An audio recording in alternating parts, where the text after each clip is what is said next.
The War of the Worlds by H.G. Wells. Epigraph. But who shall dwell in these worlds if they be inhabited? Are we, or they, lords of the world? And how are all things made for man? Kepler, quoted in The Anatomy of Melancholy. Book 1. The Coming of the Martians. Chapter 1. The Eve of the War. No one would have believed, in the last years of the 19th century, that this world was being watched keenly and closely by intelligences greater than man's, and yet as mortal as his own; that, as men busied themselves about their various concerns, they were scrutinised and studied, perhaps almost as narrowly as a man with a microscope might scrutinise the transient creatures that swarm and multiply in a drop of water. With infinite complacency, men went to and fro over this globe about their little affairs, serene in their assurance of their empire over matter. It is possible that the infusoria under the microscope do the same. No one gave a thought to the older worlds of space as sources of human danger, or thought of them only to dismiss the idea of life upon them as impossible or improbable. It is curious to recall some of the mental habits of those departed days. At most, terrestrial men fancied there might be other men upon Mars, perhaps inferior to themselves and ready to welcome a missionary enterprise. Yet, across the gulf of space, minds that are to our minds as ours are to those of the beasts that perish, intellects vast and cool and unsympathetic, regarded this earth with envious eyes, and slowly and surely drew their plans against us. And early in the 20th century came the great disillusionment. The planet Mars, I scarcely need remind the reader, revolves about the Sun at a mean distance of 140 million miles, and the heat and light it receives from the Sun is barely half of that received by this world. It must be, if the nebular hypothesis has any truth, older than our world, and long before this earth ceased to be molten, life upon its surface must have begun its course. The fact that it is scarcely 1/7 of the volume of the earth must have accelerated its cooling to the temperature at which life could begin. It has air and water and all that is necessary for the support of animated existence. Yet so vain is man, and so blinded by his vanity, that no writer, up to the very end of the 19th century, expressed any idea that intelligent life might have developed there far, or indeed at all, beyond its earthly level. Nor was it generally understood that, since Mars is older than our Earth, with scarcely a quarter of the superficial area and remoter from the Sun, it necessarily follows that it is not only more distant from time's beginning, but nearer its end.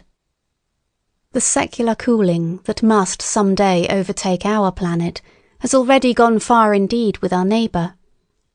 Its physical condition is still largely a mystery, but we know now that, even in its equatorial region, the midday temperature barely approaches that of our coldest winter.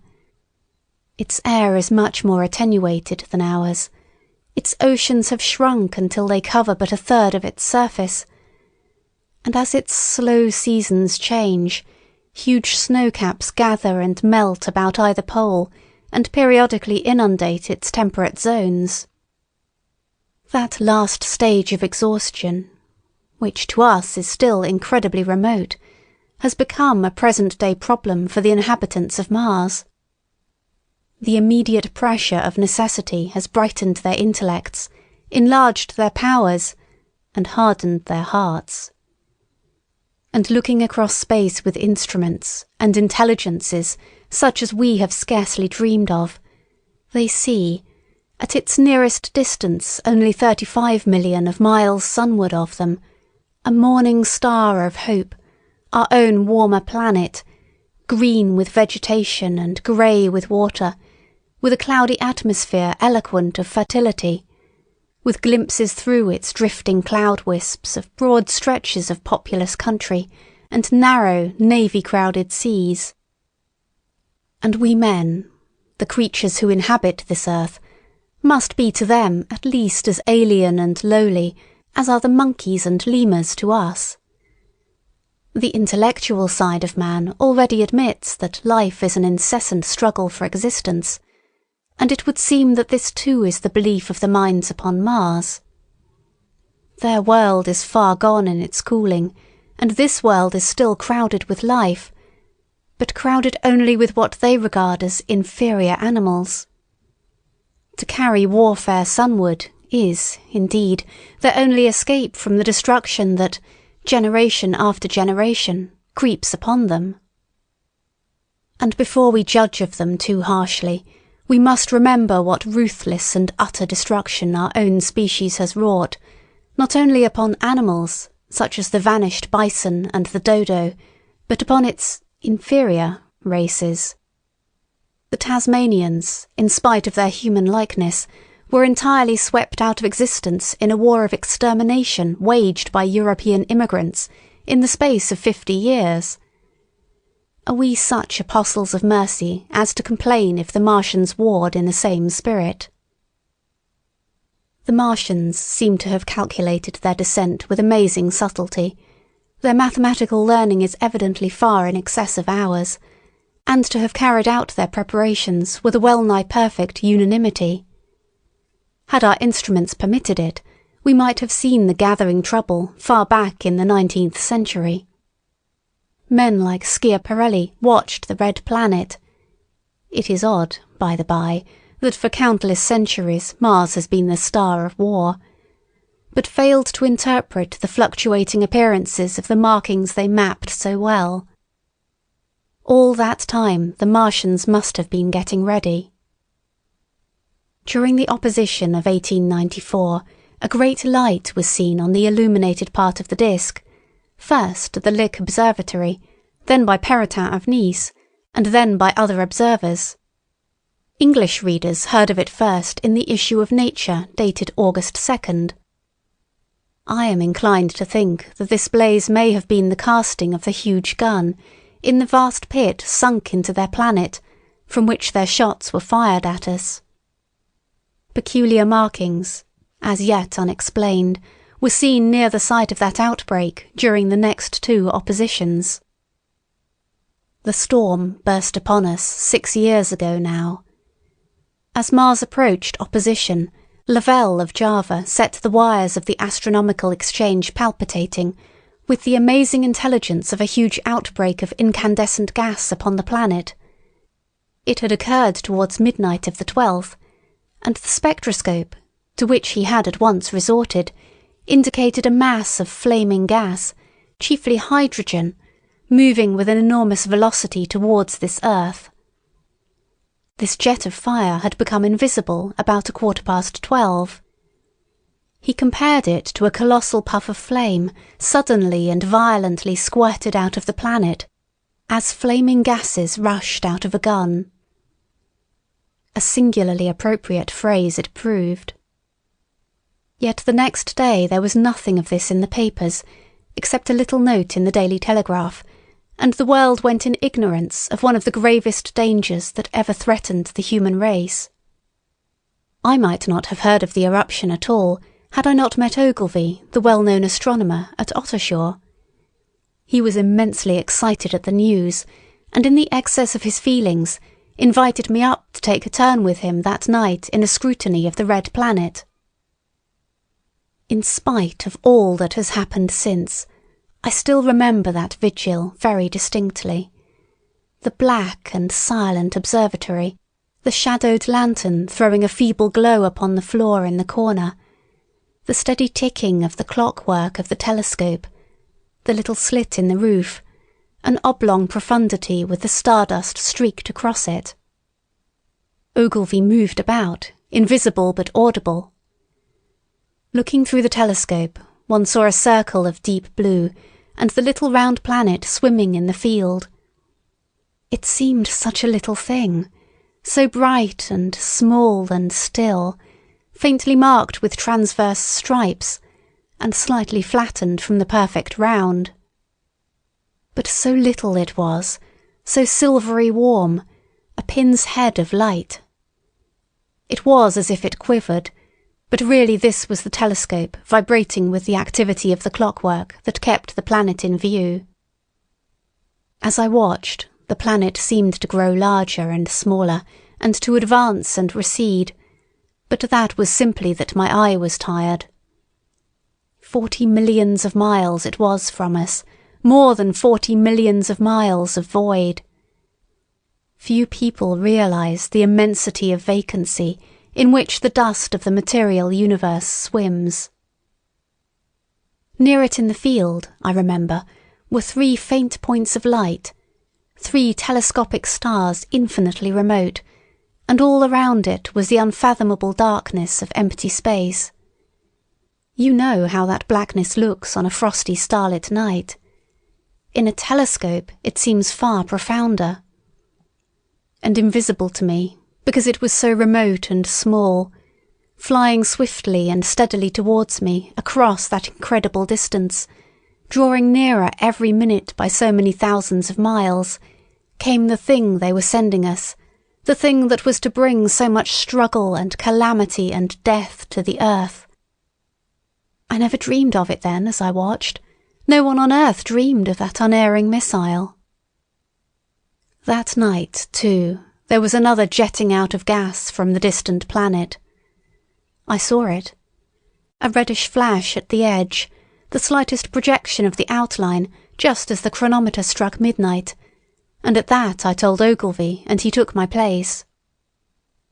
The night was warm, and I was thirsty, and I went, stretching my legs clumsily and feeling my way in the darkness, to the little table where the siphon stood, while Ogilvy exclaimed at the streamer of gas that came out towards us.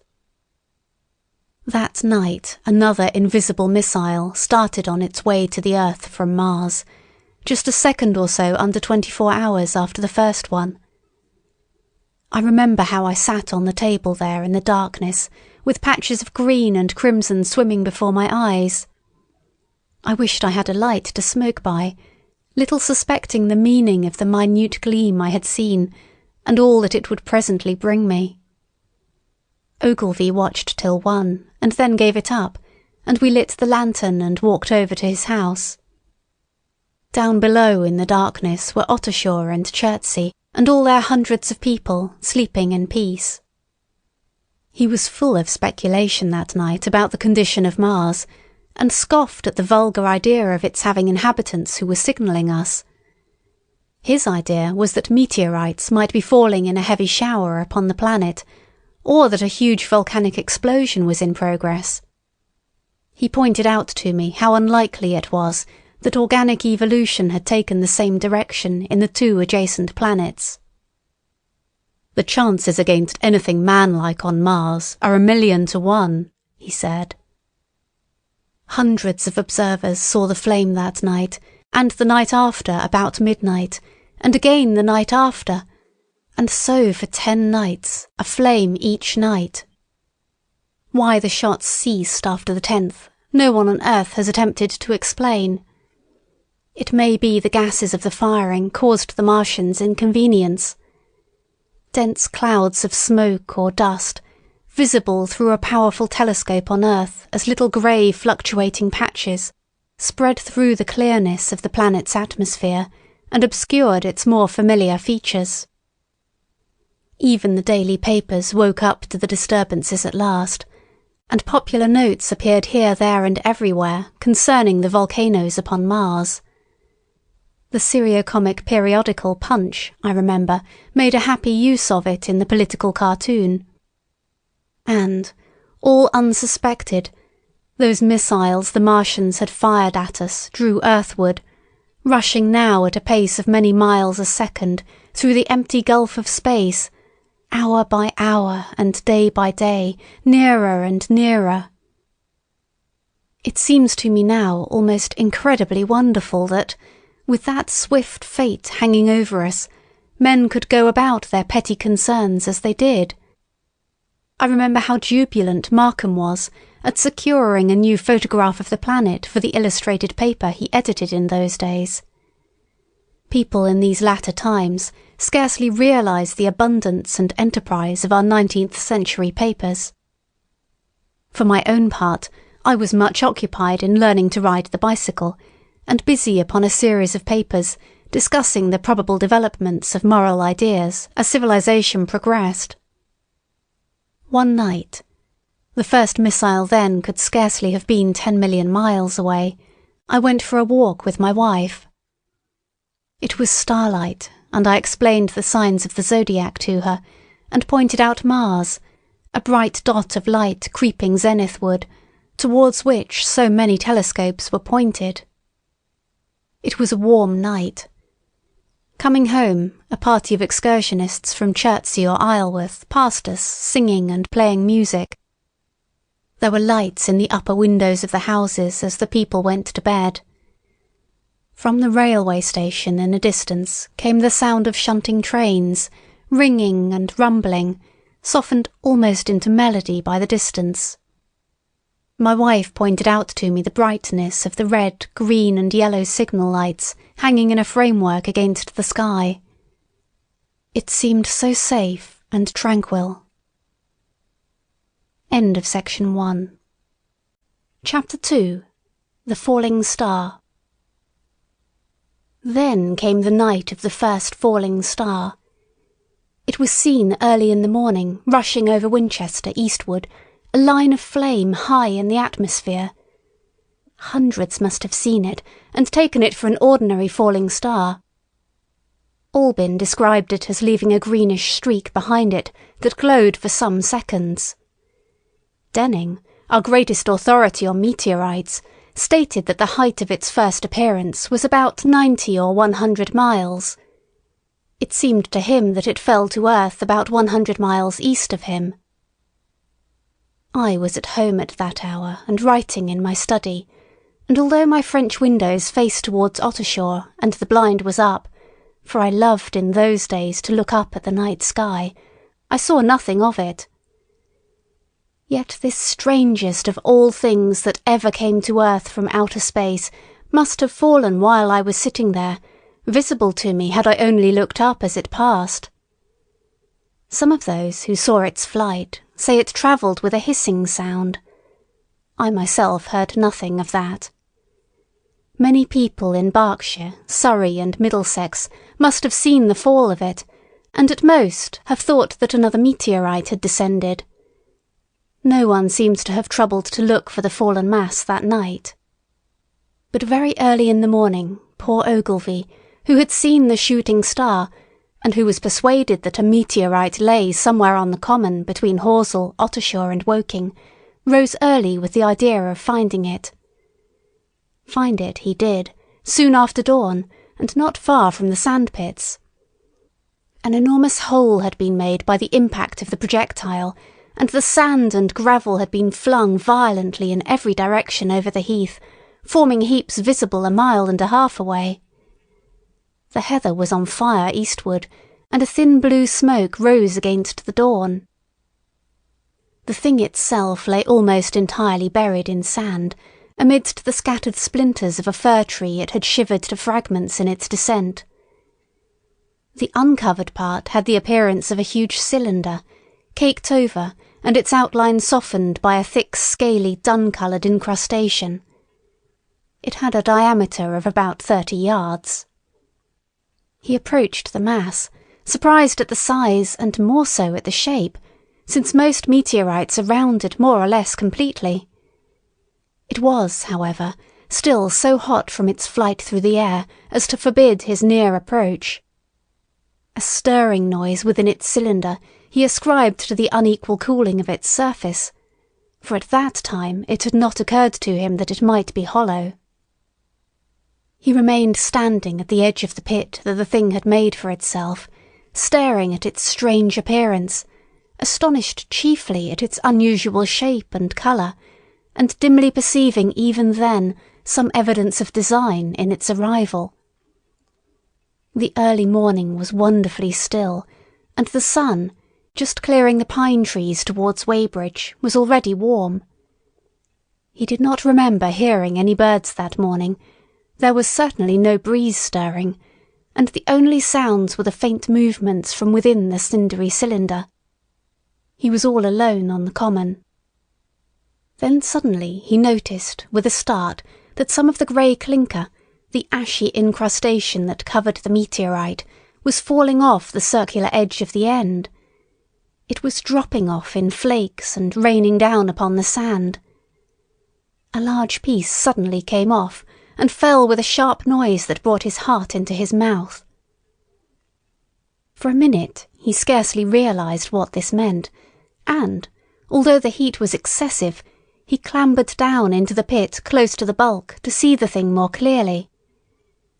He fancied even then that the cooling of the body might account for this, but what disturbed that idea was the fact that the ash was falling only from the end of the cylinder.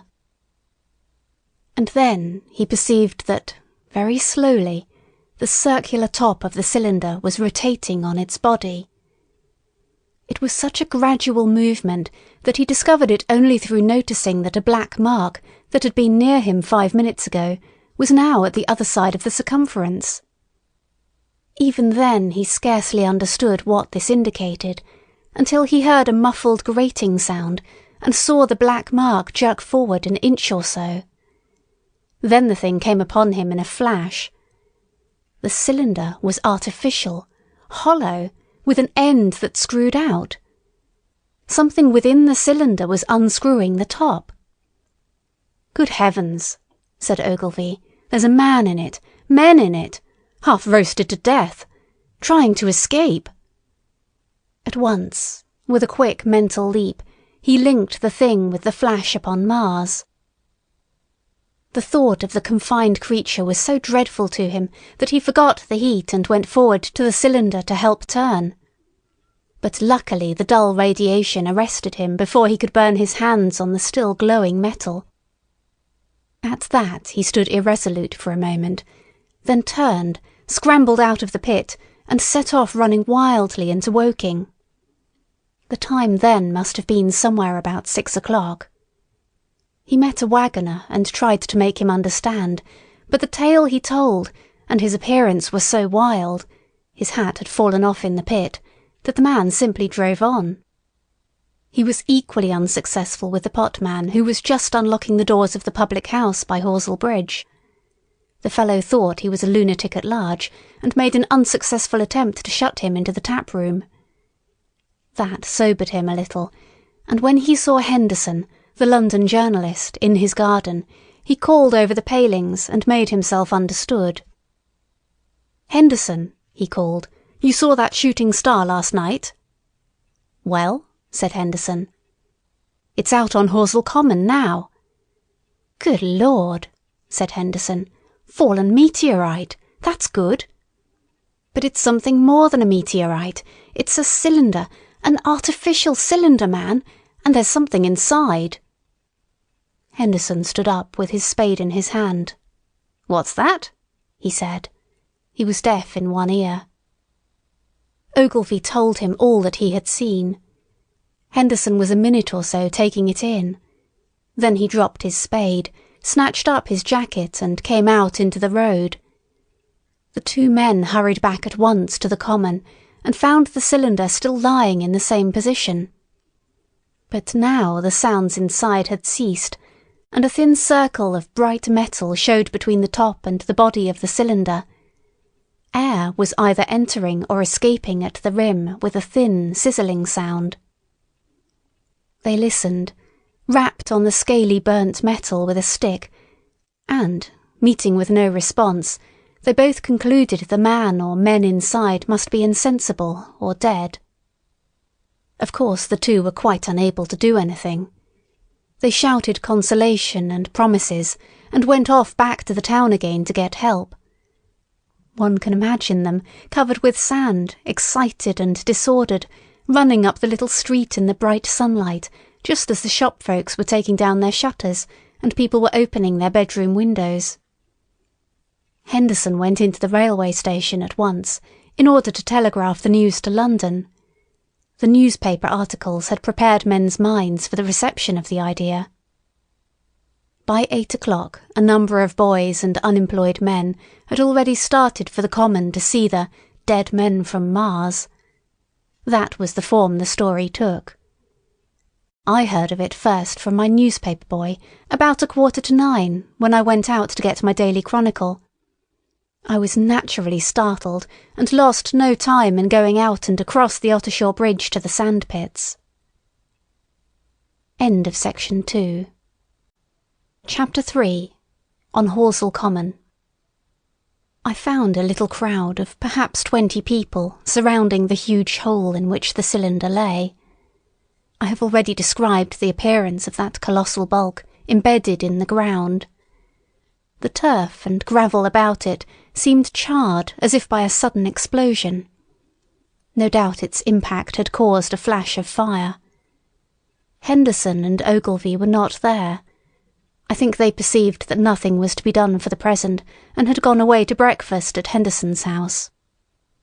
There were 4 or 5 boys sitting on the edge of the pit with their feet dangling and amusing themselves, until I stopped them, by throwing stones at the giant mass. After I had spoken to them about it, they began playing at touch in and out of the group of bystanders. Among these were a couple of cyclists, a jobbing gardener I employed sometimes, a girl carrying a baby, Greg the butcher and his little boy, and 2 or 3 loafers and golf caddies who were accustomed to hang about the railway station. There was very little talking. Few of the common people in England had anything but the vaguest astronomical ideas in those days. Most of them were staring quietly at the big table-like end of the cylinder, which was still as Ogilvy and Henderson had left it. I fancy the popular expectation of a heap of charred corpses was disappointed at this inanimate bulk. Some went away while I was there, and other people came. I clambered into the pit and fancied I heard a faint movement under my feet. The top had certainly ceased to rotate. It was only when I got thus close to it that the strangeness of this object was at all evident to me. At the first glance, it was really no more exciting than an overturned carriage or a tree blown across the road. Not so much so, indeed. It looked like a rusty gas float. It required a certain amount of scientific education to perceive that the grey scale of the thing was no common oxide, that the yellowish-white metal that gleamed in the crack between the lid and the cylinder had an unfamiliar hue. Extra-terrestrial had no meaning for most of the onlookers.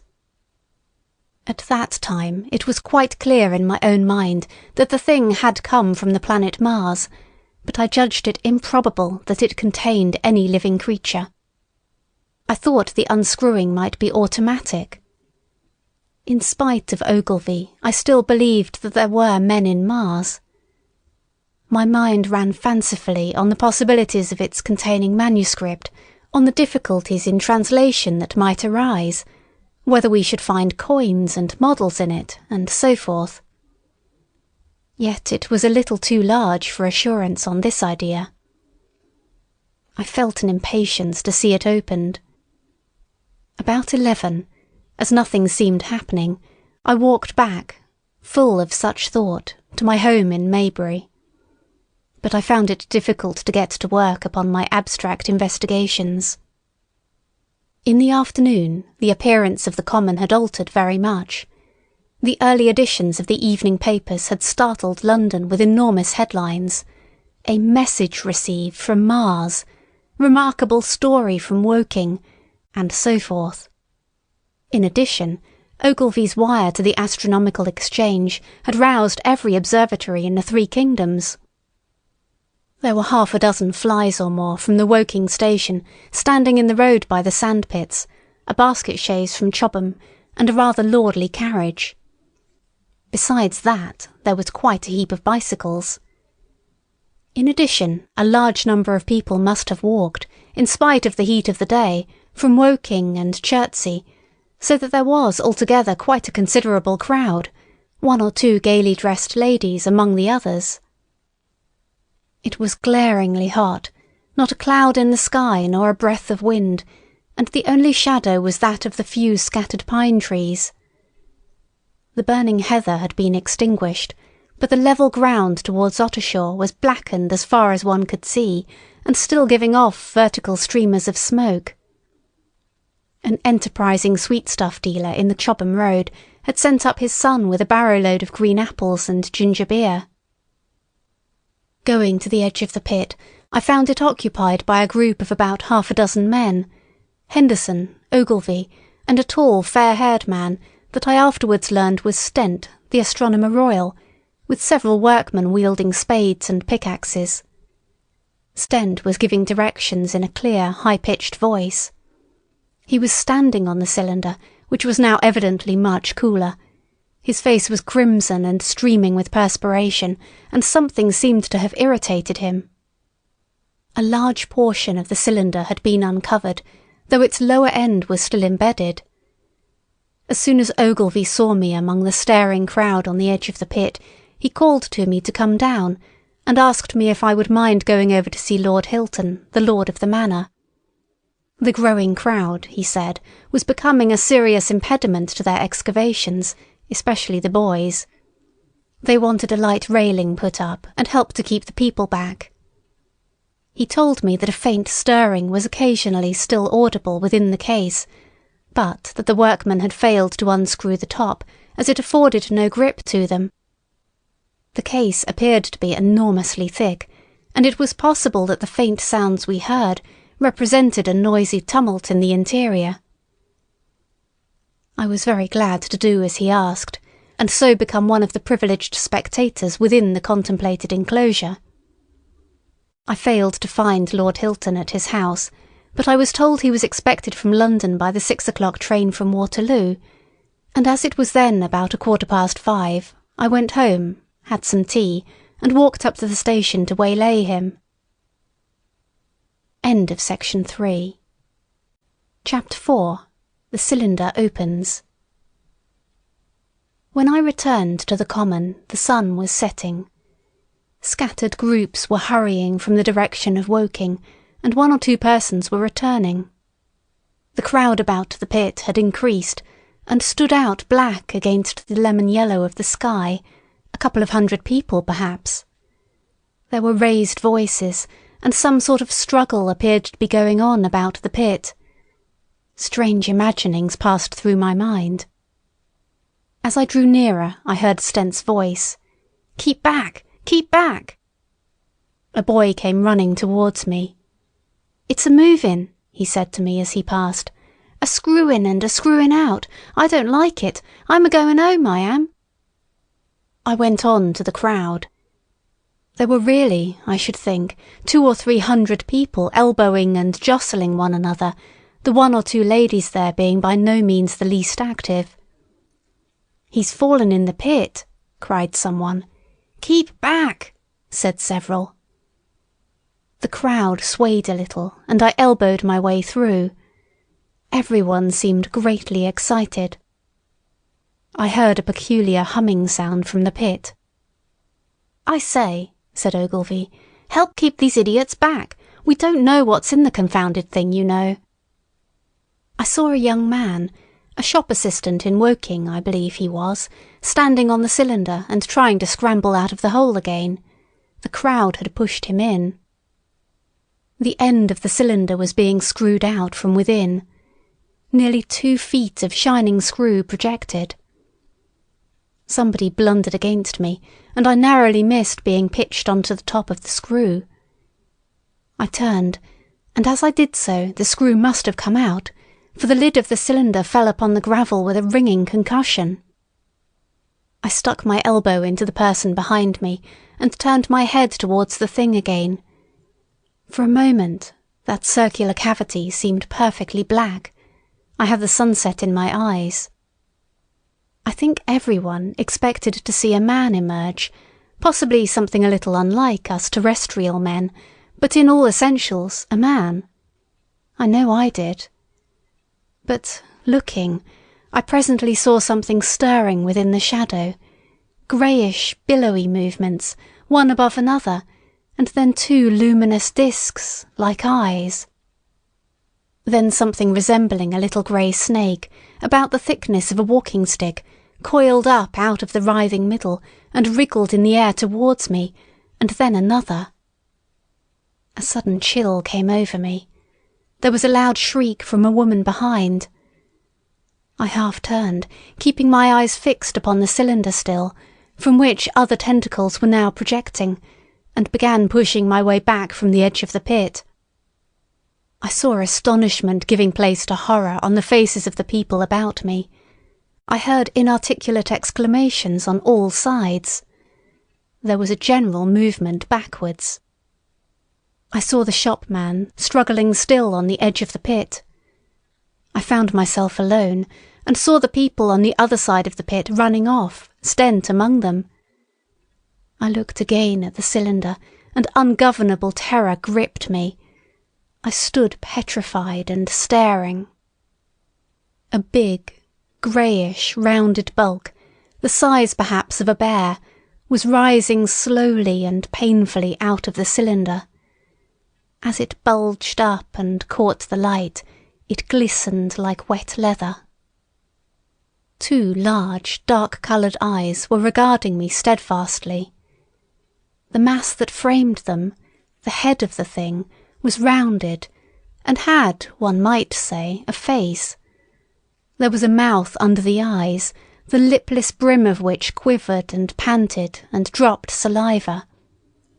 The whole creature heaved and pulsated convulsively. A lank, tentacular appendage gripped the edge of the cylinder, another swayed in the air. Those who have never seen a living Martian can scarcely imagine the strange horror of its appearance. The peculiar V-shaped mouth with its pointed upper lip, the absence of brow ridges, the absence of a chin beneath the wedge-like lower lip, the incessant quivering of this mouth, the gorgon groups of tentacles, the tumultuous breathing of the lungs in a strange atmosphere, the evident heaviness and painfulness of movement due to the greater gravitational energy of the earth. Above all, the extraordinary intensity of the immense eyes were at once vital, intense, inhuman, crippled and monstrous. There was something fungoid in the oily brown skin, something in the clumsy deliberation of the tedious movements unspeakably nasty. Even at this first encounter, this first glimpse, I was overcome with disgust and dread. Suddenly the monster vanished. It had toppled over the brim of the cylinder and fallen into the pit, with a thud like the fall of a great mass of leather. I heard it give a peculiar thick cry, and forthwith another of these creatures appeared darkly in the deep shadow of the aperture. I turned and, running madly, made for the first group of trees, perhaps 100 yards away, but I ran slantingly and stumbling, for I could not avert my face from these things. There, among some young pine trees and furze bushes, I stopped, panting, and waited further developments. The common round the sand-pits was dotted with people, standing like myself in a half-fascinated terror, staring at these creatures, or rather at the heaped gravel at the edge of the pit in which they lay. And then, with a renewed horror, I saw a round, black object bobbing up and down on the edge of the pit. It was the head of the shopman who had fallen in, but showing as a little black object against the hot western sun. Now he got his shoulder and knee up, and again he seemed to slip back until only his head was visible. Suddenly he vanished, and I could have fancied a faint shriek had reached me. I had a momentary impulse to go back and help him, that my fears overruled. Everything was then quite invisible, hidden by the deep pit and the heap of sand that the fall of the cylinder had made.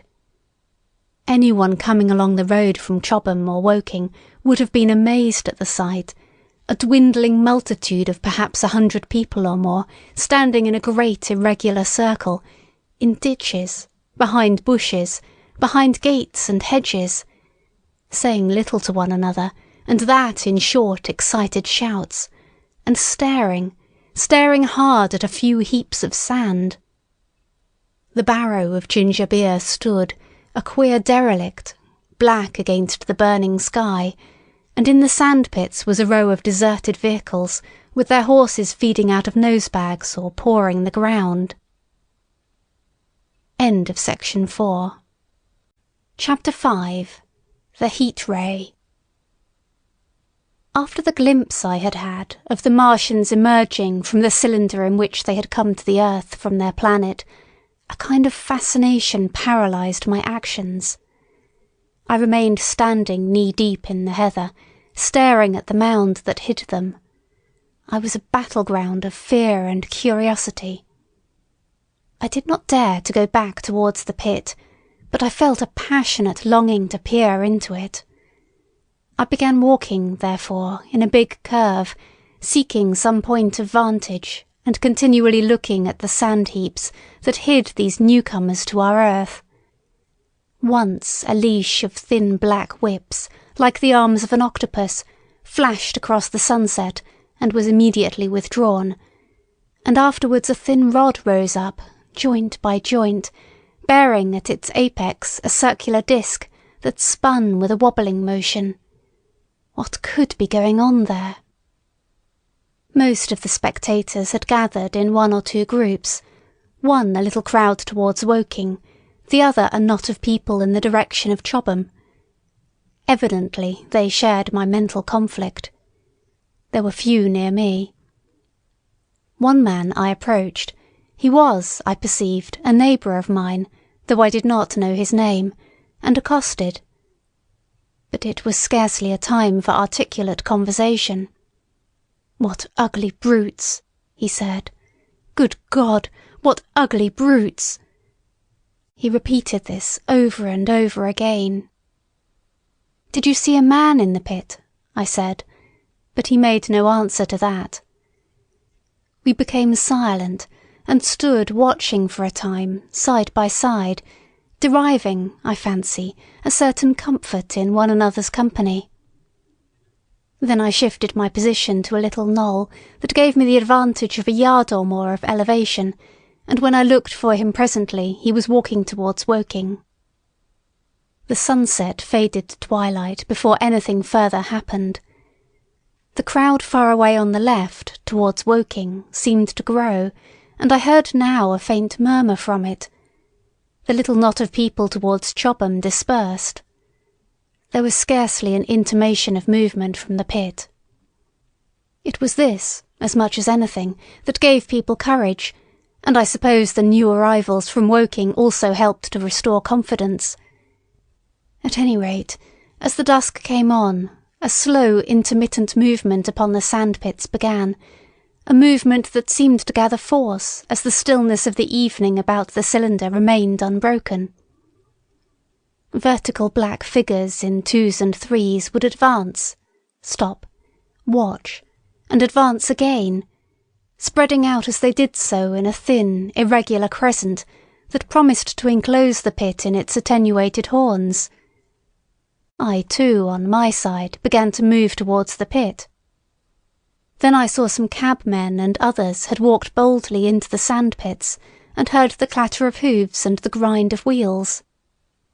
I saw a lad trundling off the barrow of apples. And then, within 30 yards of the pit, advancing from the direction of Horsell, I noted a little black knot of men, the foremost of whom was waving a white flag. This was the deputation. There had been a hasty consultation, and since the Martians were evidently, in spite of their repulsive forms, intelligent creatures, it had been resolved to show them, by approaching them with signals, that we too were intelligent. Flutter, flutter went the flag, first to the right, then to the left. It was too far for me to recognise anyone there, but afterwards I learned that Ogilvy, Stent and Henderson were with others in this attempt at communication. This little group had, in its advance, dragged inward, so to speak, the circumference of the now almost complete circle of people, and a number of dim black figures followed it at discreet distances. Suddenly there was a flash of light, and a quantity of luminous greenish smoke came out of the pit in 3 distinct puffs, which drove up, one after the other, straight into the still air. This smoke, or flame perhaps would be the better word for it, was so bright that the deep blue sky overhead and the hazy stretches of brown common towards Chertsey, set with black pine trees, seemed to darken abruptly as these puffs arose, and to remain the darker after their dispersal. At the same time a faint hissing sound became audible. Beyond the pit stood the little wedge of people with the white flag at its apex, arrested by these phenomena, a little knot of small vertical black shapes upon the black ground. As the green smoke arose, their faces flashed out pallid green, and faded again as it vanished. Then, slowly, the hissing passed into a humming, into a long, loud, droning noise. Slowly, a humped shape rose out of the pit, and the ghost of a beam of light seemed to flicker out from it. Forthwith, flashes of actual flame, a bright glare leaping from one to another, sprang from the scattered group of men. It was as if some invisible jet impinged upon them and flashed into white flame.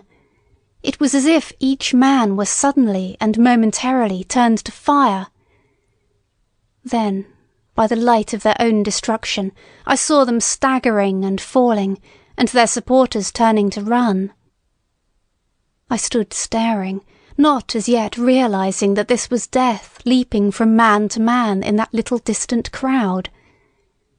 All I felt was that it was something very strange. An almost noiseless and blinding flash of light, and a man fell headlong and lay still. And as the unseen shaft of light passed over them, pine trees burst into fire, and every dry furze bush became with one dull thud a mass of flames. And far away towards Knaphill I saw the flashes of trees and hedges and wooden buildings suddenly set alight. It was sweeping round swiftly and steadily, this flaming death, this invisible, inevitable sword of heat. I perceived it coming towards me by the flashing bushes it touched, and was too astounded and stupefied to stir. I heard the crackle of fire in the sandpits, and the sudden squeal of a horse that was as suddenly stilled.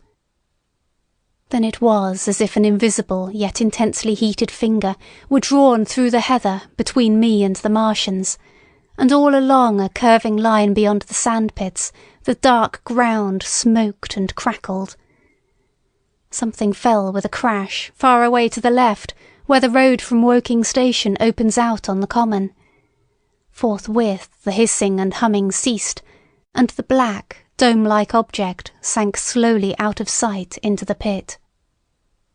All this had happened with such swiftness that I had stood motionless, dumbfounded and dazzled by the flashes of light. Had that death swept through a full circle, it must inevitably have slain me in my surprise. But it passed and spared me, and left the night about me suddenly dark and unfamiliar. The undulating common seemed now dark almost to blackness, except where its roadways lay grey and pale under the deep blue sky of the early night. It was dark, and suddenly void of men.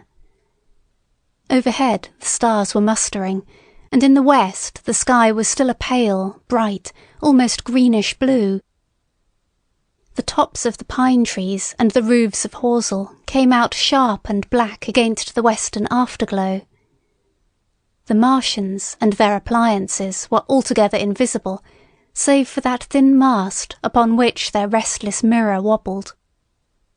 Patches of bush and isolated trees here and there smoked and glowed still, and the houses towards Woking station were sending up spires of flame into the stillness of the evening air.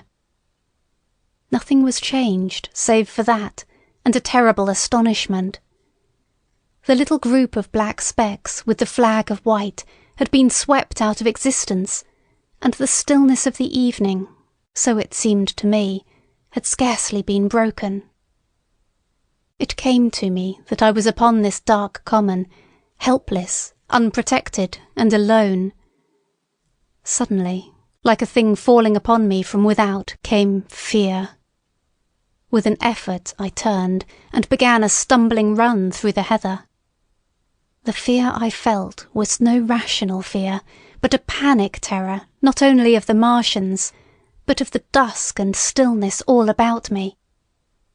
Such an extraordinary effect in unmanning me it had that I ran weeping silently as a child might do. Once I had turned, I did not dare to look back. I remember I felt an extraordinary persuasion that I was being played with, that presently, when I was upon the very verge of safety, this mysterious death, as swift as the passage of light, would leap after me from the pit about the cylinder and strike me down. End of section 5. Chapter 6. The Heat Ray in the Chobham Road. It is still a matter of wonder how the Martians are able to slay men so swiftly and so silently. Many think that, in some way, they are able to generate an intense heat in a chamber of practically absolute non-conductivity. This intense heat they project in a parallel beam against any object they choose, by means of a polished parabolic mirror of unknown composition, much as the parabolic mirror of a lighthouse projects a beam of light. But no one has absolutely proved these details. However it is done, it is certain that a beam of heat is the essence of the matter. Heat, and invisible instead of visible light. Whatever is combustible flashes into flame at its touch. Lead runs like water. It softens iron, cracks and melts glass, and when it falls upon water, incontinently that explodes into steam. That night, nearly 40 people lay under the starlight about the pit, charred and distorted beyond recognition, and all night long the common from Horsell to Maybury was deserted and brightly ablaze. The news of the massacre probably reached Chobham, Woking and Ottershaw about the same time. In Woking the shops had closed when the tragedy happened, and a number of people, shop people and so forth, attracted by the stories they had heard, were walking over the Horsell Bridge and along the road between the hedges that runs out at last upon the common. You may imagine the young people, brushed up after the labours of the day, and making this novelty, as they would make any novelty, the excuse for walking together and enjoying a trivial flirtation. You may figure to yourself the hum of voices along the road in the gloaming. As yet, of course, few people in Woking even knew that the cylinder had opened, though poor Henderson had sent a messenger on a bicycle to the post office with a special wire to an evening paper. As these folks came out by twos and threes upon the open, they found little knots of people talking excitedly and peering at the spinning mirror over the sandpits, and the newcomers were, no doubt, soon infected by the excitement of the occasion. By 8:30, when the deputation was destroyed, there may have been a crowd of 300 people or more at this place, besides those who had left the road to approach the Martians nearer.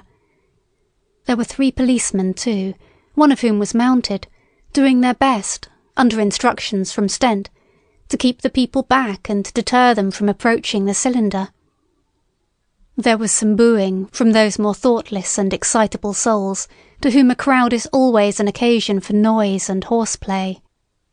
Stent and Ogilvy, anticipating some possibilities of a collision, had telegraphed from Horsell to the barracks as soon as the Martians emerged, for the help of a company of soldiers, to protect these strange creatures from violence. After that, they returned to lead that ill-fated advance. The description of their death, as it was seen by the crowd, tallies very closely with my own impressions, the 3 puffs of green smoke, the deep humming note, and the flashes of flame. But that crowd of people had a far narrower escape than mine. Only the fact that a hummock of heathery sand intercepted the lower part of the heat ray saved them. Had the elevation of the parabolic mirror been a few yards higher, none could have lived to tell the tale. They saw the flashes, and the men falling, and an invisible hand, as it were, lit the bushes as it hurried towards them through the twilight. Then, with a whistling note that rose above the droning of the pit, the beam swung close over their heads, lighting the tops of the beech trees that line the road, and splitting the bricks, smashing the windows, firing the window frames, and bringing down in crumbling ruin a portion of the gable of the house nearest the corner.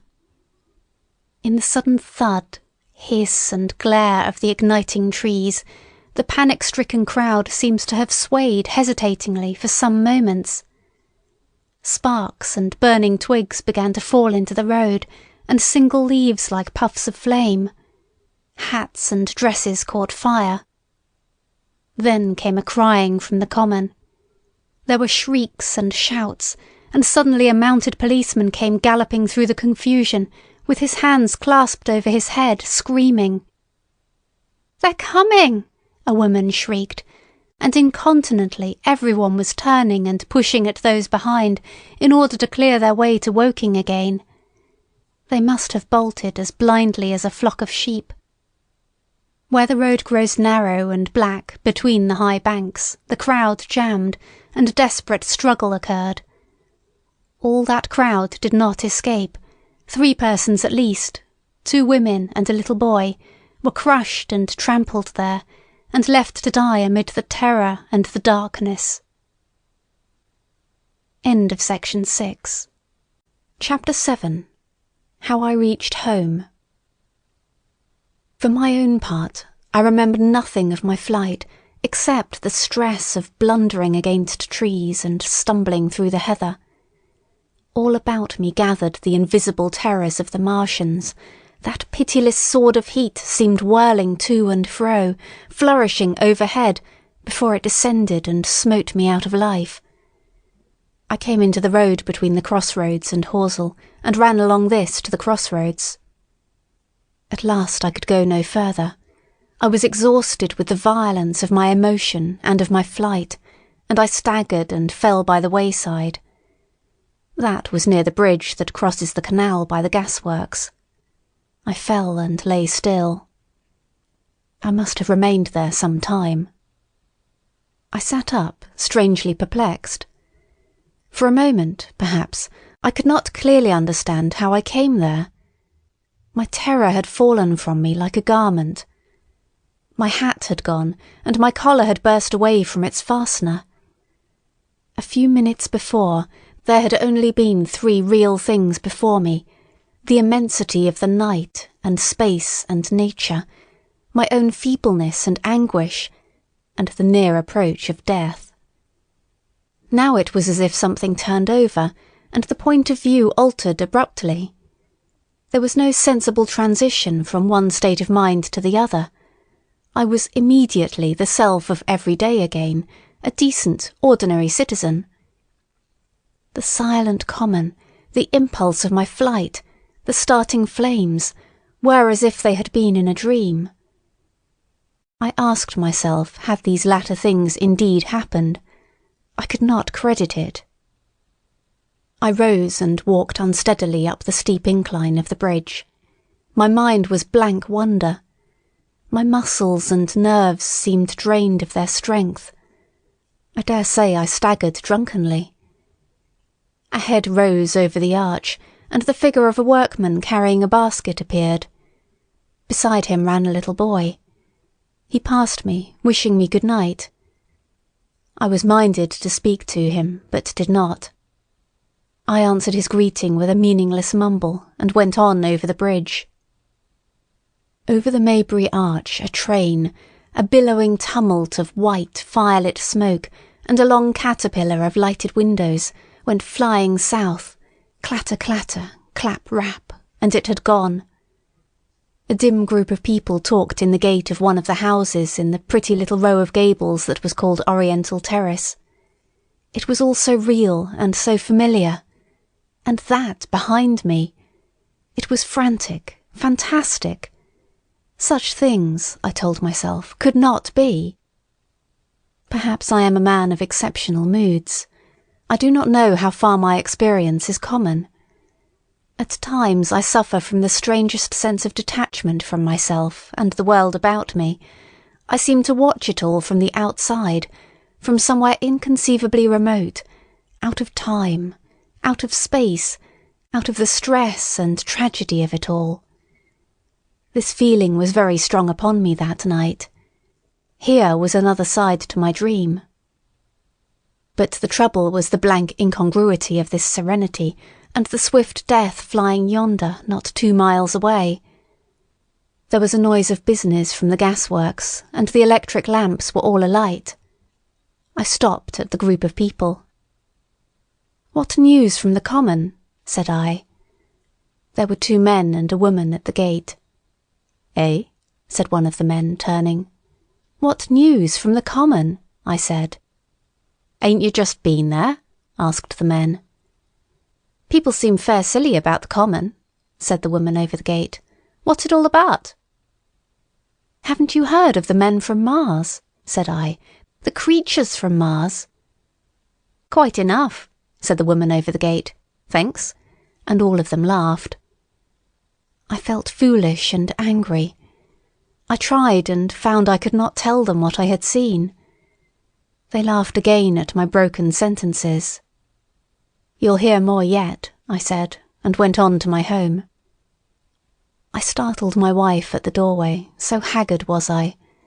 I went into the dining room, sat down, drank some wine, and so soon as I could collect myself sufficiently, I told her the things I had seen. The dinner, which was a cold one, had already been served, and remained neglected on the table while I told my story. "There is one thing," I said, to allay the fears I had aroused. "They are the most sluggish things I ever saw crawl. They may keep the pit and kill people who come near them, but they cannot get out of it. But the horror of them—" "Don't, dear," said my wife, knitting her brows and putting her hand on mine. "Poor Ogilvy," I said, "to think he may be lying dead there." My wife, at least, did not find my experience incredible. When I saw how deadly white her face was, I ceased abruptly. "They may come here," she said again and again. I pressed her to take wine and tried to reassure her. "They can scarcely move," I said. I began to comfort her and myself by repeating all that Ogilvy had told me of the impossibility of the Martians establishing themselves on the earth. In particular, I laid stress on the gravitational difficulty.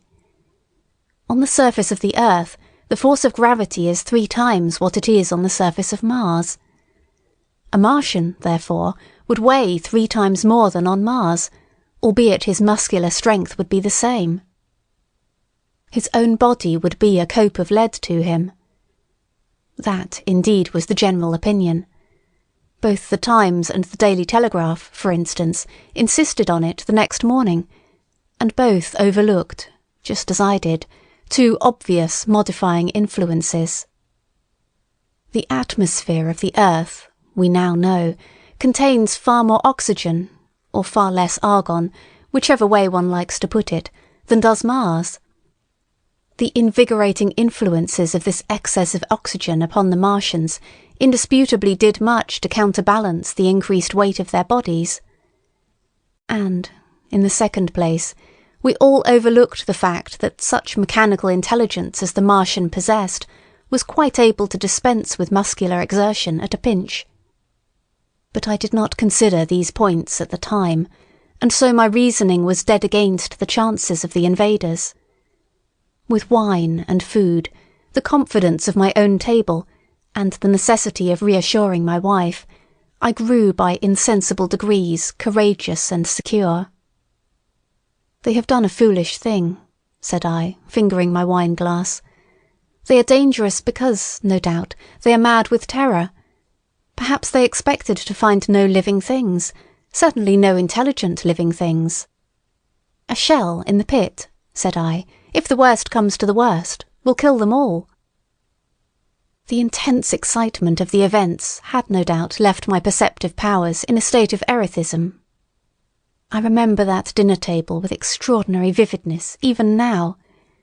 My dear wife's sweet, anxious face peering at me from under the pink lampshade, the white cloth with its silver and glass table furniture, for in those days even philosophical writers had many little luxuries. The crimson-purple wine in my glass are photographically distinct. At the end of it I sat, tempering nuts with a cigarette, regretting Ogilvy's rashness, and denouncing the short-sighted timidity of the Martians. So some respectable dodo in the Mauritius might have lauded it in his nest, and discussed the arrival of that shipful of pitiless sailors in want of animal food. We will peck them to death tomorrow, my dear. I did not know it, but that was the last civilized dinner I was to eat for many very strange and terrible days. End of section 7. Chapter 8. Friday night. The most extraordinary thing, to my mind, of all the strange and wonderful things that happened upon that Friday, was the dovetailing of the commonplace habits of our social order with the first beginnings of the series of events that was to topple that social order headlong. If on Friday night you had taken a pair of compasses and drawn a circle with a radius of 5 miles round the Woking sandpits, I doubt if you would have had one human being outside it, unless it were some relation of Stent, or of the 3 or 4 cyclists or London people lying dead on the common, whose emotions or habits were at all affected by the newcomers. Many people had heard of the cylinder, of course, and talked about it in their leisure, but it certainly did not make the sensation that an ultimatum to Germany would have done. In London that night, poor Henderson's telegram describing the gradual unscrewing of the shot was judged to be a canard, and his evening paper, after wiring for authentication from him and receiving no reply, the man was killed, decided not to print a special edition. Even within the 5-mile circle, the great majority of people were inert. I have already described the behaviour of the men and women to whom I spoke. All over the district people were dining and supping, working men were gardening after the labours of the day, children were being put to bed, young people were wandering through the lanes, love-making, students sat over their books. Maybe there was a murmur in the village streets, a novel and dominant topic in the public houses, and here and there a messenger, or even an eye-witness of the later occurrences, caused a whirl of excitement, a shouting and a running to and fro. But for the most part, the daily routine of working, eating, drinking, sleeping, went on as it had done for countless years, as though no planet Mars existed in the sky. Even at Woking Station and Horsell and Chobham that was the case. In Woking Junction, until a late hour, trains were stopping and going on, others were shunting on the sidings, passengers were alighting and waiting, and everything was proceeding in the most ordinary way. A boy from the town, trenching on Smith's monopoly, was selling papers with the afternoon's news. The ringing impact of trucks, the sharp whistle of the engines from the junction, mingled with their shouts of "Men from Mars!" Excited men came into the station about 9 o'clock with incredible tidings, and caused no more disturbance than drunkards might have done. People rattling Londonwards peered into the darkness outside the carriage windows, and saw only a rare, flickering, vanishing spark dance up from the direction of Horsell, a red glow and a thin veil of smoke driving across the stars, and thought that nothing more serious than a heath fire was happening. It was only round the edge of the common that any disturbance was perceptible. There were 6 villas burning on the Woking border. There were lights in all the houses on the common side of the 3 villages, and the people there kept awake till dawn. A curious crowd lingered restlessly, people coming and going, but the crowd remaining, both on the Chobham and Horsell bridges. 1 or 2 adventurous souls, it was afterwards found, went into the darkness and crawled quite near the Martians, but they never returned, for now and again a light ray, like the beam of a warship's searchlight, swept the common, and the heat ray was ready to follow. Save for such, that big area of common was silent and desolate, and the charred bodies lay about on it all night under the stars, and all the next day. A noise of hammering from the pit was heard by many people. So you have the state of things on Friday night. In the centre, sticking into the skin of our old planet Earth like a poisoned dart, was this cylinder. But the poison was scarcely working yet. Around it was a patch of silent common, smouldering in places, and with a few dark, dimly seen objects lying in contorted attitudes here and there. Here and there was a burning bush or tree. Beyond was a fringe of excitement, and farther than that fringe the inflammation had not crept as yet. In the rest of the world, the stream of life still flowed as it had flowed for immemorial years. The fever of war that would presently clog vein and artery, deaden nerve and destroy brain, had still to develop. All night long the Martians were hammering and stirring, sleepless, indefatigable, at work upon the machines they were making ready, and ever and again a puff of greenish-white smoke whirled up to the starlit sky. About 11 a company of soldiers came through from Horsell and deployed along the edge of the common to form a cordon. Later a second company marched through Chobham to deploy on the north side of the common.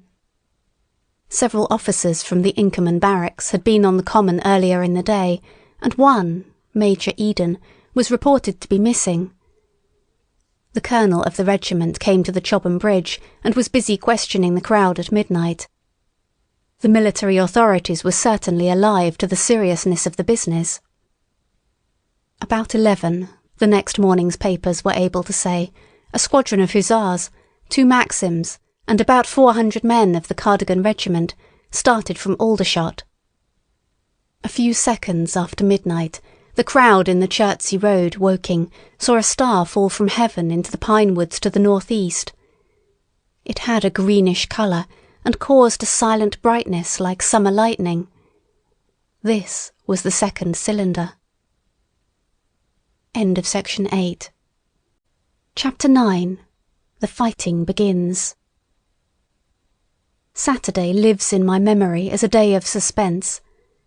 It was a day of lassitude too, hot and close, with, I am told, a rapidly fluctuating barometer. I had slept but little, though my wife had succeeded in sleeping, and I rose early. I went into my garden before breakfast and stood listening, but towards the common there was nothing stirring but a lark. The milkman came as usual. I heard the rattle of his chariot, and I went round to the side gate to ask the latest news. He told me that during the night the Martians had been surrounded by troops and that guns were expected. Then, a familiar, reassuring note, I heard a train running towards Woking. "They aren't to be killed," said the milkman, "if that can possibly be avoided." I saw my neighbour gardening, chatted with him for a time, and then strolled in to breakfast. It was a most unexceptional morning. My neighbour was of opinion that the troops would be able to capture or to destroy the Martians during the day. "It's a pity they make themselves so unapproachable," he said. "It would be curious to know how they live on another planet. We might learn a thing or two." He came up to the fence and extended a handful of strawberries, for his gardening was as generous as it was enthusiastic. At the same time he told me of the burning of the pine woods about the Byfleet golf links. "They say," said he, "that there's another of those blessed things fallen there, number 2. But one's enough, surely. This lot'll cost the insurance people a pretty penny before everything's settled." He laughed with an air of the greatest good humour as he said this. The woods, he said, were still burning, and pointed out a haze of smoke to me. "They will be hot underfoot for days, on account of the thick soil of pine needles and turf," he said, and then grew serious over poor Ogilvy. After breakfast, instead of working, I decided to walk down towards the common. Under the railway bridge I found a group of soldiers, sappers I think, men in small round caps, dirty red jackets unbuttoned, and showing their blue shirts, dark trousers and boots coming to the calf. They told me no one was allowed over the canal, and, looking along the road towards the bridge, I saw one of the cardigan men standing sentinel there. I talked with these soldiers for a time. I told them of my sight of the Martians on the previous evening. None of them had seen the Martians, and they had but the vaguest ideas of them, so that they plied me with questions. They said that they did not know who had authorised the movements of the troops. Their idea was that a dispute had arisen at the Horse Guards. The ordinary sapper is a great deal better educated than the common soldier, and they discussed the peculiar conditions of the possible fight with some acuteness. I described the heat ray to them, and they began to argue among themselves. "Crawl up under cover and rush 'em, say I," said one. "Get at," said another. "What cover against this here heat? Sticks to cook yer. What we got to do is to go as near as the ground'll let us, and then drive a trench." "Blow your trenches. You always want trenches. You ought to have been born a rabbit, Snippy." "Ain't they got any necks, then?" said a third abruptly, a little, contemplative dark man smoking a pipe. I repeated my description. "Octopuses," said he. "That's what I calls 'em. Talk about fishers of men. Fighters of fish it is this time." "It ain't no murder killing beasts like that," said the first speaker. "Why not shell the darned things straight off and finish 'em?" said the little dark man. "You can't tell what they might do." "Where's your shells?" said the first speaker. "There ain't no time. Do it in a rush, that's my tip, and do it at once." So they discussed it. After a while I left them and went on to the railway station to get as many morning papers as I could. But I will not weary the reader with a description of that long morning and of the longer afternoon. I did not succeed in getting a glimpse of the common, for even Horsell and Chobham church towers were in the hands of the military authorities. The soldiers I addressed didn't know anything. The officers were mysterious as well as busy. I found people in the town quite secure again in the presence of the military, and I heard for the first time from Marshall, the tobacconist, that his son was among the dead on the common. The soldiers had made the people on the outskirts of Horsell lock up and leave their houses. I got back to lunch about 2, very tired, for, as I have said, the day was extremely hot and dull, and in order to refresh myself I took a cold bath in the afternoon.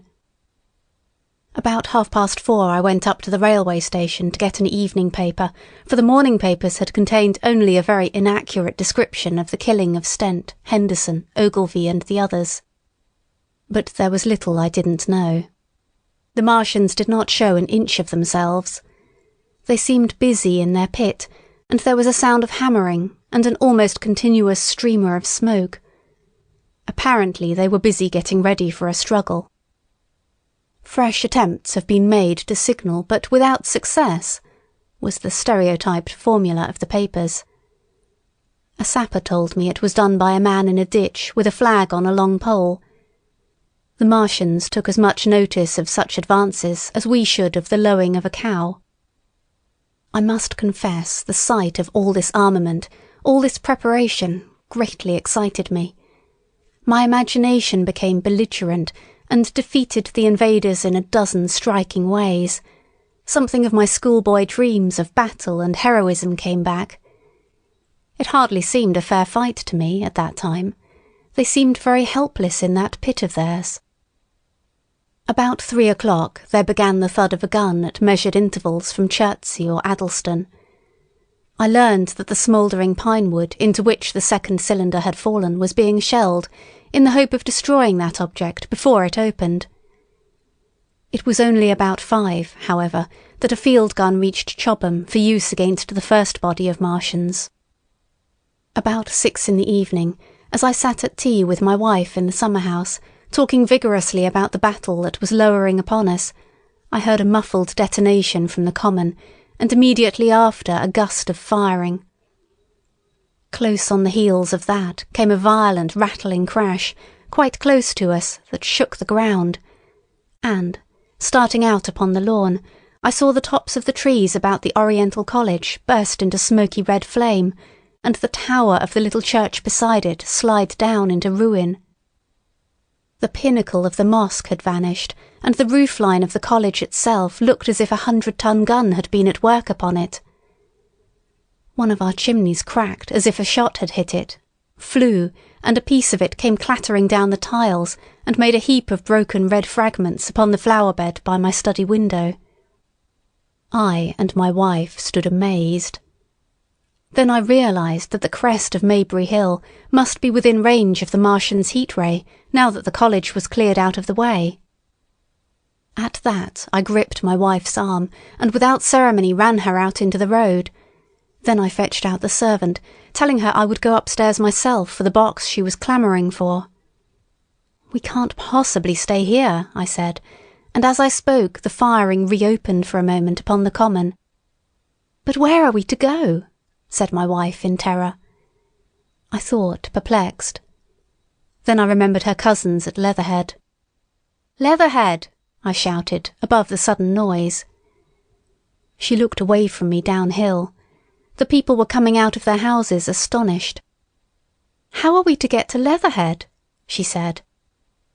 Down the hill I saw a bevy of hussars ride under the railway bridge. 3 galloped through the open gates of the Oriental College.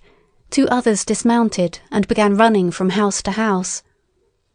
The sun, shining through the smoke that drove up from the tops of the trees, seemed blood red, and threw an unfamiliar, lurid light upon everything. "Stop here," said I. "You are safe here," and I started off at once for the spotted dog, for I knew the landlord had a horse and dog cart. I ran, for I perceived that in a moment everyone upon this side of the hill would be moving. I found him in his bar, quite unaware of what was going on behind his house. A man stood with his back to me, talking to him. "I must have £1," said the landlord, "and I've no one to drive it."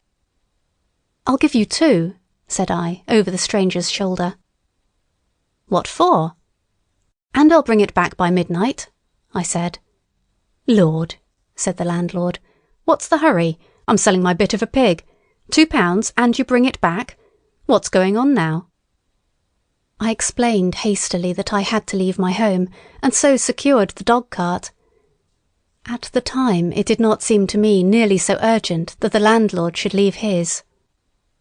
I took care to have the cart there and then, drove it off down the road, and, leaving it in charge of my wife and servant, rushed into my house and packed a few valuables, such plate as we had, and so forth. The beech trees below the house were burning while I did this, and the palings up the road glowed red. While I was occupied in this way, one of the dismounted hussars came running up. He was going from house to house, warning people to leave. He was going on as I came out of my front door, lugging my treasures done up in a tablecloth. I shouted after him, "What news?" He turned, stared, bawled something about crawling out in a thing like a dish cover, and ran on to the gate of the house at the crest. A sudden whirl of black smoke driving across the road hid him for a moment.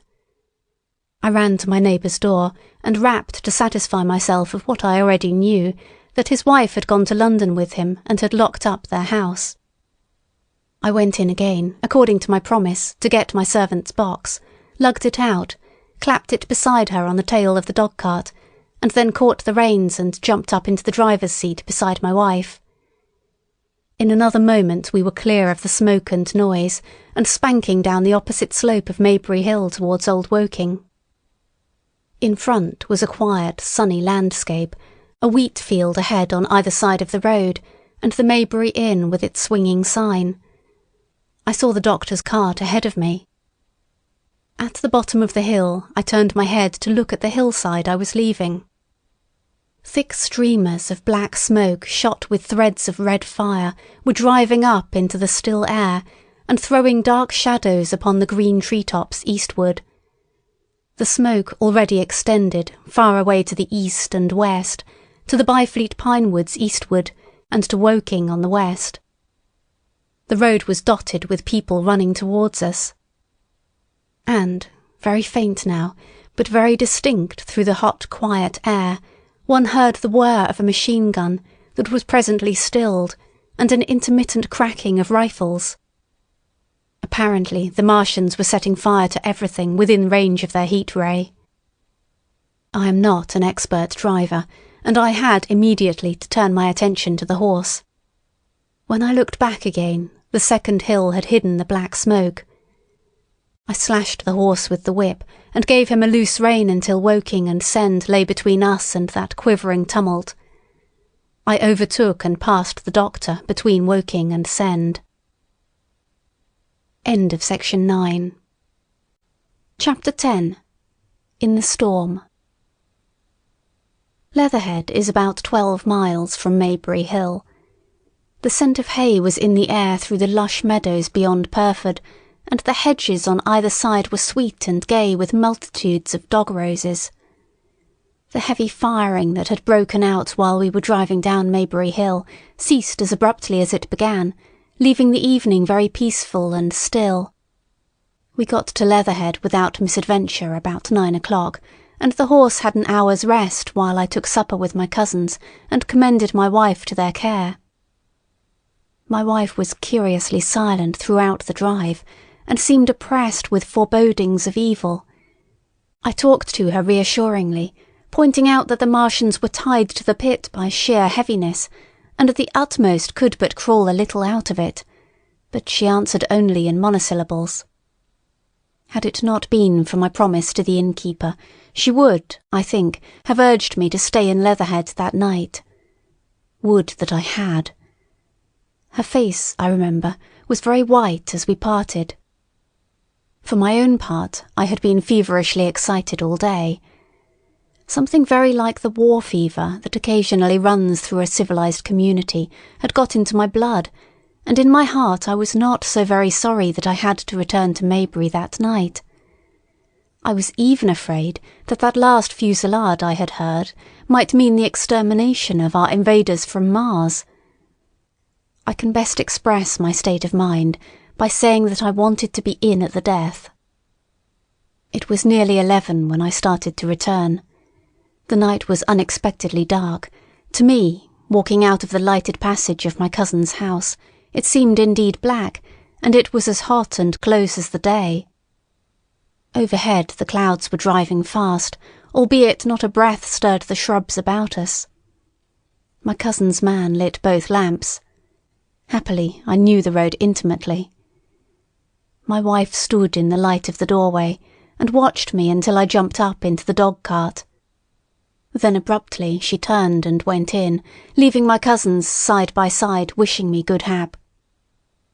I was a little depressed at first with the contagion of my wife's fears, but very soon my thoughts reverted to the Martians. At that time I was absolutely in the dark as to the course of the evening's fighting. I did not know even the circumstances that had precipitated the conflict. As I came through Ockham, for that was the way I returned, and not through Send and Old Woking, I saw along the western horizon a blood-red glow, which, as I drew nearer, crept slowly up the sky. The driving clouds of the gathering thunderstorm mingled there with masses of black and red smoke. Ripley Street was deserted, and except for a lighted window or so, the village showed not a sign of life, but I narrowly escaped an accident at the corner of the road to Purford, where a knot of people stood with their backs to me. They said nothing to me as I passed. I do not know what they knew of the things happening beyond the hill, nor do I know if the silent houses I passed on my way were sleeping securely, or deserted and empty, or harassed and watching against the terror of the night. From Ripley until I came through Purford, I was in the valley of the Wey, and the red glare was hidden from me. As I ascended the little hill beyond Purford Church, the glare came into view again, and the trees about me shivered with the first intimation of the storm that was upon me. Then I heard midnight pealing out from Purford Church behind me, and then came the silhouette of Maybury Hill, with its treetops and roofs black and sharp against the red. Even as I beheld this, a lurid green glare lit the road about me and showed the distant woods towards Addlestone. I felt a tug at the reins. I saw that the driving clouds had been pierced, as it were, by a thread of green fire, suddenly lighting their confusion and falling into the field to my left. It was the third falling star. Close on its apparition, and blindingly violet by contrast, danced out the first lightning of the gathering storm, and the thunder burst like a rocket overhead. The horse took the bit between his teeth and bolted. A moderate incline runs towards the foot of Maybury Hill, and down this we clattered. Once the lightning had begun, it went on in as rapid a succession of flashes as I have ever seen. The thunderclaps, treading one on the heels of another, and with a strange crackling accompaniment, sounded more like the working of a giant electric machine than the usual detonating reverberations. The flickering light was blinding and confusing, and a thin hail smote gustily at my face as I drove down the slope. At first I regarded little but the road before me, and then, abruptly, my attention was arrested by something that was moving rapidly down the opposite slope of Maybury Hill. At first I took it for the wet roof of a house, but one flash following another showed it to be in swift, rolling movement. It was an elusive vision, a moment of bewildering darkness, and then, in a flash like daylight, the red masses of the orphanage near the crest of the hill, the green tops of the pine trees, and this problematical object came out clear and sharp and bright. And this thing I saw. How can I describe it? A monstrous tripod, higher than many houses, striding over the young pine trees and smashing them aside in its career. A walking engine of glittering metal, striding now across the heather, articulate ropes of steel dangling from it, and the clattering tumult of its passage mingling with the riot of the thunder. A flash, and it came out vividly, heeling over one way with 2 feet in the air, to vanish and reappear almost instantly, as it seemed, with the next flash, 100 yards nearer. Can you imagine a milking stool tilted and bowled violently along the ground? That was the impression those instant flashes gave. But instead of a milking stool, imagine it a great body of machinery on a tripod stand. Then suddenly the trees in the pine wood ahead of me were parted, as brittle reeds are parted by a man thrusting through them. They were snapped off and driven headlong, and a second huge tripod appeared, rushing, as it seemed, headlong towards me. And I was galloping hard to meet it. Not stopping to look again, I wrenched the horse's head hard round to the right, and in another moment the dog-cart had heeled over upon the horse, the shafts smashed noisily, and I was flung sideways and fell heavily into a shallow pool of water. I crawled out almost immediately, and crouched, my feet still in the water, under a clump of firs. The horse lay motionless. His neck was broken, poor brute, and by the lightning flashes I saw the black bulk of the overturned dog-cart and the silhouette of the wheel still spinning slowly. In another moment the colossal mechanism went striding by me and passed uphill towards Purford.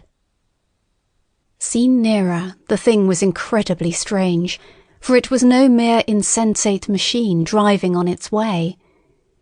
Machine it was, with a ringing metallic pace, and long, flexible, glittering tentacles, one of which gripped a young pine tree, swinging and rattling about its strange body. It picked its road as it went striding along, and the brazen hood that surmounted it moved to and fro, with the inevitable suggestion of a head looking about. Behind the main body was a huge mass of white metal, like a gigantic fisherman's basket, and puffs of green smoke squirted out from the joints of the limbs as the creature swept by me. And in an instant it was gone. So much I saw then, all vaguely for the flickering of the lightning, in blinding highlights and dense black shadows. As it passed, it set up an exultant, deafening howl that drowned the thunder. Alloo! Alloo! And in another minute it was with its companion, half a mile away, stooping over something in the field. I have no doubt this thing in the field was the third of the 10 cylinders they had fired at us from Mars. For some minutes I lay there in the rain and darkness, watching, by the intermittent light, these monstrous beings of metal moving about in the distance over the hedge-tops. A thin hail was now beginning, and as it came and went their figures grew misty, and then flashed into clearness again. Now and then came a gap in the lightning, and the night swallowed them up. I was soaked with hail above and puddle water below. It was some time before my blank astonishment would let me struggle up the bank to a drier position, or think at all of my imminent peril. Not far from me was a little one-roomed squatter's hut of wood, surrounded by a patch of potato garden. I struggled to my feet at last, and, crouching and making use of every chance of cover, I made a run for this. I hammered at the door, but I could not make the people hear, if there were any people inside, and after a time I desisted, and, availing myself of a ditch for the greater part of the way, succeeded in crawling, unobserved by these monstrous machines, into the pine woods towards Maybury. Under cover of this I pushed on, wet and shivering now, towards my own house. I walked among the trees trying to find the footpath. It was very dark indeed in the wood, for the lightning was now becoming infrequent, and the hail, which was pouring down in a torrent, fell in columns through the gaps in the heavy foliage. If I had fully realised the meaning of all the things I had seen, I should have immediately worked my way round through Byfleet to Street Cobham, and so gone back to rejoin my wife at Leatherhead. But that night the strangeness of things about me, and my physical wretchedness, prevented me, for I was bruised, weary, wet to the skin, deafened and blinded by the storm. I had a vague idea of going on to my own house, and that was as much motive as I had. I staggered through the trees, fell into a ditch and bruised my knees against a plank, and finally splashed out into the lane that ran down from the College Arms. I say splashed, for the storm water was sweeping the sand down the hill in a muddy torrent. There, in the darkness, a man blundered into me and sent me reeling back. He gave a cry of terror, sprang sideways, and rushed on before I could gather my wits sufficiently to speak to him. So heavy was the stress of this storm, just at this place, that I had the hardest task to win my way up the hill. I went close up to the fence on the left and worked my way along its palings. Near the top I stumbled upon something soft, and, by a flash of lightning, saw between my feet a heap of black broadcloth and a pair of boots. Before I could distinguish clearly how the man lay, the flicker of light had passed. I stood over him waiting for the next flash. When it came, I saw that he was a sturdy man, cheaply but not shabbily dressed. His head was bent under his body, and he lay crumpled up close to the fence, as though he had been flung violently against it. Overcoming the repugnance natural to one who had never before touched a dead body, I stooped and turned him over to feel for his heart. He was quite dead. Apparently his neck had been broken. The lightning flashed for a third time, and his face leaped upon me. I sprang to my feet. It was the landlord of the Spotted Dog, whose conveyance I had taken. I stepped over him gingerly and pushed on up the hill. I made my way by the police station and the College Arms towards my own house. Nothing was burning on the hillside, though from the common there still came a red glare and a rolling tumult of ruddy smoke beating up against the drenching hail. So far as I could see by the flashes, the houses about me were mostly uninjured. By the College Arms a dark heap lay in the road.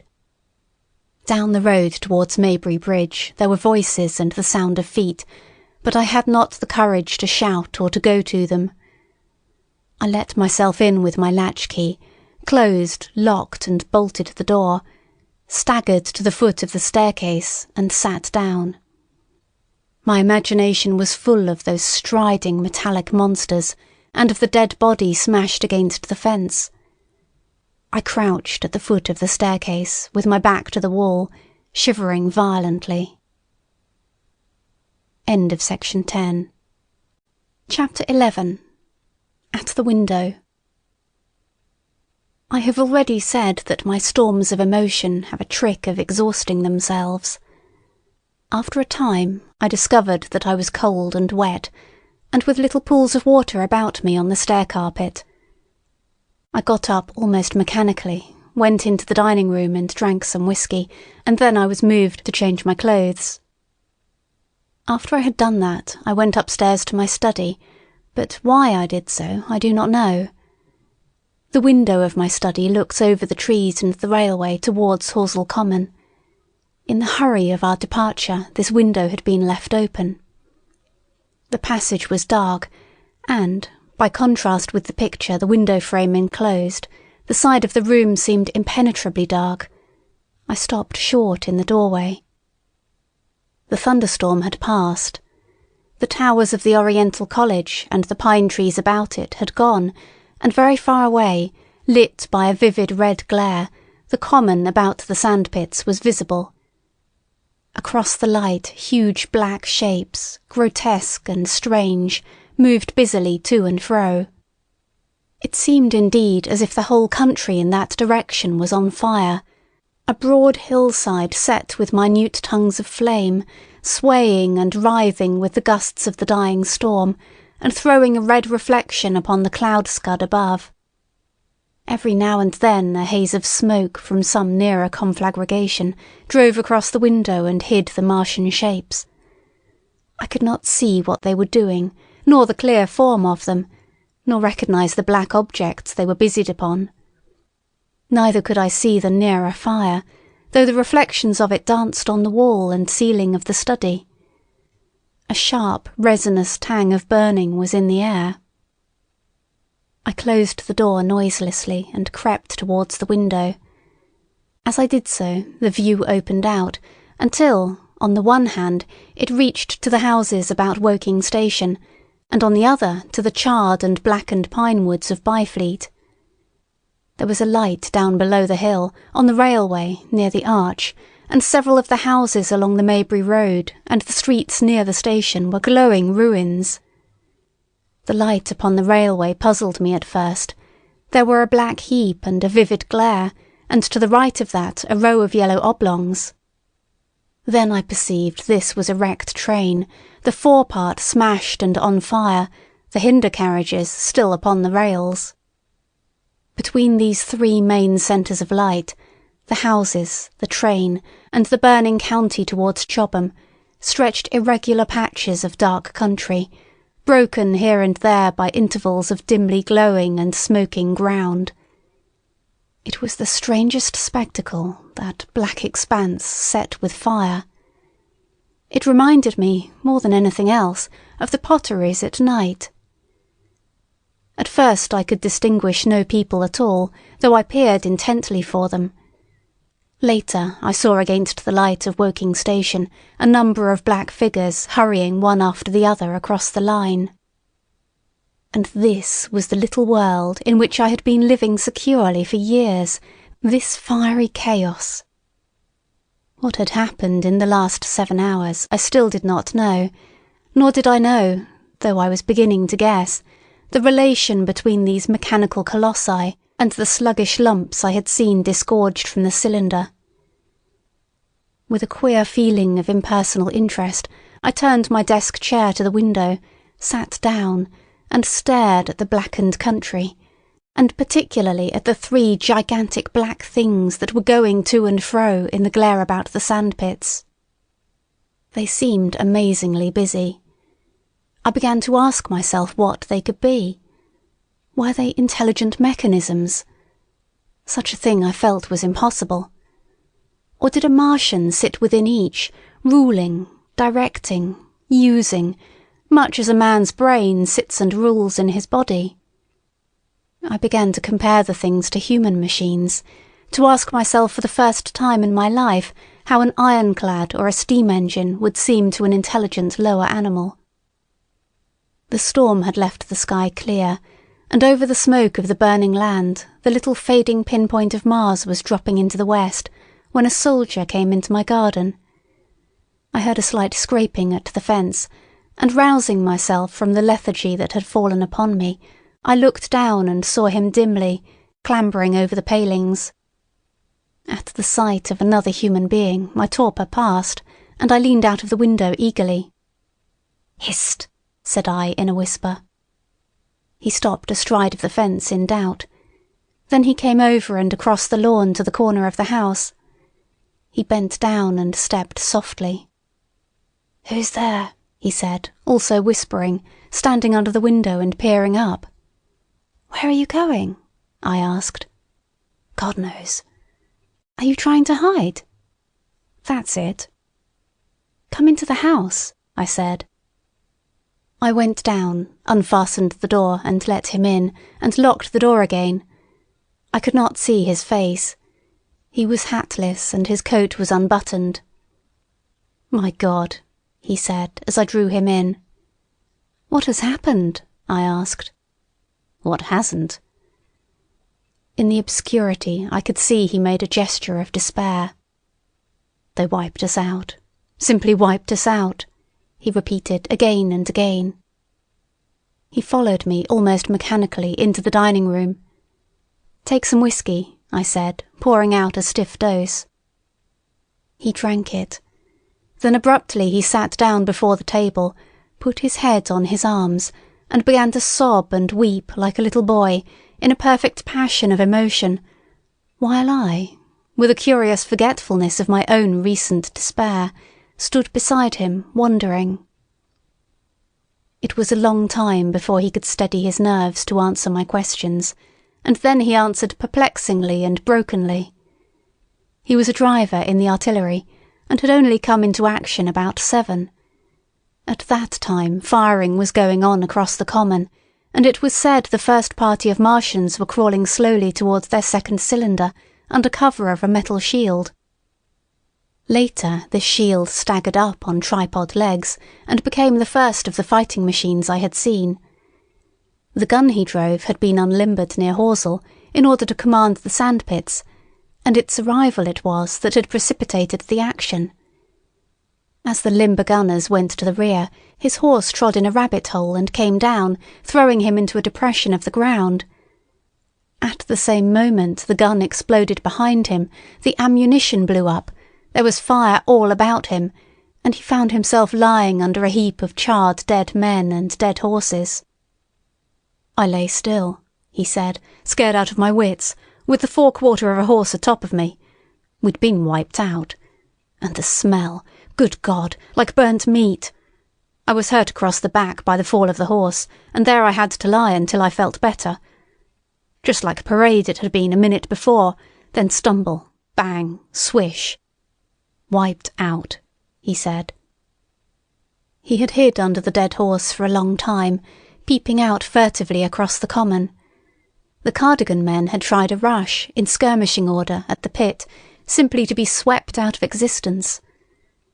Then the monster had risen to its feet, and had begun to walk leisurely to and fro across the common among the few fugitives, with its head-like hood turning about exactly like the head of a cowled human being. A kind of arm carried a complicated metallic case, about which green flashes scintillated, and out of the funnel of this there smoked the heat ray. In a few minutes there was, so far as the soldier could see, not a living thing left upon the common, and every bush and tree upon it that was not already a blackened skeleton was burning. The hussars had been on the road beyond the curvature of the ground, and he saw nothing of them. He heard the Maxims rattle for a time, and then become still. The giant saved Woking station and its cluster of houses until the last. Then in a moment the heat ray was brought to bear, and the town became a heap of fiery ruins. Then the thing shut off the heat ray, and turning its back upon the artilleryman, began to waddle away towards the smouldering pine woods that sheltered the second cylinder. As it did so, a second glittering titan built itself up out of the pit. The second monster followed the first, and at that the artilleryman began to crawl very cautiously across the hot heather ash towards Horsell. He managed to get alive into the ditch by the side of the road, and so escaped to Woking. There his story became ejaculatory. The place was impassable. It seems there were a few people alive there, frantic for the most part, and many burned and scalded. He was turned aside by the fire, and hid among some almost scorching heaps of broken wall as one of the Martian giants returned. He saw this one pursue a man, catch him up in one of its steely tentacles, and knock his head against the trunk of a pine tree. At last, after nightfall, the artilleryman made a rush for it and got over the railway embankment. Since then he had been skulking along towards Maybury, in the hope of getting out of danger Londonward. People were hiding in trenches and cellars, and many of the survivors had made off towards Woking village and Send. He had been consumed with thirst until he found one of the water mains near the railway arch smashed, and the water bubbling out like a spring upon the road. That was the story I got from him, bit by bit. He grew calmer telling me, and trying to make me see the things he had seen. He had eaten no food since midday, he told me early in his narrative, and I found some mutton and bread in the pantry and brought it into the room. We lit no lamp for fear of attracting the Martians, and ever and again our hands would touch upon bread or meat. As he talked, things about us came darkly out of the darkness, and the trampled bushes and broken rose trees outside the window grew distinct. It would seem that a number of men or animals had rushed across the lawn. I began to see his face, blackened and haggard, as no doubt mine was also. When we had finished eating, we went softly upstairs to my study, and I looked again out of the open window. In one night, the valley had become a valley of ashes.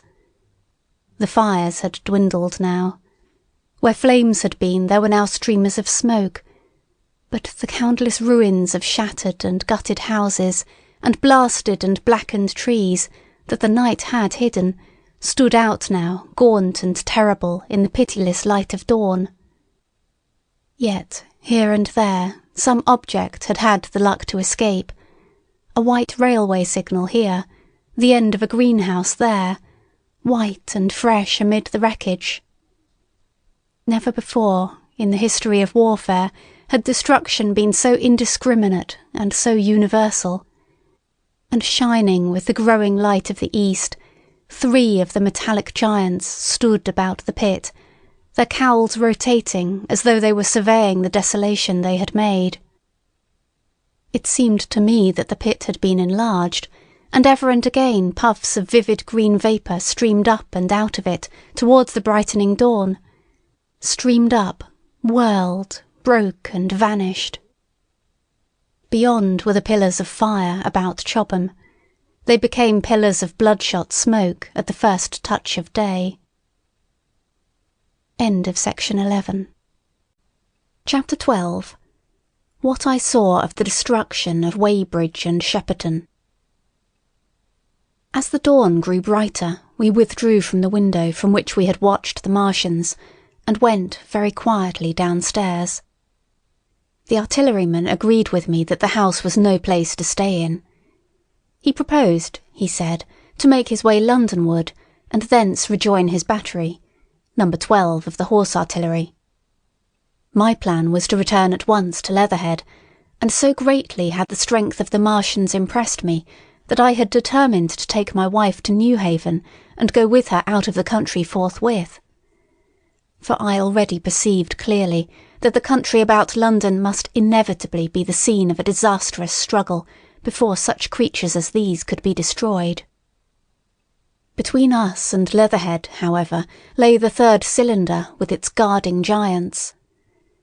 Had I been alone, I think I should have taken my chance and struck across country. But the artilleryman dissuaded me. "It's no kindness to the right sort of wife," he said, "to make her a widow." And in the end I agreed to go with him, under cover of the woods, northward as far as Street Cobham before I parted with him. Thence I would make a big detour by Epsom to reach Leatherhead. I should have started at once, but my companion had been in active service, and he knew better than that. He made me ransack the house for a flask, which he filled with whisky, and we lined every available pocket with packets of biscuits and slices of meat. Then we crept out of the house, and ran as quickly as we could down the ill-made road by which I had come overnight. The houses seemed deserted. In the road lay a group of 3 charred bodies close together, struck dead by the heat ray, and here and there were things that people had dropped, a clock, a slipper, a silver spoon, and the like poor valuables. At the corner, turning up towards the post office, a little cart, filled with boxes and furniture, and horseless, heeled over on a broken wheel. A cash box had been hastily smashed open and thrown under the debris. Except the lodge at the orphanage, which was still on fire, none of the houses had suffered very greatly here. The heat ray had shaved the chimney tops and passed. Yet, save ourselves, there did not seem to be a living soul on Maybury Hill. The majority of the inhabitants had escaped, I suppose, by way of the old Woking road, the road I had taken when I drove to Leatherhead, or they had hidden. We went down the lane, by the body of the man in black, sodden now from the overnight hail, and broke into the woods at the foot of the hill. We pushed through these towards the railway without meeting a soul. The woods across the line were but the scarred and blackened ruins of woods. For the most part the trees had fallen, but a certain proportion still stood, dismal grey stems, with dark brown foliage instead of green. On our side the fire had done no more than scorch the nearer trees. It had failed to secure its footing. In one place the woodmen had been at work on Saturday. Trees, felled and freshly trimmed, lay in a clearing, with heaps of sawdust by the sawing machine and its engine. Hard by was a temporary hut, deserted. There was not a breath of wind this morning, and everything was strangely still. Even the birds were hushed, and as we hurried along, I and the artilleryman talked in whispers, and looked now and again over our shoulders. Once or twice we stopped to listen. After a time we drew near the road, and as we did so we heard the clatter of hoofs and saw through the tree stems 3 cavalry soldiers riding slowly towards Woking. We hailed them, and they halted while we hurried towards them. It was a lieutenant and a couple of privates of the 8th Hussars, with a stand like a theodolite, which the artilleryman told me was a heliograph. "You are the first men I've seen coming this way this morning," said the lieutenant. "What's brewing?" His voice and face were eager. The men behind him stared curiously. The artilleryman jumped down the bank into the road and saluted. "Gun destroyed last night, sir. Have been hiding. Trying to rejoin battery, sir. You'll come in sight of the Martians, I expect, about half a mile along this road." "What the dickens are they like?" asked the lieutenant. "Giants in armour, sir. 100 feet high, 3 legs and a body like aluminium, with a great mighty head in a hood, sir." "Get out," said the lieutenant. "What confounded nonsense." "You'll see, sir. They carry a kind of box, sir, that shoots fire and strikes you dead." "What do you mean? A gun?" "No, sir." And the artilleryman began a vivid account of the heat ray. Halfway through the lieutenant interrupted him and looked up at me. I was still standing on the bank by the side of the road. "It's perfectly true," I said. "Well," said the lieutenant, "I suppose it's my business to see it too. Look here," to the artilleryman, "we're detailed here clearing people out of their houses. You'd better go along and report yourself to Brigadier General Marvin and tell him all you know. He's at Weybridge. Know the way?" "I do," I said, and he turned his horse southward again. "Half a mile, you say?" said he. "At most," I answered, and pointed over the treetops southward. He thanked me and rode on, and we saw them no more. Farther along, we came upon a group of 3 women and 2 children in the road, busy clearing out a labourer's cottage. They had got hold of a little hand truck, and were piling it up with unclean-looking bundles and shabby furniture. They were all too assiduously engaged to talk to us as we passed.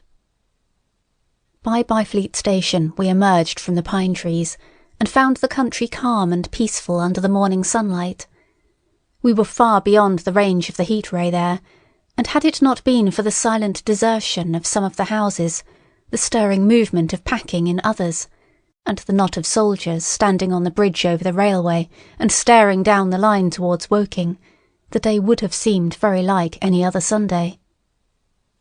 Several farm wagons and carts were moving creakily along the road to Addlestone, and suddenly, through the gate of a field, we saw, across a stretch of flat meadow, 6 12-pounders, standing neatly at equal distances, pointing towards Woking. The gunners stood by the guns waiting, and the ammunition wagons were at a business-like distance. The men stood almost as if under inspection. "That's good," said I. "They will get one fair shot at any rate." The artilleryman hesitated at the gate. "I shall go on," he said. Farther on towards Weybridge, just over the bridge, there were a number of men in white fatigue jackets throwing up a long rampart, and more guns behind. "It's bows and arrows against the lightning anyhow," said the artilleryman. "They haven't seen that fire beam yet." The officers who were not actively engaged stood and stared over the treetops southwestward, and the men digging would stop every now and again to stare in the same direction. Byfleet was in a tumult. People packing and a score of hussars, some of them dismounted, some on horseback, were hunting them about.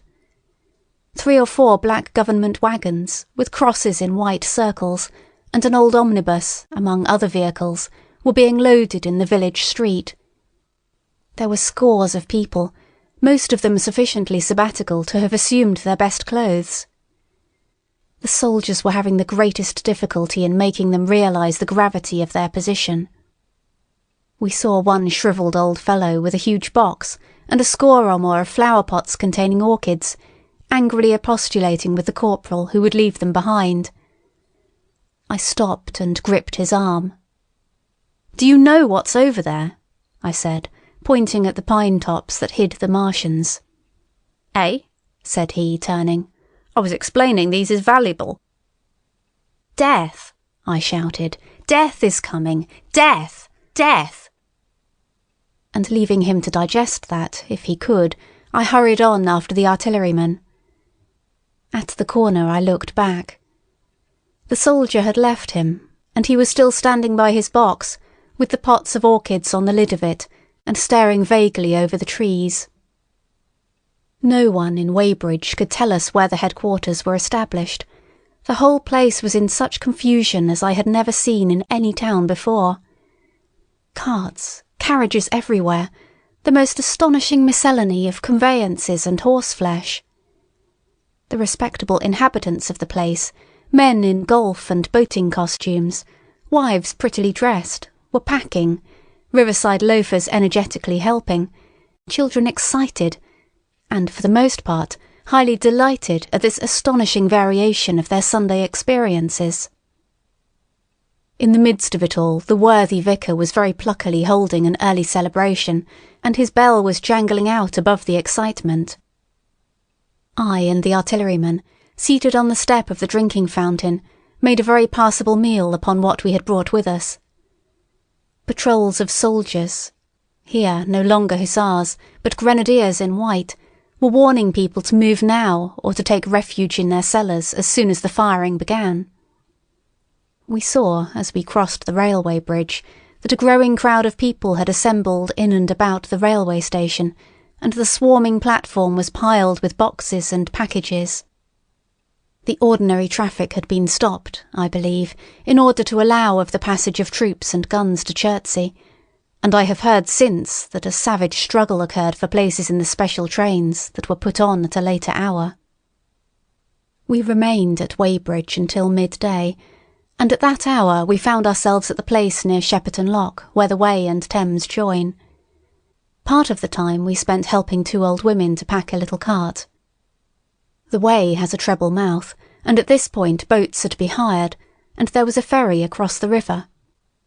On the Shepperton side was an inn with a lawn, and beyond that the tower of Shepperton Church, it has been replaced by a spire, rose above the trees. Here we found an excited and noisy group of fugitives. As yet the flight had not grown to a panic, but there were already far more people than all the boats going to and fro could enable to cross. People came panting along under heavy burdens. One husband and wife were even carrying a small outhouse door between them, with some of their household goods piled thereon. One man told us he meant to get away from Shepperton Station. There was a lot of shouting, and one man was even jesting.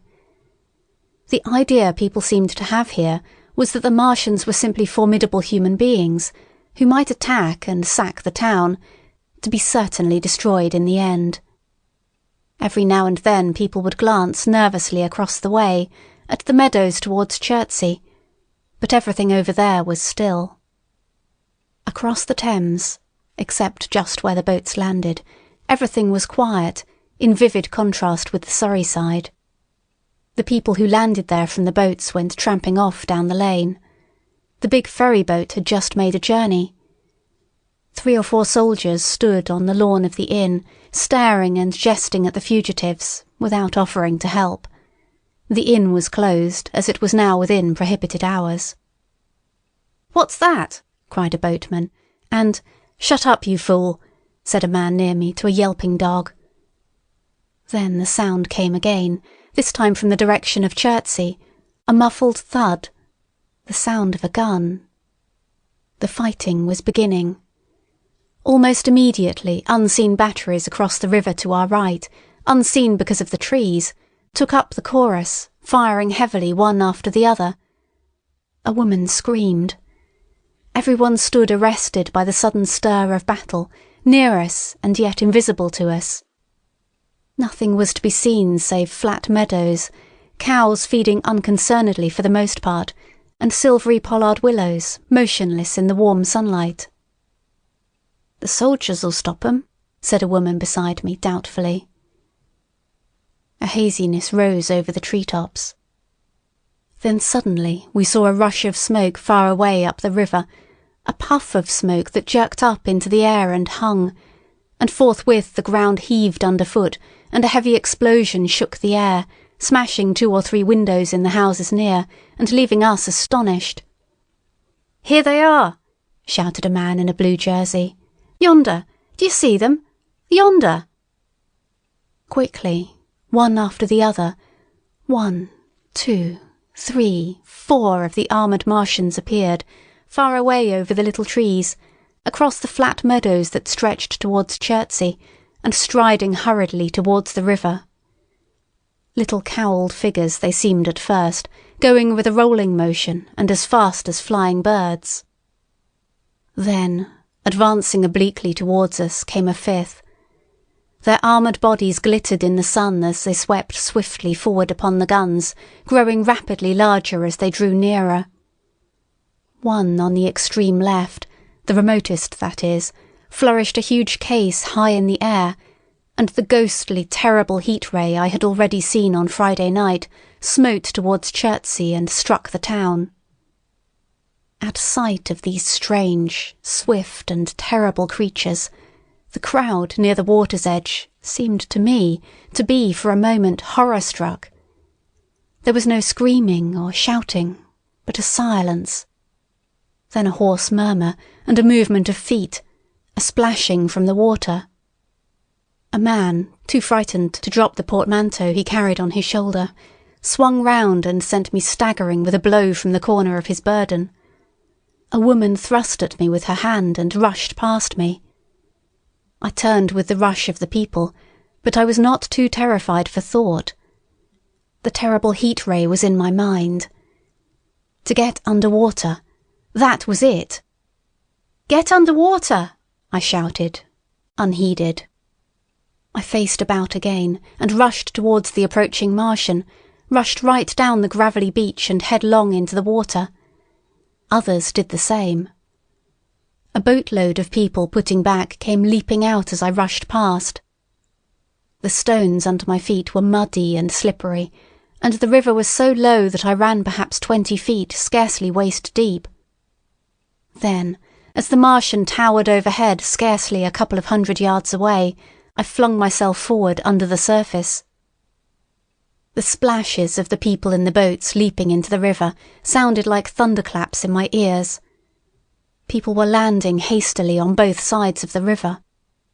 But the Martian machine took no more notice for the moment of the people running this way and that than a man would of the confusion of ants in a nest against which his foot has kicked. When, half suffocated, I raised my head above water, the Martian's hood pointed at the batteries that were still firing across the river, and as it advanced it swung loose what must have been the generator of the heat ray. In another moment it was on the bank, and in a stride wading halfway across. The knees of its foremost legs bent at the farther bank, and in another moment it had raised itself to its full height again, close to the village of Shepperton. Forthwith the 6 guns, which, unknown to anyone on the right bank, had been hidden behind the outskirts of that village, fired simultaneously. The sudden near concussion, the last close upon the first, made my heart jump. The monster was already raising the case generating the heat ray as the first shell burst 6 yards above the hood. I gave a cry of astonishment. I saw and thought nothing of the other 4 Martian monsters. My attention was riveted upon the nearer incident. Simultaneously 2 other shells burst in the air near the body as the hood twisted round in time to receive, but not in time to dodge, the 4th shell. The shell burst clean in the face of the thing. The hood bulged, flashed, was whirled off in a dozen tattered fragments of red flesh and glittering metal. "Hit!" shouted I, with something between a scream and a cheer. I heard answering shouts from the people in the water about me. I could have leaped out of the water with that momentary exultation. The decapitated colossus reeled like a drunken giant, but it did not fall over. It recovered its balance by a miracle, and, no longer heeding its steps, and with the camera that fired the heat ray now rigidly upheld, it reeled swiftly upon Shepperton. The living intelligence, the Martian within the hood, was slain and splashed to the 4 winds of heaven, and the thing was now a mere intricate device of metal whirling to destruction. It drove along in a straight line, incapable of guidance. It struck the tower of Shepperton Church, smashing it down as the impact of a battering ram might have done, swerved aside, blundered on, and collapsed with tremendous force into the river out of my sight. A violent explosion shook the air, and a spout of water, steam, mud, and shattered metal shot far up into the sky. As the camera of the heat ray hit the water, the latter had immediately flashed into steam. In another moment a huge wave, like a muddy tidal bore but almost scaldingly hot, came sweeping round the bend upstream. I saw people struggling shorewards, and heard their screaming and shouting faintly above the seething and roar of the Martian's collapse. For a moment I heeded nothing of the heat, forgot the patent need of self-preservation. I splashed through the tumultuous water, pushing aside a man in black to do so, until I could see round the bend. 6 deserted boats pitched aimlessly upon the confusion of the waves. The fallen Martian came into sight downstream, lying across the river and for the most part submerged. Thick clouds of steam were pouring off the wreckage, and through the tumultuously whirling wisps I could see, intermittently and vaguely, the gigantic limbs churning the water and flinging a splash and spray of mud and froth into the air. The tentacles swayed and struck like living arms, and, save for the helpless purposelessness of these movements, it was as if some wounded thing were struggling for its life amid the waves. Enormous quantities of a ruddy brown fluid were spurting up in noisy jets out of the machine. My attention was diverted from this death flurry by a furious yelling, like that of the thing called a siren in our manufacturing towns. A man, knee-deep near the towing path, shouted inaudibly to me and pointed. Looking back, I saw the other Martians advancing with gigantic strides down the riverbank from the direction of Chertsey. The Shepperton guns spoke this time unavailingly. At that I ducked at once under water, and, holding my breath until movement was an agony, blundered painfully ahead under the surface as long as I could. The water was in a tumult about me and rapidly growing hotter. When, for a moment, I raised my head to take breath and throw the hair and water from my eyes, the steam was rising in a whirling white fog that at first hid the Martians altogether. The noise was deafening. Then I saw them, dimly, colossal figures of grey, magnified by the mist. They had passed by me, and two were stooping over the frothing, tumultuous ruins of their comrade. The third and fourth stood beside him in the water, one perhaps 200 yards from me, the other towards Laleham. The generators of the heat rays waved high, and the hissing beams smote down this way and that. The air was full of sound, a deafening and confusing conflict of noises, the clangorous din of the Martians, the crash of falling houses, the thud of trees, fences, sheds flashing into flame, and the crackling and roaring of fire. Dense black smoke was leaping up to mingle with the steam from the river, and as the heat ray went to and fro over Weybridge, its impact was marked by flashes of incandescent white that gave place at once to a smoky dance of lurid flames. The nearer houses still stood intact, awaiting their fate, shadowy, faint and pallid in the steam, with the fire behind them going to and fro. For a moment, perhaps, I stood there, breast high in the almost boiling water, dumbfounded at my position, hopeless of escape. Through the reek I could see the people who had been with me in the river scrambling out of the water through the reeds, like little frogs hurrying through grass from the advance of a man, or running to and fro in utter dismay on the towing path. Then suddenly the white flashes of the heat ray came leaping towards me. The houses caved in as they dissolved at its touch and darted out flames. The trees changed to fire with a roar. The ray flickered up and down the towing path, licking off the people who ran this way and that, and came down to the water's edge not 50 yards from where I stood. It swept across the river to Shepperton, and the water in its track rose in a boiling wheel crested with steam. I turned shoreward. In another moment the huge wave, well nigh at the boiling point, had rushed upon me. I screamed aloud and scalded, half-blinded, agonised. I staggered through the leaping, hissing water towards the shore. Had my foot stumbled, it would have been the end. I fell helplessly, in full sight of the Martians, upon the broad, bare, gravelly spit that runs down to mark the angle of the Wey and Thames. I expected nothing but death. I have a dim memory of the foot of a Martian coming down within a score of yards of my head, driving straight into the loose gravel, whirling it this way and that, and lifting again, of a long suspense, and then of the four, carrying the debris of their comrade between them, now clear, and then presently faint through a veil of smoke, receding interminably, as it seemed to me, across a vast space of river and meadow.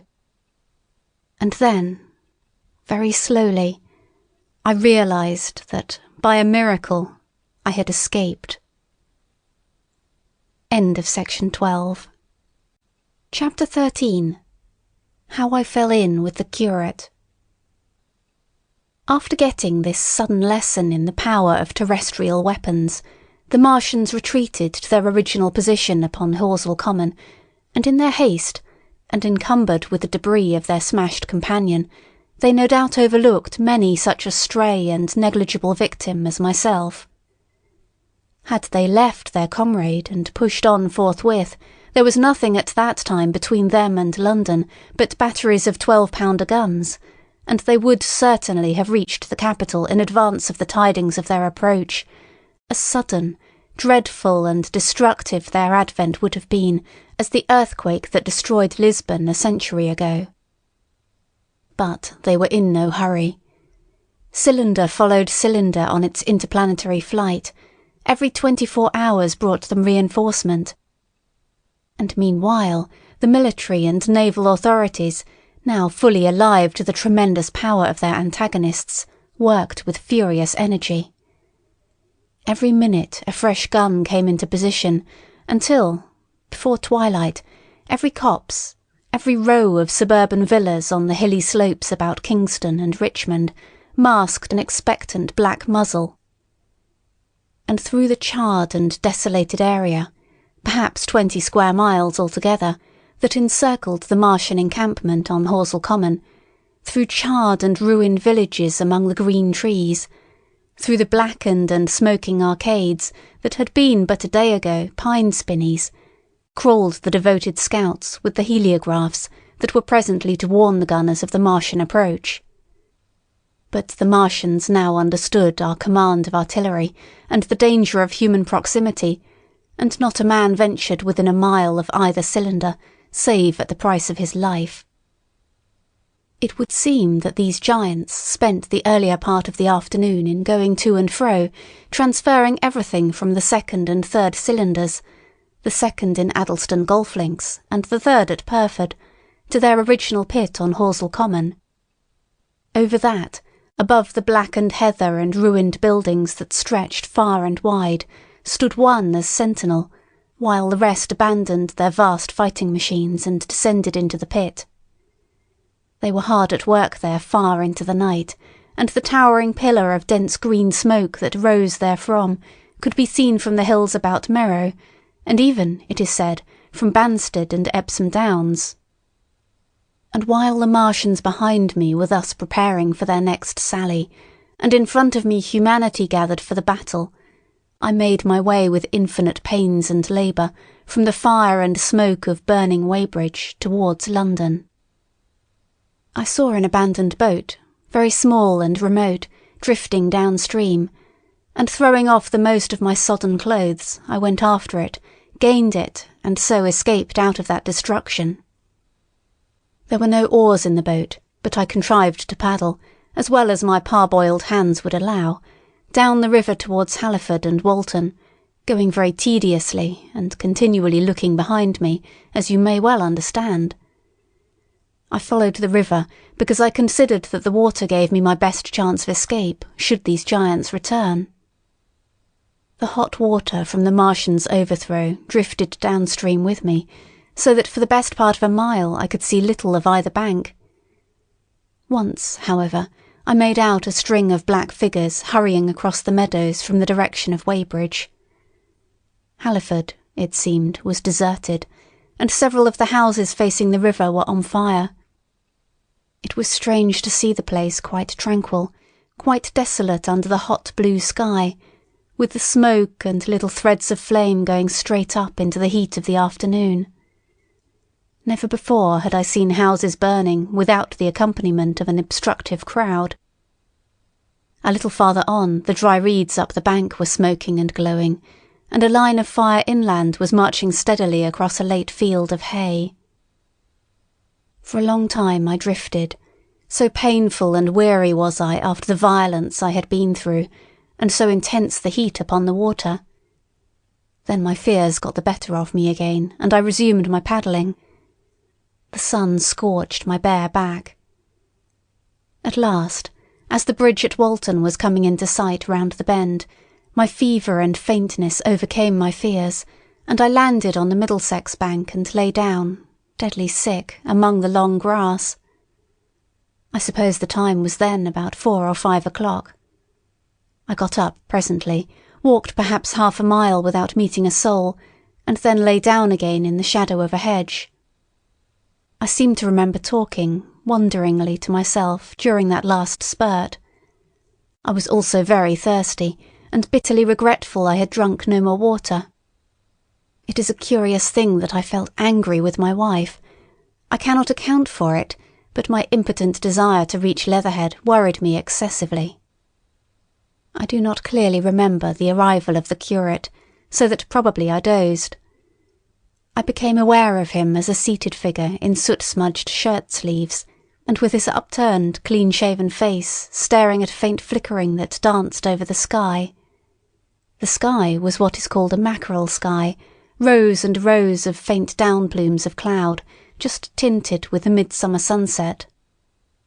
I sat up, and at the rustle of my motion he looked at me quickly. "Have you any water?" I asked abruptly. He shook his head. "You have been asking for water for the last hour," he said. For a moment we were silent, taking stock of each other. I dare say he found me a strange enough figure, naked save for my water-soaked trousers and socks, scalded, and my face and shoulders blackened by the smoke. His face was a fair weakness, his chin retreated, and his hair lay in crisp, almost flaxen curls on his low forehead. His eyes were rather large, pale blue and blankly staring. He spoke abruptly, looking vacantly away from me. "What does it mean?" he said. "What do these things mean?" I stared at him and made no answer. He extended a thin white hand and spoke in almost a complaining tone. "Why are these things permitted? What sins have we done? The morning service was over, I was walking through the roads to clear my brain for the afternoon, and then fire, earthquake, death! As if it was Sodom and Gomorrah. All our work undone, all the work. What are these Martians?" "What are we?" I answered, clearing my throat. He gripped his knees and turned to look at me again. For half a minute, perhaps, he stared silently. "I was walking through the roads to clear my brain," he said, "and suddenly, fire, earthquake, death!" He relapsed into silence, with his chin now sunken almost to his knees. Presently he began waving his hand. "All the work, all the Sunday schools. What have we done? What has Weybridge done? Everything gone, everything destroyed. The church, we rebuilt it only 3 years ago. Gone, swept out of existence. Why?" Another pause, and he broke out again like one demented. "The smoke of her burning goeth up for ever and ever," he shouted.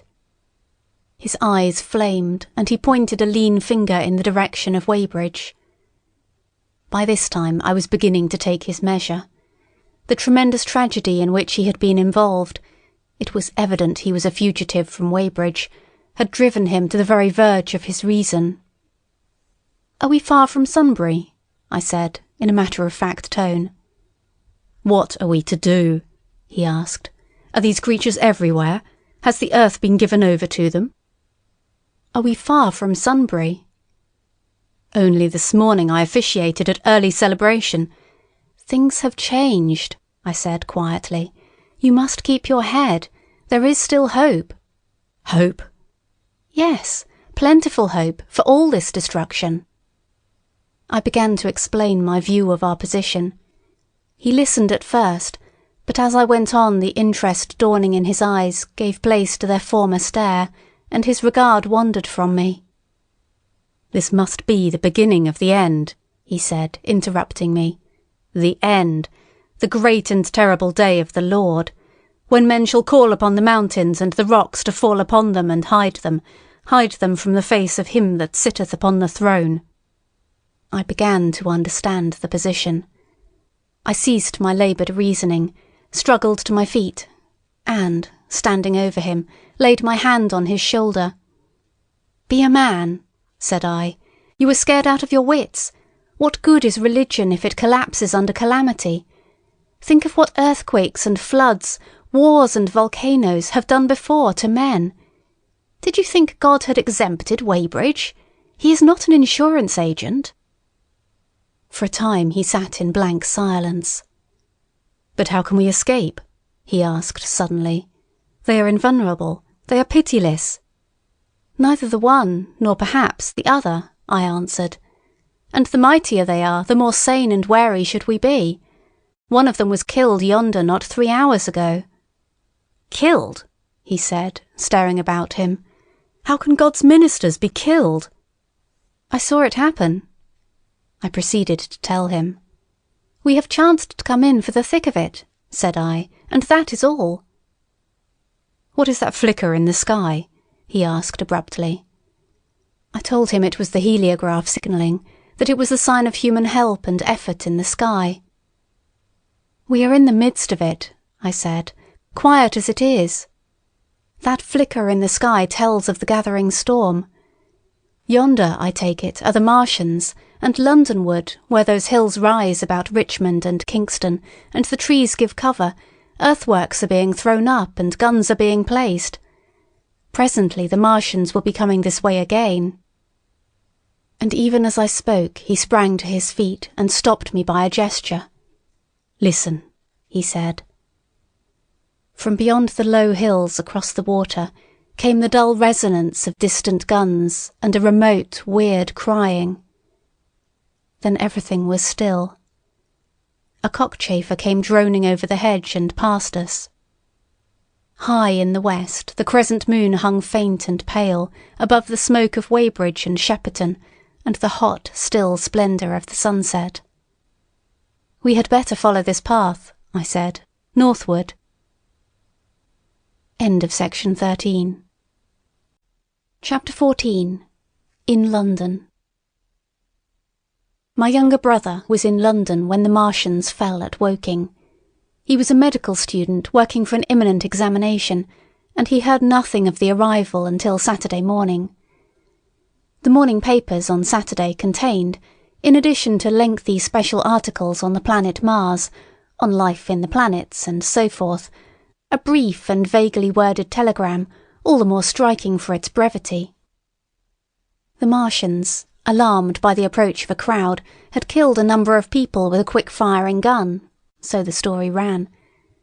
The telegram concluded with the words, "Formidable as they seem to be, the Martians have not moved from the pit into which they have fallen, and, indeed, seem incapable of doing so. Probably this is due to the relative strength of the Earth's gravitational energy."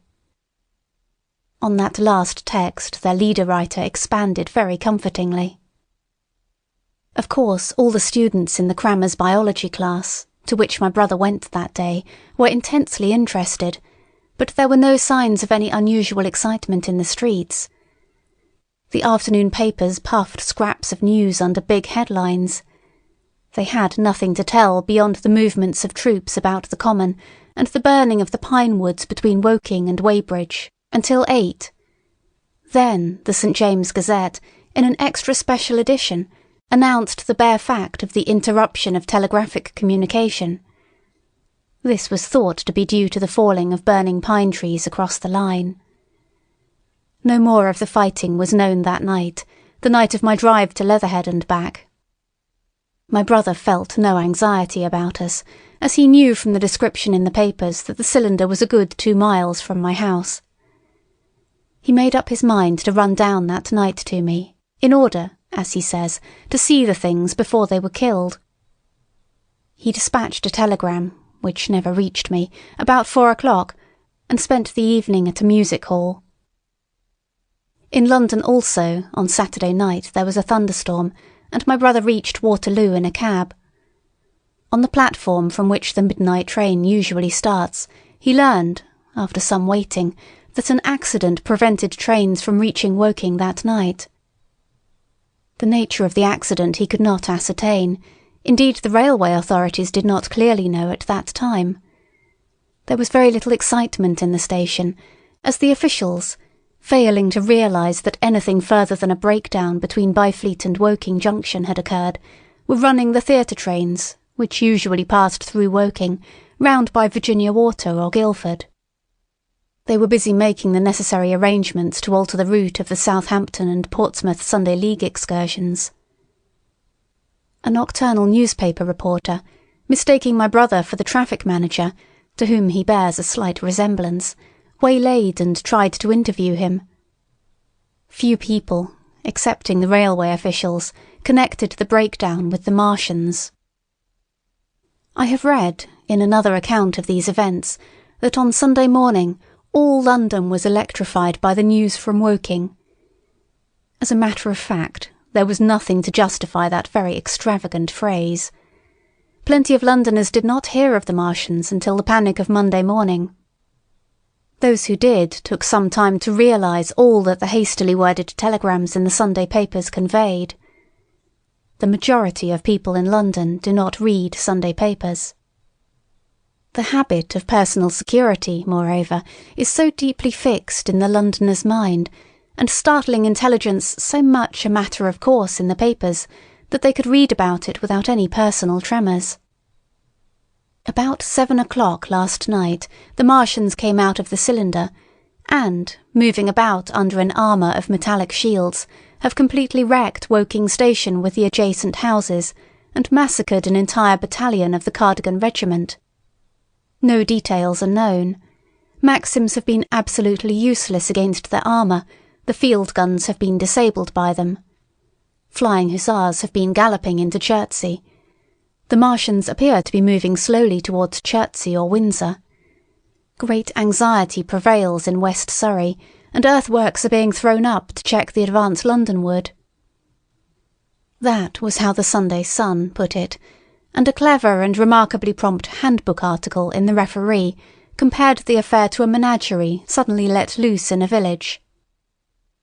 No one in London knew positively of the nature of the armoured Martians, and there was still a fixed idea that these monsters must be sluggish, crawling, creeping painfully. Such expressions occurred in almost all the earlier reports. None of the telegrams could have been written by an eyewitness of their advance. The Sunday papers printed separate editions as further news came to hand, some even in default of it. But there was practically nothing more to tell people until late in the afternoon, when the authorities gave the press agencies the news in their possession. It was stated that the people of Walton and Weybridge and all the district were pouring along the roads Londonward, and that was all. My brother went to church at the Foundling Hospital in the morning, still in ignorance of what had happened on the previous night. There he heard allusions made to the invasion and a special prayer for peace. Coming out, he bought a Referee. He became alarmed at the news in this and went again to Waterloo Station to find out if communication were restored. The omnibuses, carriages, cyclists and innumerable people walking in their best clothes seemed scarcely affected by the strange intelligence that the news vendors were disseminating. People were interested, or, if alarmed only on account of the local residents. At the station he heard for the first time that the Windsor and Chertsey lines were now interrupted. The porters told him that several remarkable telegrams had been received in the morning from Byfleet and Chertsey stations, but that these had abruptly ceased. My brother could get very little precise detail out of them. "There's fighting going on about Weybridge," was the extent of their information. The train service was now very much disorganised. Quite a number of people who had been expecting friends from places on the South Western network were standing about the station. One grey-headed old gentleman came and abused the South Western Company bitterly to my brother. "It wants showing up," he said. 1 or 2 trains came in from Richmond, Putney and Kingston, containing people who had gone out for a day's boating and found the locks closed and a feeling of panic in the air. A man in a blue and white blazer addressed my brother, full of strange tidings. "There's hosts of people driving into Kingston in traps and carts and things, with boxes of valuables and all that," he said. "They come from Molesey and Weybridge and Walton, and they say there's been guns heard at Chertsey, heavy firing, and that mounted soldiers have told them to get off at once because the Martians are coming. We heard guns firing at Hampton Court Station, but we thought it was thunder. What the dickens does it all mean? The Martians can't get out of their pit, can they?" My brother could not tell him. Afterwards, he found that the vague feeling of alarm had spread to the clients of the Underground Railway, and that the Sunday excursionists began to return from all over the south-western lung. Barnes, Wimbledon, Richmond Park, Kew and so forth, at unnaturally early hours. But not a soul had anything more than vague hearsay to tell of. Everyone connected with the terminus seemed ill-tempered. About 5 o'clock, the gathering crowd in the station was immensely excited by the opening of the line of communication, which is almost invariably closed, between the southeastern and the southwestern stations, and the passage of carriage trucks bearing huge guns and carriages crammed with soldiers. These were the guns that were brought up from Woolwich and Chatham to cover Kingston. There was an exchange of pleasantries. "You'll get eaten," "We're the beast tamers," and so forth. A little while after that a squad of police came into the station and began to clear the public off the platforms, and my brother went out into the street again. The church bells were ringing for evensong, and a squad of Salvation Army lassies came singing down Waterloo Road. On the bridge a number of loafers were watching a curious brown scum that came drifting down the stream in patches. The sun was just setting, and the clock tower and the Houses of Parliament rose against one of the most peaceful skies it is possible to imagine, a sky of gold, barred with long transverse stripes of reddish-purple cloud. There was talk of a floating body. One of the men there, a reservist he said he was, told my brother he had seen the heliograph flickering in the west.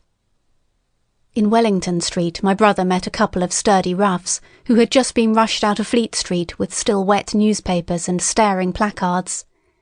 "Dreadful catastrophe," they bawled one to the other down Wellington Street. "Fighting at Weybridge. Full description. Repulse of the Martians. London in danger." He had to give threepence for a copy of that paper. Then it was, and then only, that he realised something of the full power and terror of these monsters. He learned that they were not merely a handful of small sluggish creatures, but that they were minds swaying vast mechanical bodies, and that they could move swiftly and smite with such power that even the mightiest guns could not stand against them. They were described as vast, spider-like machines, nearly 100 feet high, capable of the speed of an express train, and able to shoot out a beam of intense heat. Masked batteries, chiefly of field guns, had been planted in the country about Horsell Common, and especially between the Woking district and London. 5 of the machines had been seen moving towards the Thames, and one, by a happy chance, had been destroyed. In the other cases the shells had missed, and the batteries had been at once annihilated by the heat rays. Heavy losses of soldiers were mentioned, but the tone of the dispatch was optimistic. The Martians had been repulsed, they were not invulnerable. They had retreated to their triangle of cylinders again, in the circle about Woking. Signallers with heliographs were pushing forward upon them from all sides. Guns were in rapid transit from Windsor, Portsmouth, Aldershot, Woolwich, even from the north. Among others, long wire guns of 95 tons from Woolwich. Altogether 116 were in position or being hastily placed, chiefly covering London. Never before in England had there been such a vast or rapid concentration of military material.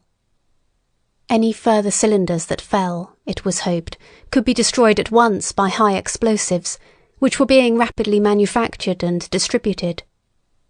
No doubt, ran the report, the situation was of the strangest and gravest description, but the public was exhorted to avoid and discourage panic. No doubt the Martians were strange and terrible in the extreme, but at the outside there could not be more than 20 of them against our millions. The authorities had reason to suppose, from the size of the cylinders, that at the outside there could not be more than 5 in each cylinder, 15 altogether, and one at least was disposed of, perhaps more. The public would be fairly warned of the approach of danger, and elaborate measures were being taken for the protection of the people in the threatened southwestern suburbs. And so, with reiterated assurances of the safety of London and the ability of the authorities to cope with the difficulty, this quasi-proclamation closed. This was printed in enormous type on paper so fresh that it was still wet, and there had been no time to add a word of comment. It was curious, my brother said, to see how ruthlessly the usual contents of the paper had been hacked and taken out to give this place. All down Wellington Street people could be seen fluttering out the pink sheets and reading, and the Strand was suddenly noisy with the voices of an army of hawkers following these pioneers. Men came scrambling off buses to secure copies. Certainly this news excited people intensely, whatever their previous apathy.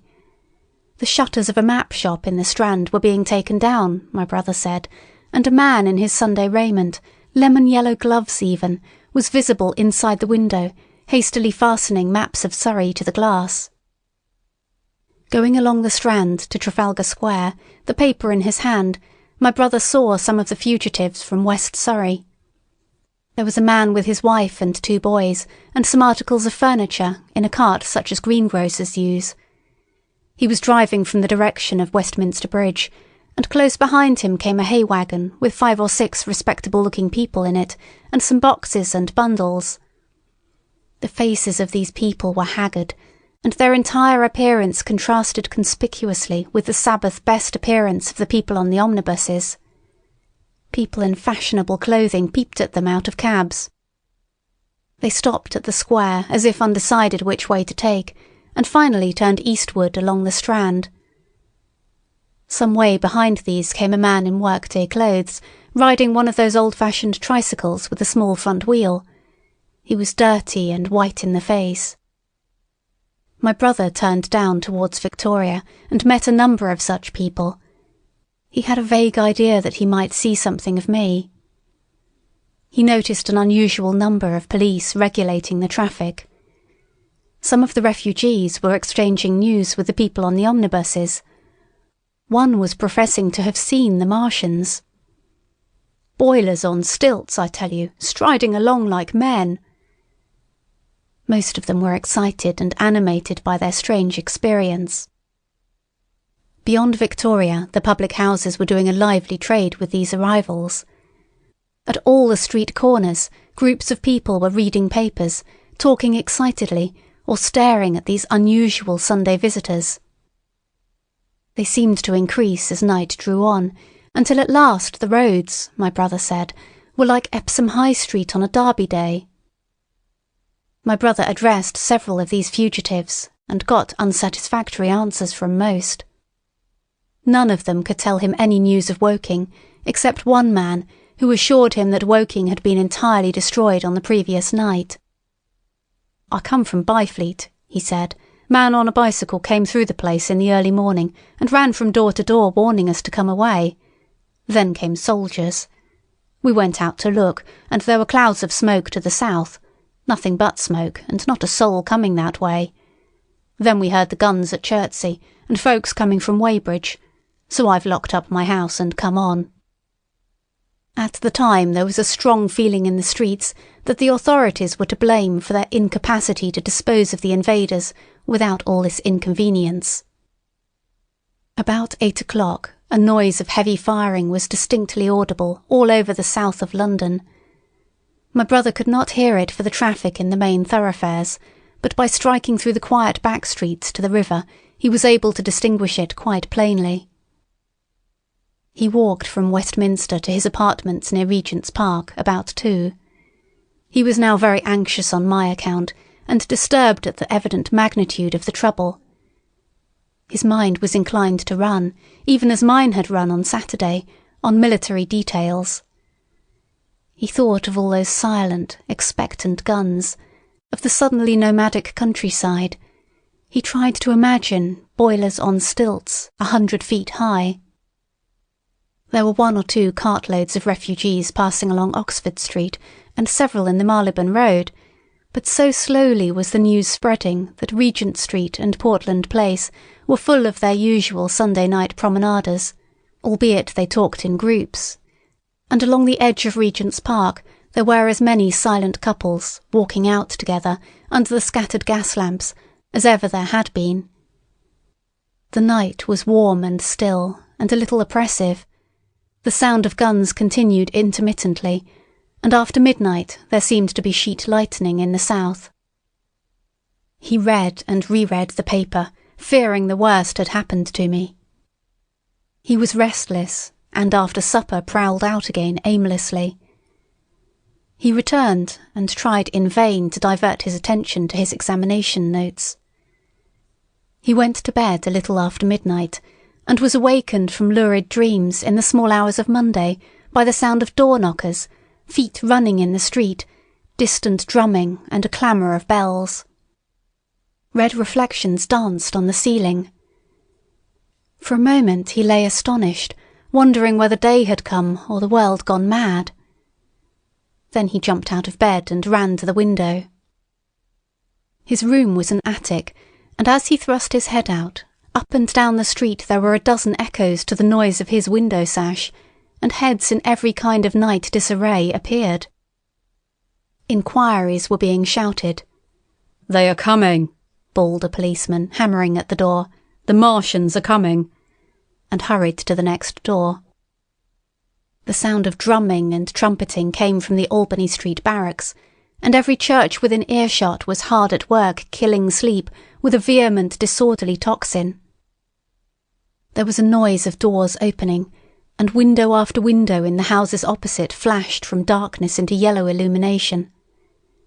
Up the street came galloping a closed carriage, bursting abruptly into noise at the corner, rising to a clattering climax under the window, and dying away slowly in the distance. Close on the rear of this came a couple of cabs, the forerunners of a long procession of flying vehicles, going for the most part to Chalk Farm Station, where the North Western special trains were loading up, instead of coming down the gradient into Euston. For a long time my brother stared out of the window in blank astonishment, watching the policemen hammering at door after door and delivering their incomprehensible message. Then the door behind him opened, and the man who lodged across the landing came in, dressed only in shirt, trousers and slippers, his braces loose about his waist, his hair disordered from his pillow. "What the devil is it?" he asked. "A fire? What a devil of a row?" They both craned their heads out of the window, straining to hear what the policemen were shouting. People were coming out of the side streets and standing in groups at the corners talking. "What the devil is it all about?" said my brother's fellow lodger. My brother answered him vaguely and began to dress, running with each garment to the window in order to miss nothing of the growing excitement. And presently men selling unnaturally early newspapers came bawling into the street. "London in danger of suffocation. The Kingston and Richmond defences forced. Fearful massacres in the Thames Valley." And all about him, in the rooms below, in the houses on each side and across the road, and behind in the park terraces, and in the 100 other streets of that part of Marylebone, and the Westbourne Park district, and St Pancras, and westward and northward in Kilburn and St John's Wood and Hampstead, and eastward in Shoreditch and Highbury and Haggerston and Hoxton, and indeed throughout all the vastness of London, from Ealing to East Ham, people were rubbing their eyes and opening windows to stare out and ask aimless questions, dressing hastily as the first breath of the coming storm of fear blew through the streets. It was the dawn of the Great Panic. London, which had gone to bed on Sunday night oblivious and inert, was awakened, in the small hours of Monday morning, to a vivid sense of danger. Unable from his window to learn what was happening, my brother went down and out into the street, just as the sky between the parapets of the houses grew pink with the early dawn. The flying people on foot and in vehicles grew more numerous every moment. "Black smoke," he heard people crying, and again, black smoke. The contagion of such a unanimous fear was inevitable. As my brother hesitated on the doorstep, he saw another news vendor approaching, and got a paper forthwith. The man was running away with the rest, and selling his papers for $1 each as he ran, a grotesque mingling of profit and panic.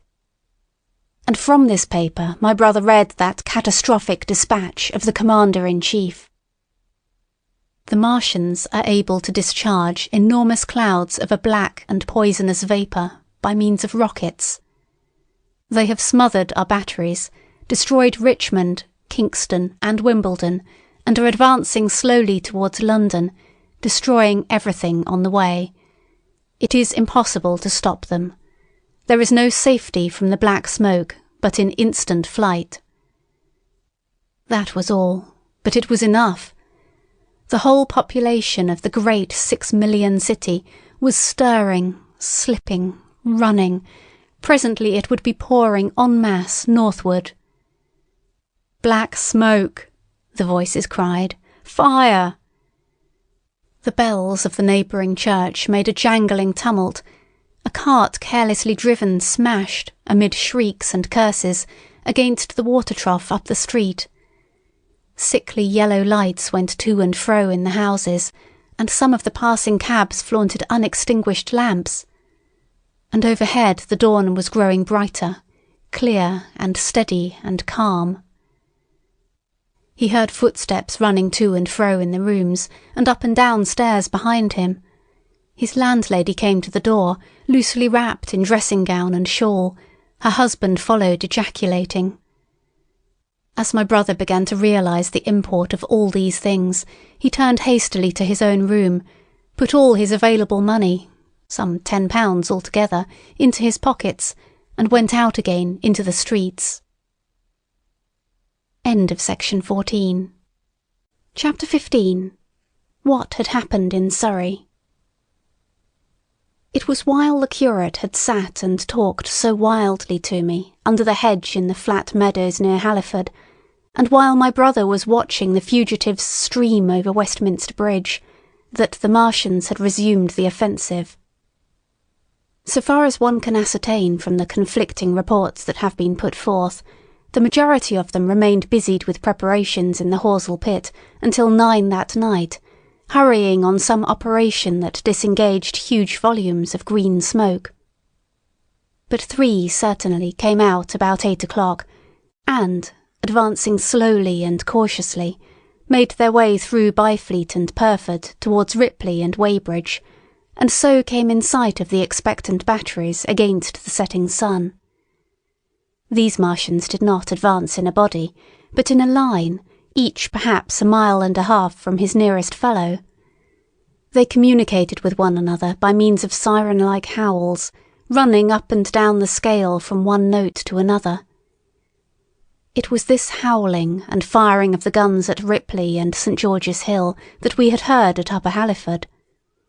The Ripley gunners, unseasoned artillery volunteers who ought never to have been placed in such a position, fired one premature, ineffectual volley, and bolted on horse and foot through the deserted village, while the Martian, without using his heat ray, walked serenely over their guns, stepped gingerly among them, passed in front of them, and so came unexpectedly upon the guns in Painshill Park, which he destroyed. The St. George's Hill men, however, were better led, or of a better metal. Hidden by a pine wood as they were, they seemed to have been quite unsuspected by the Martian nearest to them. They laid their guns as deliberately as if they had been on parade, and fired at about 1,000 yards range. The shells flashed all round him, and he was seen to advance a few paces, stagger, and go down. Everybody yelled together, and the guns were reloaded in frantic haste. The overthrown Martian set up a prolonged ululation, and immediately a second glittering giant, answering him, appeared over the trees to the south. It would seem that a leg of the tripod had been smashed by one of the shells. The whole of the second volley flew wide of the Martian on the ground, and, simultaneously, both his companions brought their heat rays to bear on the battery. The ammunition blew up, the pine trees all about the guns flashed into fire, and only one or two of the men who were already running over the crest of the hill escaped. After this it would seem that the three took counsel together and halted, and the scouts who were watching them report that they remained absolutely stationary for the next half-hour. The Martian who had been overthrown crawled tediously out of his hood, a small brown figure, oddly suggestive from that distance of a speck of blight, and apparently engaged in the repair of his support. About 9 he had finished, for his cowl was then seen above the trees again. It was a few minutes past 9 that night when these 3 sentinels were joined by 4 other Martians, each carrying a thick black tube. A similar tube was handed to each of the 3, and the 7 proceeded to distribute themselves at equal distances along a curved line between St. George's Hill, Weybridge, and the village of Send, southwest of Ripley. A dozen rockets sprang out of the hills before them so soon as they began to move, and warned the waiting batteries about Ditton and Esher. At the same time 4 of their fighting machines, similarly armed with tubes, crossed the river, and 2 of them, black against the western sky, came into sight of myself and the curate as we hurried wearily and painfully along the road that runs northward out of Halliford.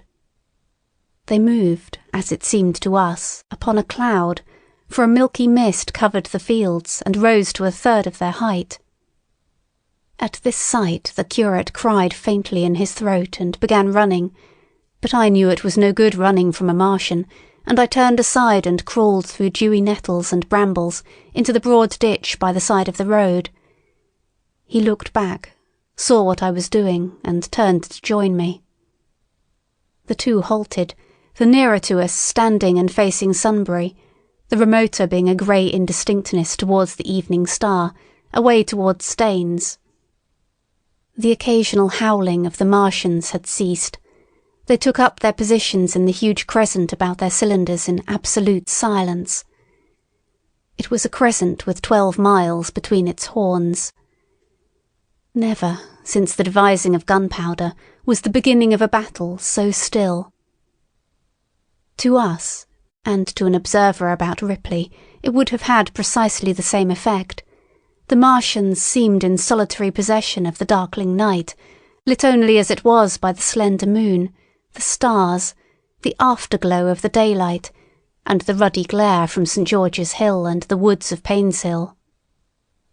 But, facing that crescent everywhere, at Staines, Hounslow, Ditton, Esher, Ockham, behind hills and woods south of the river, and across the flat grass meadows to the north of it, wherever a cluster of trees or village houses gave sufficient cover, the guns were waiting. The signal rockets burst and rained their sparks through the night and vanished, and the spirit of all those watching batteries rose to a tense expectation. The Martians had but to advance into the line of fire, and instantly those motionless black forms of men, those guns glittering so darkly in the early night, would explode into a thunderous fury of battle. No doubt the thought that was uppermost in 1,000 of those vigilant minds, even as it was uppermost in mine, was the riddle: how much did they understand of us? Did they grasp that we, in our millions, were organised, disciplined, working together? Or did they interpret our spurts of fire, the sudden stinging of our shells, our steady investment of their encampment, as we should the furious unanimity of onslaught in a disturbed hive of bees? Did they dream they might exterminate us? At that time no one knew what food they needed. 100 such questions struggled together in my mind as I watched that vast sentinel shape. And in the back of my mind was the sense of all the huge unknown and hidden forces Londonward. Had they prepared pitfalls? Were the powder mills at Hounslow ready as a snare? Would the Londoners have the heart and courage to make a greater Moscow of their mighty province of houses? Then, after an interminable time, as it seemed to us, crouching and peering through the hedge, came a sound like the distant concussion of a gun. Another nearer, and then another, and then the Martian beside us raised his tube on high and discharged it, gun-wise, with a heavy report that made the ground heave. The one towards Staines answered him.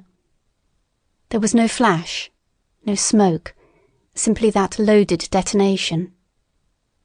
I was so excited by these heavy minute guns following one another that I so far forgot my personal safety and my scalded hands as to clamber up into the hedge and stare towards Sunbury. As I did so, a second report followed, and a big projectile hurtled overhead towards Hounslow. I expected at least to see smoke or fire or some such evidence of its work.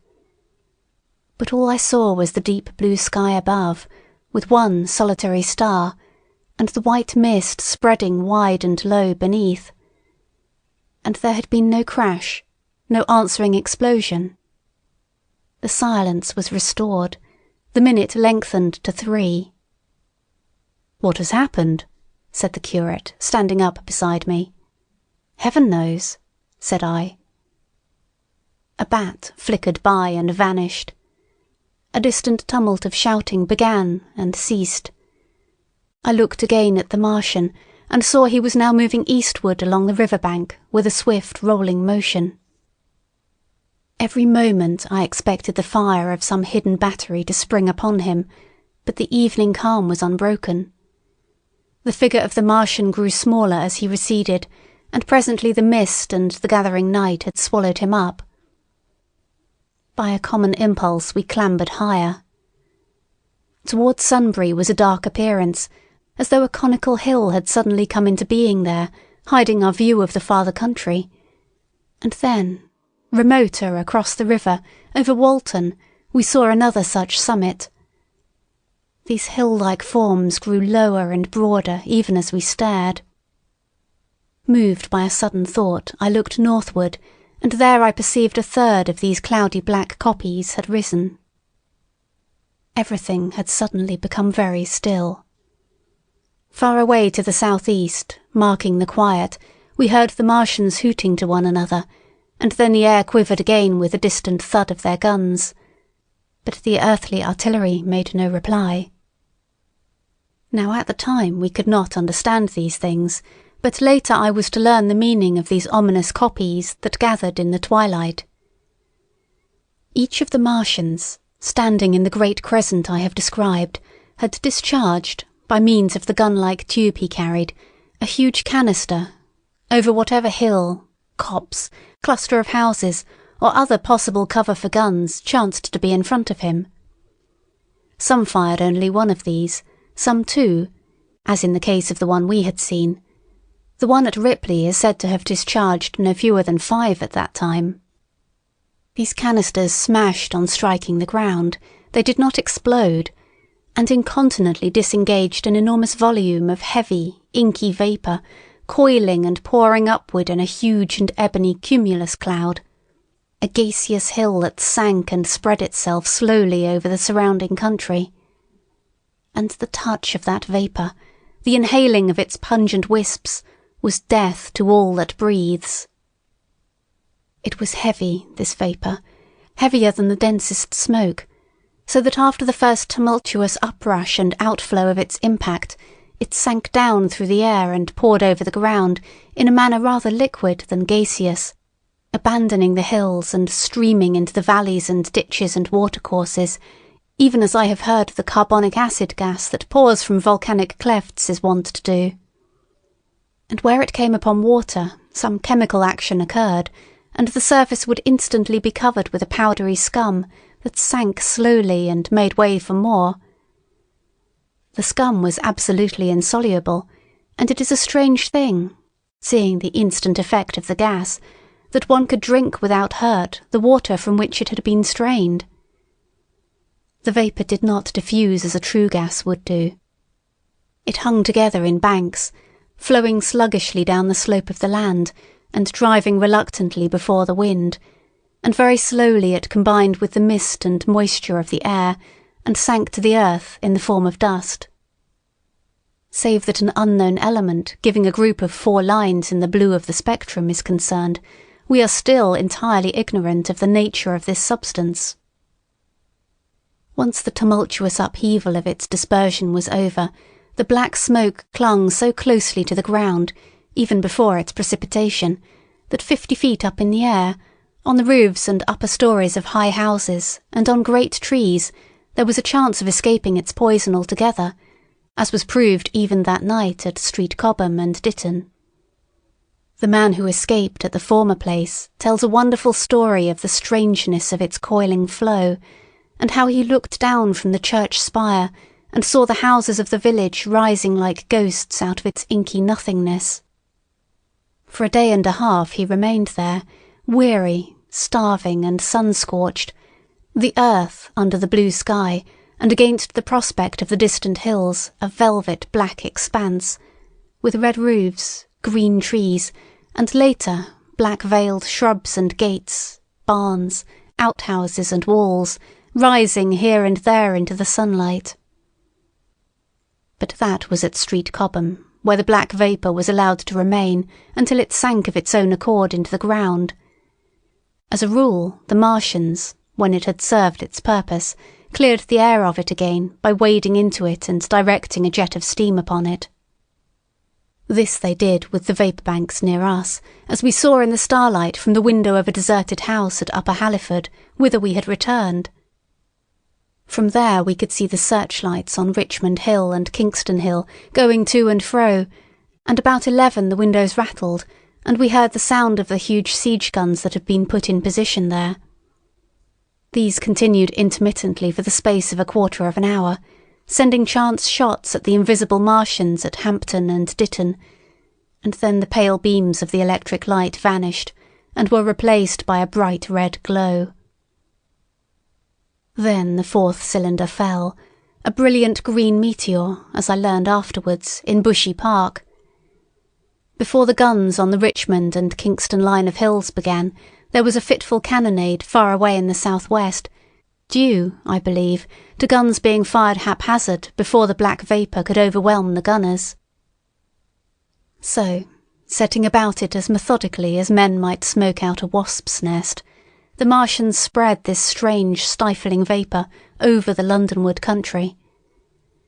The horns of the crescent slowly moved apart, until at last they formed a line from Hanwell to Coombe and Malden. All through the night their destructive tubes advanced. Never once, after the Martian at St. George's Hill was brought down, did they give the artillery the ghost of a chance against them. Wherever there was a possibility of guns being laid for them unseen, a fresh canister of the black vapour was discharged, and where the guns were openly displayed, the heat ray was brought to bear. By midnight, the blazing trees along the slopes of Richmond Park and the glare of Kingston Hill threw their light upon a network of black smoke, blotting out the whole valley of the Thames and extending as far as the eye could reach. And through this 2 Martians slowly waded and turned their hissing steam jets this way and that. They were sparing of the heat ray that night, either because they had but a limited supply of material for its production, or because they did not wish to destroy the country, but only to crush and overawe the opposition they had aroused. In the latter aim they certainly succeeded. Sunday night was the end of the organised opposition to their movements. After that, no body of men would stand against them, so hopeless was the enterprise. Even the crews of the torpedo boats and destroyers that had brought their quick firers up the Thames refused to stop, mutinied and went down again. The only offensive operation men ventured upon after that night was the preparation of mines and pitfalls, and even in that their energies were frantic and spasmodic. One has to imagine, as well as one may, the fate of those batteries towards Esher, waiting so tensely in the twilight. Survivors there were none. One may picture the orderly expectation, the officers alert and watchful, the gunners ready, the ammunition piled to hand, the limber gunners with their horses and wagons, the groups of civilian spectators standing as near as they were permitted, the evening stillness, the ambulances and hospital tents with the burned and wounded from Weybridge. Then the dull resonance of the shots the Martians fired, and the clumsy projectile whirling over the trees and houses and smashing amid the neighbouring fields. One may picture, too, the sudden shifting of the attention, the swiftly spreading coils and bellyings of that blackness, advancing headlong, towering heavenward, turning the twilight to a palpable darkness, a strange and horrible antagonist of vapour striding upon its victims. Men and horses near it seem dimly, running, shrieking, falling headlong, shouts of dismay, the guns suddenly abandoned, men choking and writhing on the ground, and the swift broadening out of the opaque cone of smoke. And then night and extinction, nothing but a silent mass of impenetrable vapour hiding its dead. Before dawn, the black vapour was pouring through the streets of Richmond, and the disintegrating organism of government was, with a last expiring effort, rousing the population of London to the necessity of flight. End of section 15. Chapter 16. The Exodus from London. So you understand the roaring wave of fear that swept through the greatest city in the world just as Monday was dawning, the stream of flight rising swiftly to a torrent, lashing in a foaming tumult round the railway stations, banked up into a horrible struggle about the shipping in the Thames, and hurrying by every available channel northward and eastward.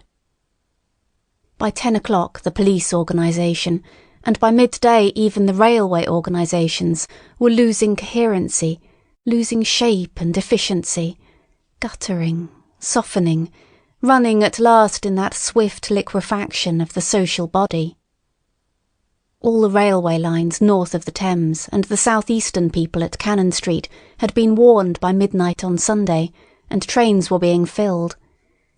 People were fighting savagely for standing room in the carriages even at 2 o'clock. By 3, people were being trampled and crushed, even in Bishopsgate Street, a couple of 100 yards or more from Liverpool Street Station. Revolvers were fired, people stabbed, and the policemen who had been sent to direct the traffic, exhausted and infuriated, were breaking the heads of the people they were called out to protect. And as the day advanced, and the engine drivers and stokers refused to return to London, the pressure of the flight drove the people in an ever-thickening multitude away from the stations and along the northward-running roads.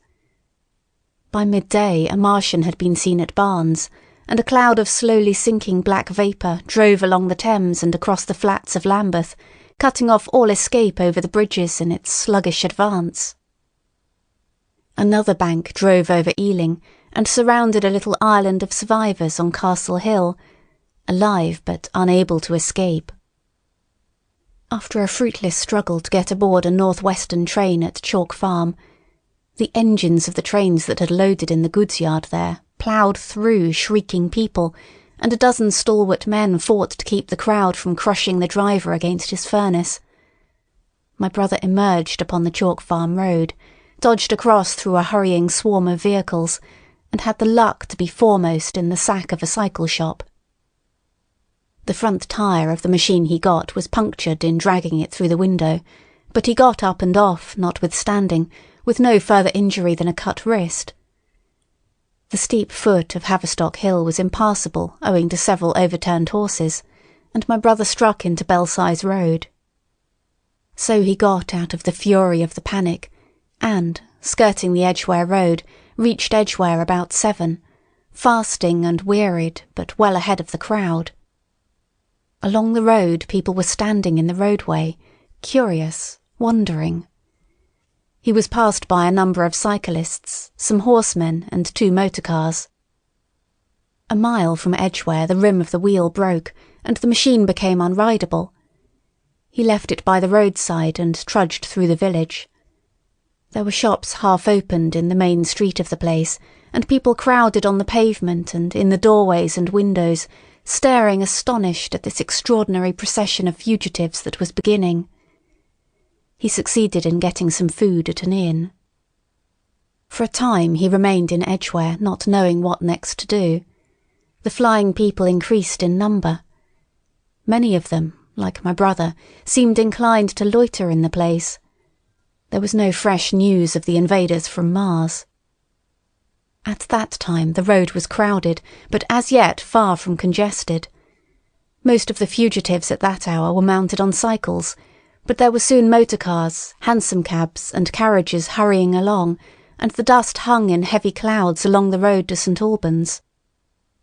It was perhaps a vague idea of making his way to Chelmsford, where some friends of his lived, that at last induced my brother to strike into a quiet lane running eastward. Presently he came upon a stile, and crossing it, followed a footpath northeastward. He passed near several farmhouses and some little places whose names he did not learn. He saw few fugitives until, in a grass lane towards High Barnet, he happened upon two ladies who became his fellow travellers. He came upon them just in time to save them. He heard their screams, and hurrying round the corner saw a couple of men struggling to drag them out of the little pony chaise in which they had been driving, while a third with difficulty held the frightened pony's head. One of the ladies, a short woman dressed in white, was simply screaming. The other, a dark, slender figure, slashed at the man who gripped her arm with a whip she held in her disengaged hand. My brother immediately grasped the situation, shouted and hurried towards the struggle. One of the men desisted and turned towards him, and my brother, realizing from his antagonist's face that a fight was unavoidable, and being an expert boxer, went into him forthwith and sent him down against the wheel of the chaise. It was no time for pugilistic chivalry, and my brother laid him quiet with a kick, and gripped the collar of the man who pulled at the slender lady's arm. He heard the clatter of the hoofs, the whip stung across his face, a third antagonist struck him between the eyes, and the man he held wrenched himself free and made off down the lane in the direction from which he had come. Partly stunned, he found himself facing the man who had held the horse's head, and became aware of the chaise receding from him down the lane, swaying from side to side, and with the women in it looking back. The man before him, a burly rough, tried to close, and he stopped him with a blow in the face. Then, realizing that he was deserted, he dodged round and made off down the lane after the chaise, with the sturdy man close behind him, and the fugitive, who had turned now, following remotely. Suddenly he stumbled and fell. His immediate pursuer went headlong, and he rose to his feet to find himself with a couple of antagonists again. He would have had little chance against them, had not the slender lady very pluckily pulled up and returned to his help.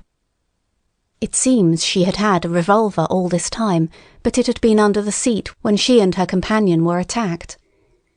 She fired at 6 yards distance, narrowly missing my brother. The less courageous of the robbers made off, and his companion followed him, cursing his cowardice. They both stopped in sight down the lane, where the third man lay insensible. "Take this," said the slender lady, and she gave my brother her revolver. "Go back to the chaise," said my brother, wiping the blood from his split lip. She turned without a word. They were both panting, and they went back to where the lady in white struggled to hold back the frightened pony. The robbers had evidently had enough of it. When my brother looked again, they were retreating. "I'll sit here," said my brother, "if I may," and he got upon the empty front seat. The lady looked over her shoulder. "Give me the reins," she said, and laid the whip along the pony's side. In another moment a bend in the road hid the 3 men from my brother's eyes. So, quite unexpectedly, my brother found himself, panting, with a cut mouth, a bruised jaw and blood-stained knuckles, driving along an unknown lane with these 2 women.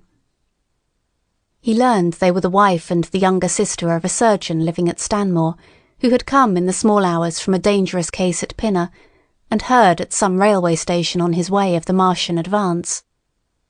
He had hurried home, roused the women, their servant had left them 2 days before, packed some provisions, put his revolver under the seat, luckily for my brother, and told them to drive on to Edgware with the idea of getting a train there. He stopped behind to tell the neighbours. He would overtake them, he said, at about 4:30 in the morning, and now it was nearly 9 and they had seen nothing of him. They could not stop in Edgware because of the growing traffic through the place, and so they had come into this side lane. That was the story they told my brother in fragments, when presently they stopped again, nearer to New Barnet. He promised to stay with them, at least until they could determine what to do, or until the missing man arrived, and professed to be an expert shot with the revolver, a weapon strange to him, in order to give them confidence. They made a sort of encampment by the wayside, and the pony became happy in the hedge.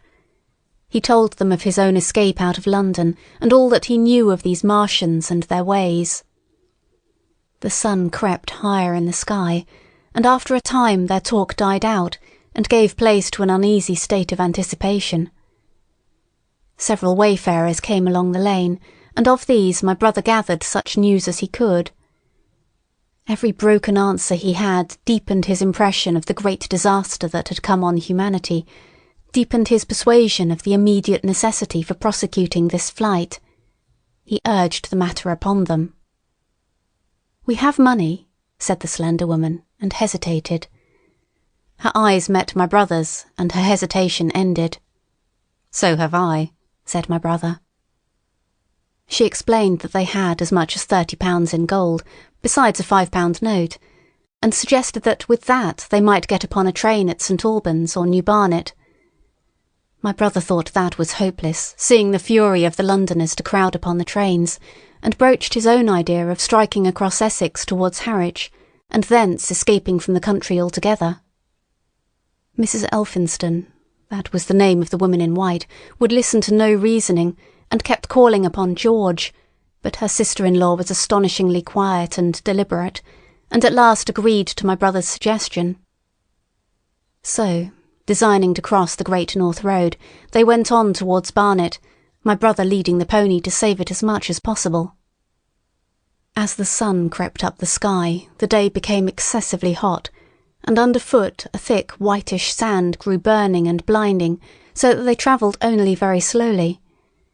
The hedges were grey with dust, and as they advanced towards Barnet, a tumultuous murmuring grew stronger. They began to meet more people. For the most part these were staring before them, murmuring indistinct questions, jaded, haggard, unclean. One man in evening dress passed them on foot, his eyes on the ground. They heard his voice, and, looking back at him, saw one hand clutched in his hair and the other beating invisible things. His paroxysm of rage over, he went on his way without once looking back. As my brother's party went on towards the crossroads to the south of Barnet, they saw a woman approaching the road across some fields on their left, carrying a child and with 2 other children, and then passed a man in dirty black with a thick stick in one hand and a small portmanteau in the other. Then, round the corner of the lane, from between the villas that guarded it at its confluence with the high road, came a little cart drawn by a sweating black pony and driven by a sallow youth in a bowler hat, grey with dust. There were 3 girls, East End factory girls, and a couple of little children crowded in the cart. "This'll take us round Edgware?" asked the driver, wild-eyed, white-faced, and when my brother told him it would if he turned to the left, he whipped up at once without the formality of thanks. My brother noticed a pale grey smoke or haze rising among the houses in front of them and veiling the white facade of a terrace beyond the road that appeared between the backs of the villas. Mrs. Elphinston suddenly cried out at a number of tongues of smoky red flame leaping up above the houses in front of them against the hot blue sky. The tumultuous noise resolved itself now into the disorderly mingling of many voices, the gride of many wheels, the creaking of wagons and the staccato of hoofs. The lane came round sharply not 50 yards from the crossroads. "Good heavens!" cried Mrs. Elphinston. "What is this you are driving us into?" My brother stopped. For the main road was a boiling stream of people, A torrent of human beings rushing northward, one pressing on another. A great bank of dust, white and luminous in the blaze of the sun, made everything within 20 feet of the ground grey and indistinct, and was perpetually renewed by the hurrying feet of a dense crowd of horses and of men and women on foot, and by the wheels of vehicles of every description. "Way!" my brother heard voices crying. "Make way!" It was like riding into the smoke of a fire to approach the meeting point of the lane and road. The crowd roared like a fire, and the dust was hot and pungent. And indeed, a little way up the road, a villa was burning, and sending rolling masses of black smoke across the road to add to the confusion. 2 men came past them, then a dirty woman, carrying a heavy bundle and weeping. A lost retriever dog, with hanging tongue, circled dubiously round them, scared and wretched, and fled at my brother's threat. So much as they could see of the road Londonward, between the houses to the right, was a tumultuous stream of dirty, hurrying people, pent in between the villas on either side. The black heads, the crowded forms, grew into distinctness as they rushed towards the corner, hurried past, and merged their individuality again in a receding multitude that was swallowed up at last in a cloud of dust. "Go on, go on!" cried the voices. "Way, way!" One man's hands pressed on the back of another. My brother stood at the pony's head. Irresistibly attracted, he advanced slowly, pace by pace, down the lane. Edgware had been a scene of confusion, Chalk Farm a riotous tumult, but this was a whole population in movement. It is hard to imagine that host. It had no character of its own. The figures poured out past the corner and receded with their backs to the group in the lane. Along the margin came those who were on foot, threatened by the wheels, stumbling in the ditches, blundering into one another. The carts and carriages crowded close upon one another, making little way for those swifter and more impatient vehicles that darted forward every now and then when an opportunity showed itself of doing so, sending the people scattering against the fences and gates of the villas. "Push on!" was the cry. "Push on! They are coming!"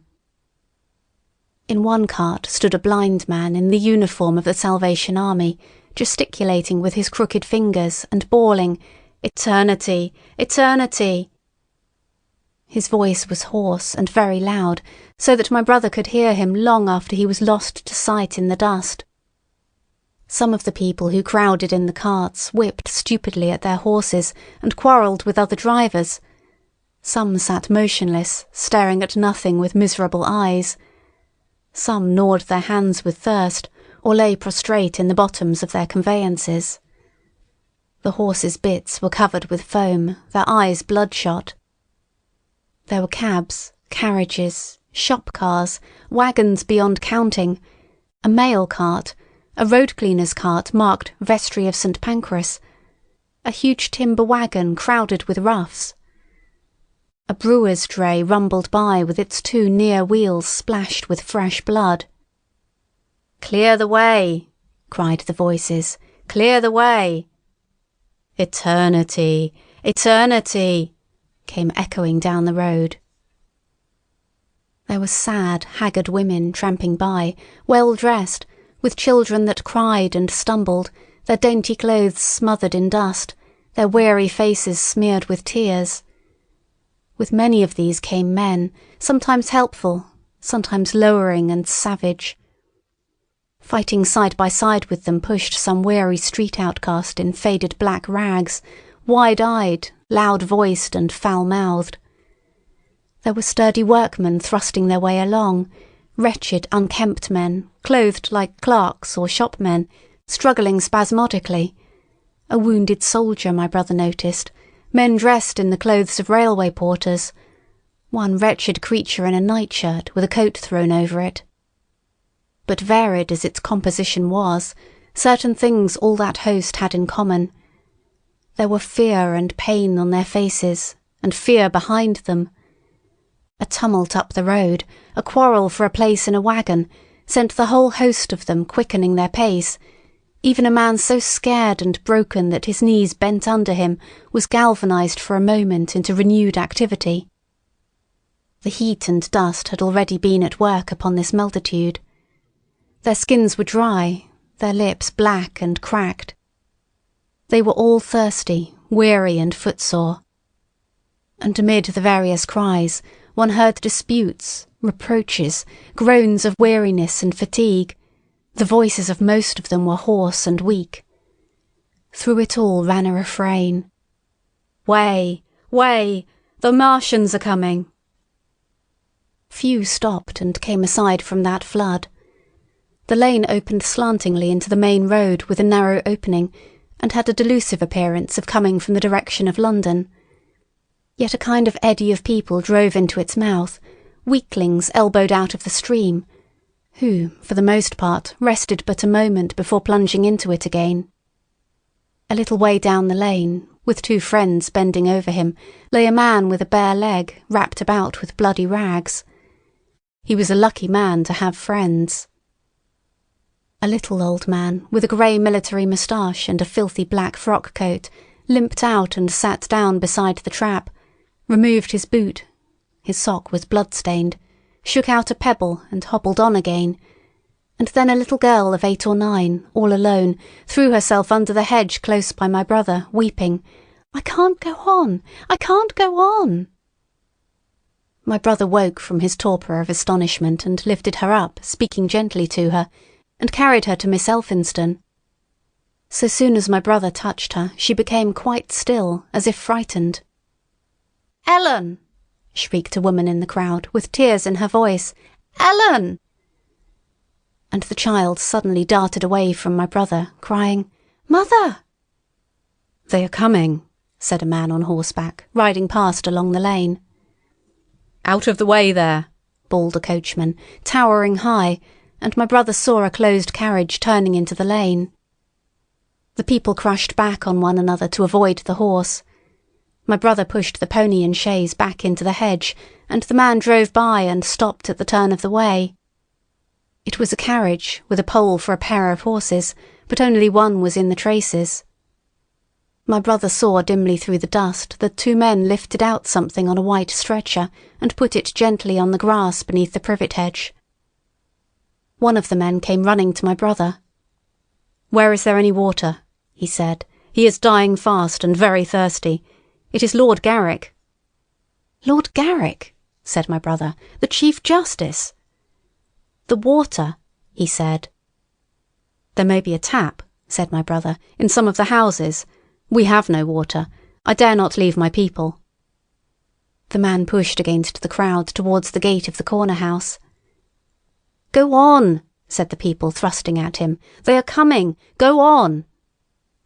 Then my brother's attention was distracted by a bearded, eagle-faced man lugging a small handbag, which split even as my brother's eyes rested on it, and disgorged a mass of sovereigns that seemed to break up into separate coins as it struck the ground.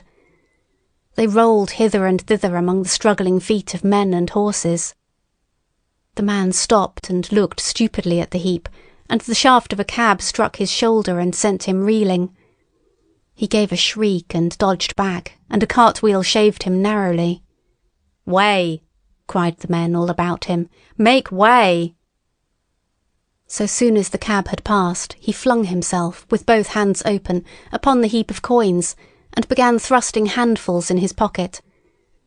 A horse rose close upon him, and in another moment, half rising, he had been borne down under the horse's hoofs. "Stop!" screamed my brother, and pushing a woman out of his way, tried to clutch the bit of the horse. Before he could get to it, he heard a scream under the wheels, and saw through the dust the rim passing over the poor wretch's back. The driver of the cart slashed his whip at my brother, who ran round behind the cart. The multitudinous shouting confused his ears. The man was writhing in the dust among his scattered money, unable to rise, for the wheel had broken his back and his lower limbs lay limp and dead. My brother stood up and yelled at the next driver, and a man on a black horse came to his assistance. "Get him out of the road," said he, and clutching the man's collar with his free hand, my brother lugged him sideways. But he still clutched after his money, and regarded my brother fiercely, hammering at his arm with a handful of gold. "Go on! Go on!" shouted angry voices behind. "Way! Way!" There was a smash as the pole of a carriage crashed into the cart that the man on horseback stopped. My brother looked up, and the man with the gold twisted his head round and bit the wrist that held his collar. There was a concussion, and the black horse came staggering sideways, and the cart horse pushed beside it. A hoof missed my brother's foot by a hair's breadth. He released his grip on the fallen man and jumped back. He saw anger change to terror on the face of the poor wretch on the ground, and in a moment he was hidden, and my brother was borne backward and carried past the entrance of the lane, and had to fight hard in the torrent to recover it.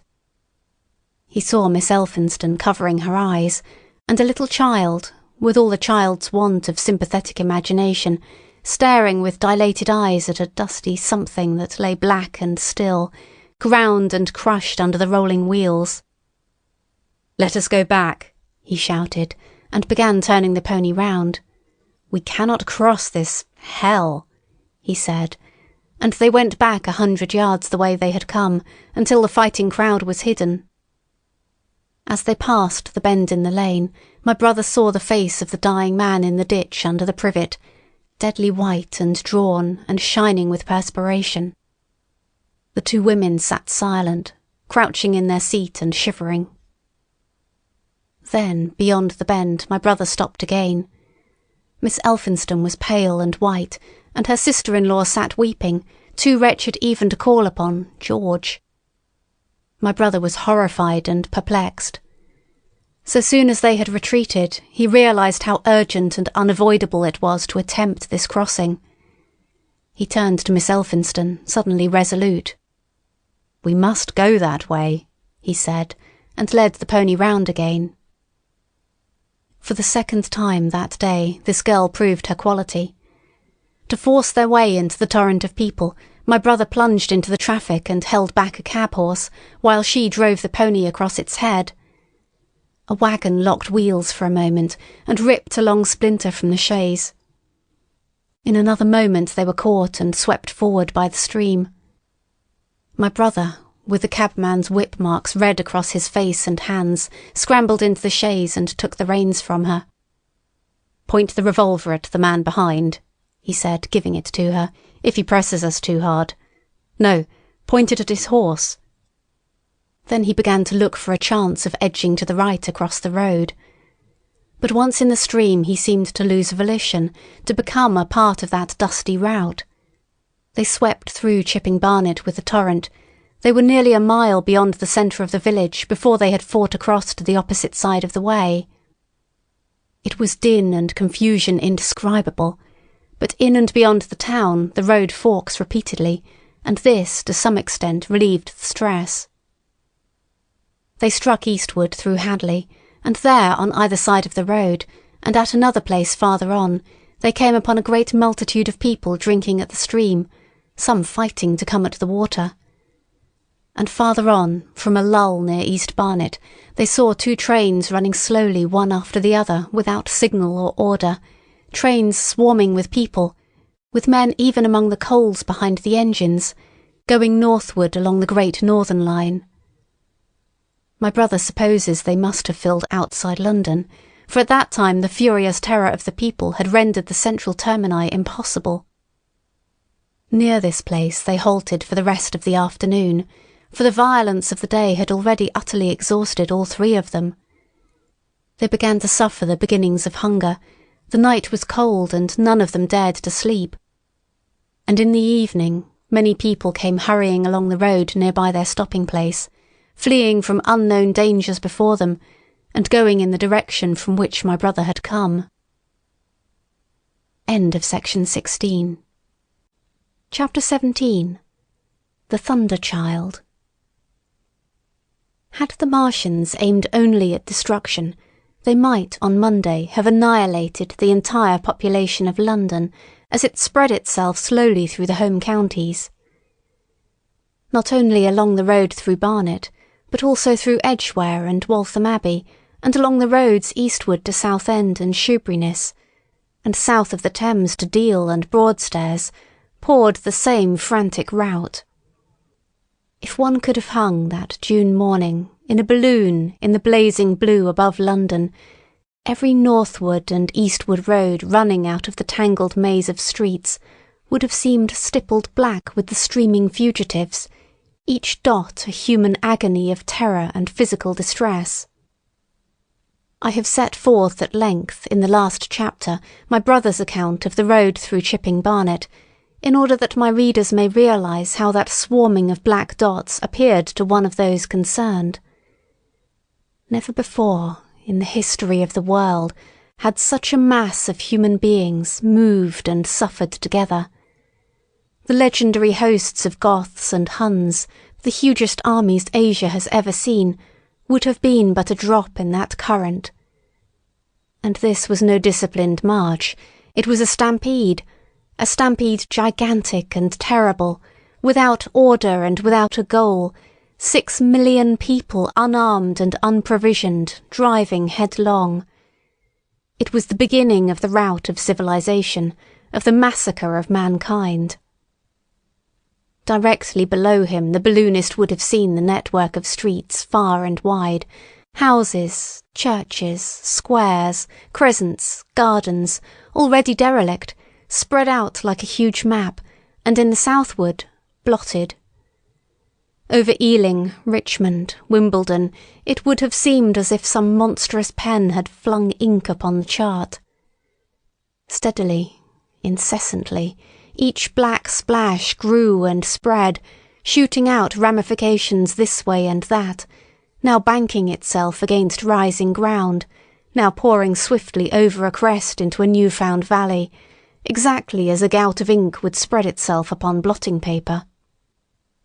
And beyond, over the blue hills that rise southward of the river, the glittering Martians went to and fro, calmly and methodically spreading their poison cloud over this patch of country and then over that, laying it again with their steam jets when it had served its purpose, and taking possession of the conquered country. They do not seem to have aimed at extermination so much as at complete demoralization and the destruction of any opposition. They exploded any stores of powder they came upon, cut every telegraph, and wrecked the railways here and there. They were hamstringing mankind. They seemed in no hurry to extend the field of their operations, and did not come beyond the central part of London all that day. It is possible that a very considerable number of people in London stuck to their homes through Monday morning. Certain it is that many died at home, suffocated by the black smoke. Until about midday the Pool of London was an astonishing scene. Steamboats and shipping of all sorts lay there, tempted by the enormous sums of money offered by fugitives, and it is said that many who swam out to these vessels were thrust off with boat-hooks and drowned. About 1 o'clock in the afternoon, the thinning remnant of a cloud of the black vapour appeared between the arches of Blackfriars Bridge. At that the Pool became a scene of mad confusion, fighting and collision, and for some time a multitude of boats and barges jammed in the northern arch of the Tower Bridge, and the sailors and lightermen had to fight savagely against the people who swarmed upon them from the river-front. People were actually clambering down the piers of the bridge from above. When, an hour later, a Martian appeared beyond the clock tower and waded down the river, nothing but wreckage floated above Limehouse. Of the falling of the 5th cylinder I have presently to tell. The 6th star fell at Wimbledon. My brother, keeping watch beside the women in the chaise in a meadow, saw the green flash of it far beyond the hills. On Tuesday the little party, still set upon getting across the sea, made its way through the swarming country towards Colchester. The news that the Martians were now in possession of the whole of London was confirmed. They had been seen at Highgate, and even, it was said, at Neasden. But they did not come into my brother's view until the morrow. That day the scattered multitudes began to realise the urgent need of provisions. As they grew hungry, the rights of property ceased to be regarded. Farmers were out to defend their cattle sheds, granaries and ripening root crops with arms in their hands. A number of people now, like my brother, had their faces eastward, and there were some desperate souls even going back towards London to get food. These were chiefly people from the northern suburbs, whose knowledge of the Black Smoke came by hearsay. He heard that about half the members of the government had gathered at Birmingham, and that enormous quantities of high explosives were being prepared to be used in automatic mines across the Midland counties.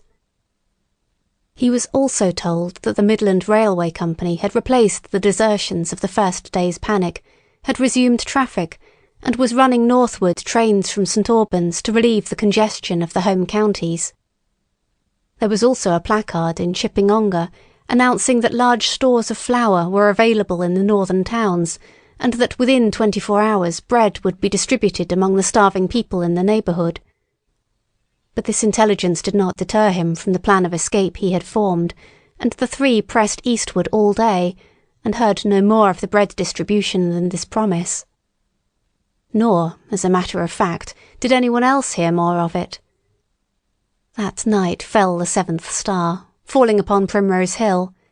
It fell while Miss Elphinston was watching, for she took that duty alternately with my brother. She saw it. On Wednesday, the three fugitives—they had passed the night in a field of unripe wheat—reached Chelmsford, and there a body of the inhabitants, calling itself the Committee of Public Supply, seized the pony as provisions, and would give nothing in exchange for it but the promise of a share in it the next day. Here there were rumours of Martians at Epping, and news of the destruction of Waltham Abbey powder mills in a vain attempt to blow up one of the invaders. People were watching for Martians here from the church towers. My brother, very luckily for him as it chanced, preferred to push on at once to the coast rather than wait for food, although all three of them were very hungry.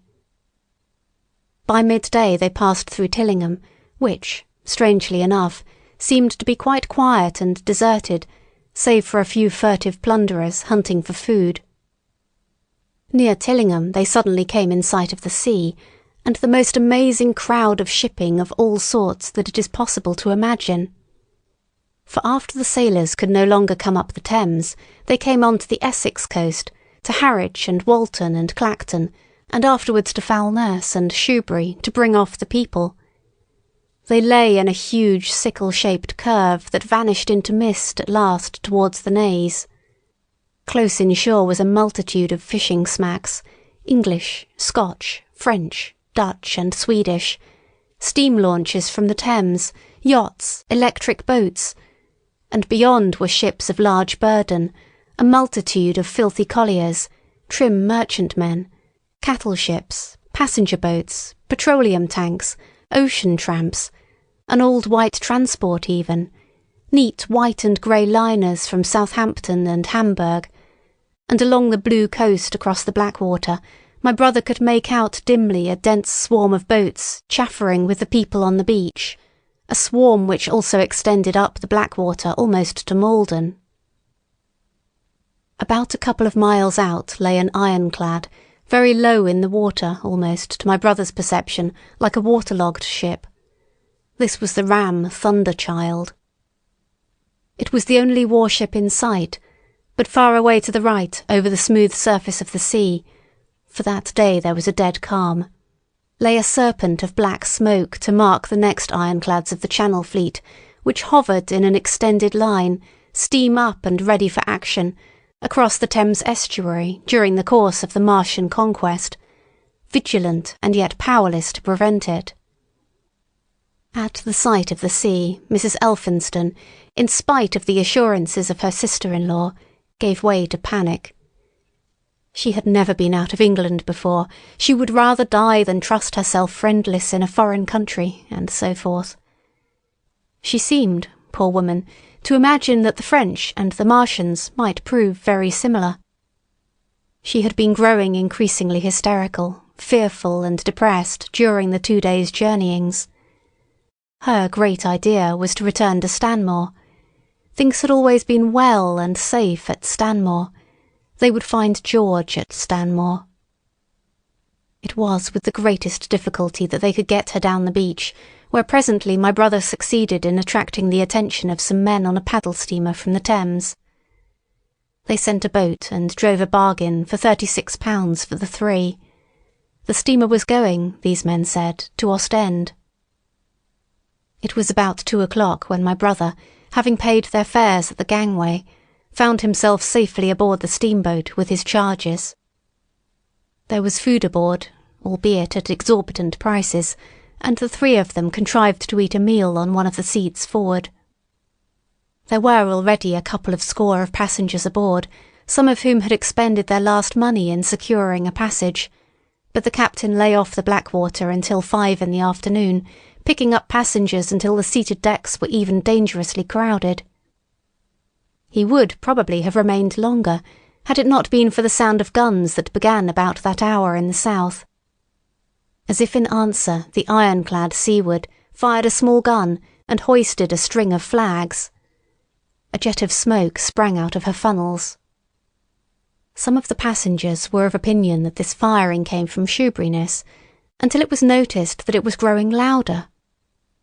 At the same time, far away in the southeast, the masts and upperworks of 3 ironclads rose one after the other out of the sea, beneath clouds of black smoke. But my brother's attention speedily reverted to the distant firing in the south. He fancied he saw a column of smoke rising out of the distant grey haze. The little steamer was already flapping her way eastwards of the big crescent of shipping, and the low Essex coast was growing blue and hazy, when a Martian appeared, small and faint in the remote distance, advancing along the muddy coast from the direction of Foulness. At that the captain on the bridge swore at the top of his voice with fear and anger at his own delay, and the paddles seemed infected with his terror. Every soul aboard stood at the bulwarks, or on the seats of the steamer, and stared at that distant shape, higher than the trees or church towers inland, and advancing with a leisurely parody of a human stride. It was the first Martian my brother had seen, and he stood, more amazed than terrified, watching this Titan advancing deliberately towards the shipping, wading farther and farther into the water as the coast fell away.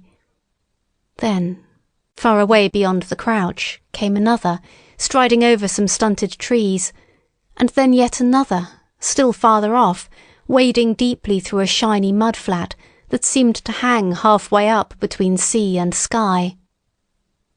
They were all stalking seaward, as if to intercept the escape of the multitudinous vessels that were crowded between Foulness and the Maze. In spite of the throbbing exertions of the engines of the little paddle-boat, and the pouring foam that her wheels flung behind her, she receded with terrifying slowness from this ominous advance. Glancing northwestward, my brother saw the large crescent of shipping already writhing with the approaching terror, one ship passing behind another, another coming round from broadside to end on, steamships whistling and giving off volumes of steam, sails being let out, launches rushing hither and thither. He was so fascinated by this and by the creeping danger away to the left that he had no eyes for anything seaward. And then a swift movement of the steamboat. She had suddenly come round to avoid being run down, flung him headlong from the seat upon which he was standing. There was a shouting all about him, a trampling of feet, and a cheer that seemed to be answered faintly. The steamboat lurched and rolled him over upon his hands.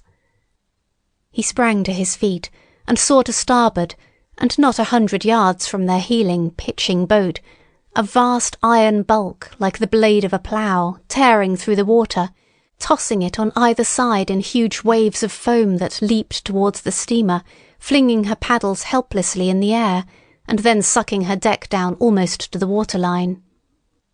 A douche of spray blinded my brother for a moment.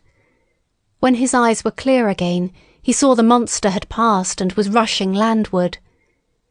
Big iron upperworks rose out of this headlong structure, and from that twin funnels projected and spat a smoking blast shot with fire.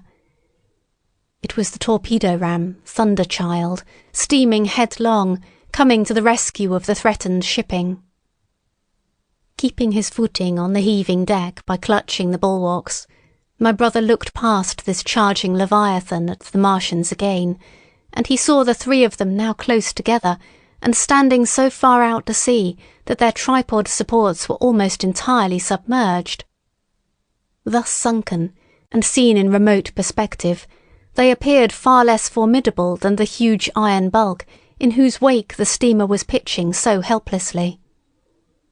It would seem they were regarding this new antagonist with astonishment. To their intelligence, it may be, the giant was even such another as themselves. The Thunderchild fired no gun, but simply drove full speed towards them. It was probably her not firing that enabled her to get so near the enemy as she did. They did not know what to make of her. One shell, and they would have sent her to the bottom forthwith with the heat ray. She was steaming at such a pace that in a minute she seemed halfway between the steamboat and the Martians, a diminishing black bulk against the receding horizontal expanse of the Essex coast. Suddenly the foremost Martian lowered his tube and discharged a canister of the black gas at the ironclad. It hit her larboard side and glanced off in an inky jet that rolled away to seaward, an unfolding torrent of black smoke, from which the ironclad drove clear. To the watchers from the steamer, low in the water and with the sun in their eyes, it seemed as though she were already among the Martians. They saw the gaunt figures separating and rising out of the water as they retreated shoreward, and one of them raised the camera-like generator of the heat ray. He held it pointing obliquely downward, and a bank of steam sprang from the water at its touch. It must have driven through the iron of the ship's side, like a white-hot iron rod through paper. A flicker of flame went up through the rising steam, and then the Martian reeled and staggered. In another moment he was cut down, and a great body of water and steam shot high in the air. The guns of the Thunderchild sounded through the reek, going off one after the other, and one shot splashed the water high close by the steamer, ricocheted towards the other flying ships to the north, and smashed a smack to matchwood. But no one heeded that very much. At the sight of the Martian's collapse, the captain on the bridge yelled inarticulately, and all the crowding passengers on the steamer's stern shouted together.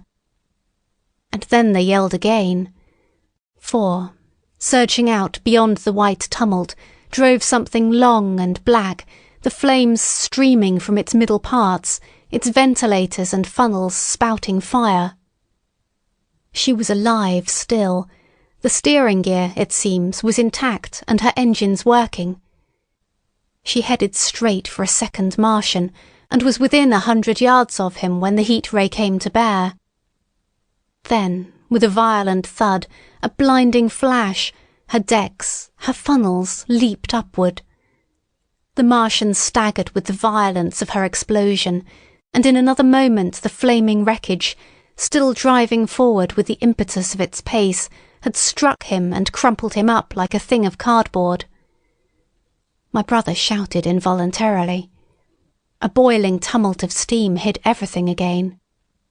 "Two!" yelled the captain. Everyone was shouting. The whole steamer from end to end rang with frantic cheering that was taken up first by one and then by all in the crowding multitude of ships and boats that was driving out to sea. The steam hung upon the water for many minutes, hiding the third Martian and the coast altogether. And all this time the boat was paddling steadily out to sea and away from the fight, and when at last the confusion cleared, the drifting bank of black vapour intervened, and nothing of the Thunderchild could be made out, nor could the third Martian be seen. But the ironclads to seaward were now quite close, and standing in towards shore past the steamboat. The little vessel continued to beat its way seaward, and the ironclads receded slowly towards the coast, which was hidden still by a marbled bank of vapour, part steam, part black gas, eddying and combining in the strangest way. The fleet of refugees was scattering to the northeast. Several smacks were sailing between the ironclads and the steamboat. After a time, and before they reached the sinking cloud bank, the warships turned northward, and then abruptly went about and passed into the thickening haze of evening southward. The coast grew faint, and at last indistinguishable amid the low banks of clouds that were gathering about the sinking sun. Then suddenly, out of the golden haze of the sunset, came the vibration of guns, and a form of black shadows moving. Everyone struggled to the rail of the steamer and peered into the blinding furnace of the west, but nothing was to be distinguished clearly. A mass of smoke rose slanting and barred the face of the sun.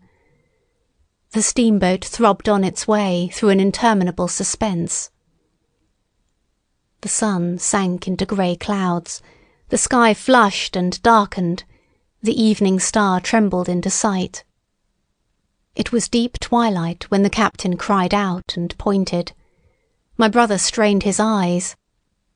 Something rushed up into the sky out of the greyness, rushed slantingly upward and very swiftly into the luminous clearness above the clouds in the western sky, something flat and broad and very large, that swept round in a vast curve, grew smaller, sank slowly, and vanished again into the grey mystery of the night. And as it flew, it rained down darkness upon the land. End of section 17. End of book 1. Book 2. The Earth Under the Martians. Chapter 1. Underfoot. In the first book, I have wandered so much from my own adventures to tell of the experiences of my brother that all through the last 2 chapters I and the curate have been lurking in the empty house at Halliford, whither we fled to escape the black smoke. There I will resume. We stopped there all Sunday night and all the next day, the day of the panic, in a little island of daylight, cut off by the black smoke from the rest of the world. We could do nothing but wait in aching inactivity during those 2 weary days. My mind was occupied by anxiety for my wife. I figured her at Leatherhead, terrified, in danger, mourning me already as a dead man. I paced the rooms and cried aloud when I thought of how I was cut off from her, of all that might happen to her in my absence. My cousin, I knew, was brave enough for any emergency, but he was not the sort of man to realise danger quickly, to rise promptly. What was needed now was not bravery but circumspection. My only consolation was to believe that the Martians were moving Londonward and away from her. Such vague anxieties keep the mind sensitive and painful. I grew very weary and irritable with the curate's perpetual ejaculations. I tired of the sight of his selfish despair.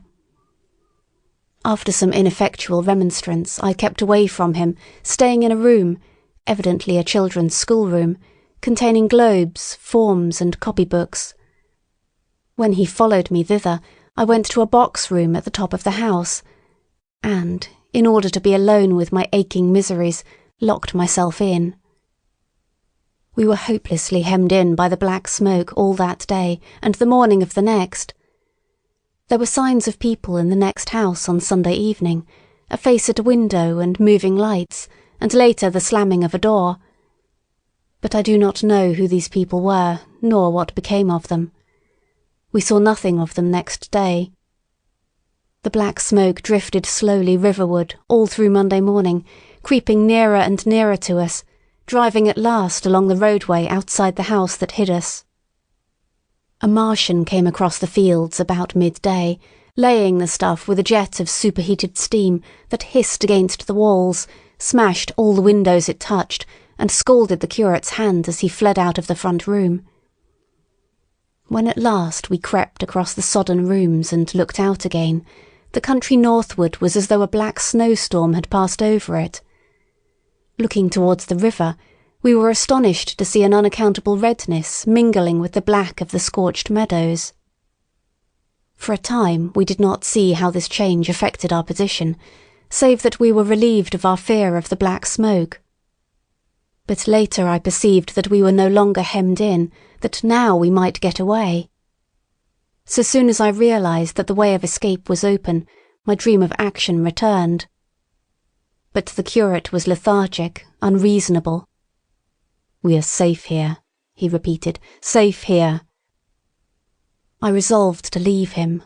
Would that I had. Wiser now for the artilleryman's teaching, I sought out food and drink.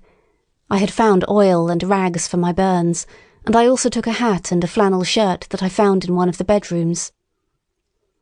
When it was clear to him that I meant to go alone, had reconciled myself to going alone, he suddenly roused himself to come.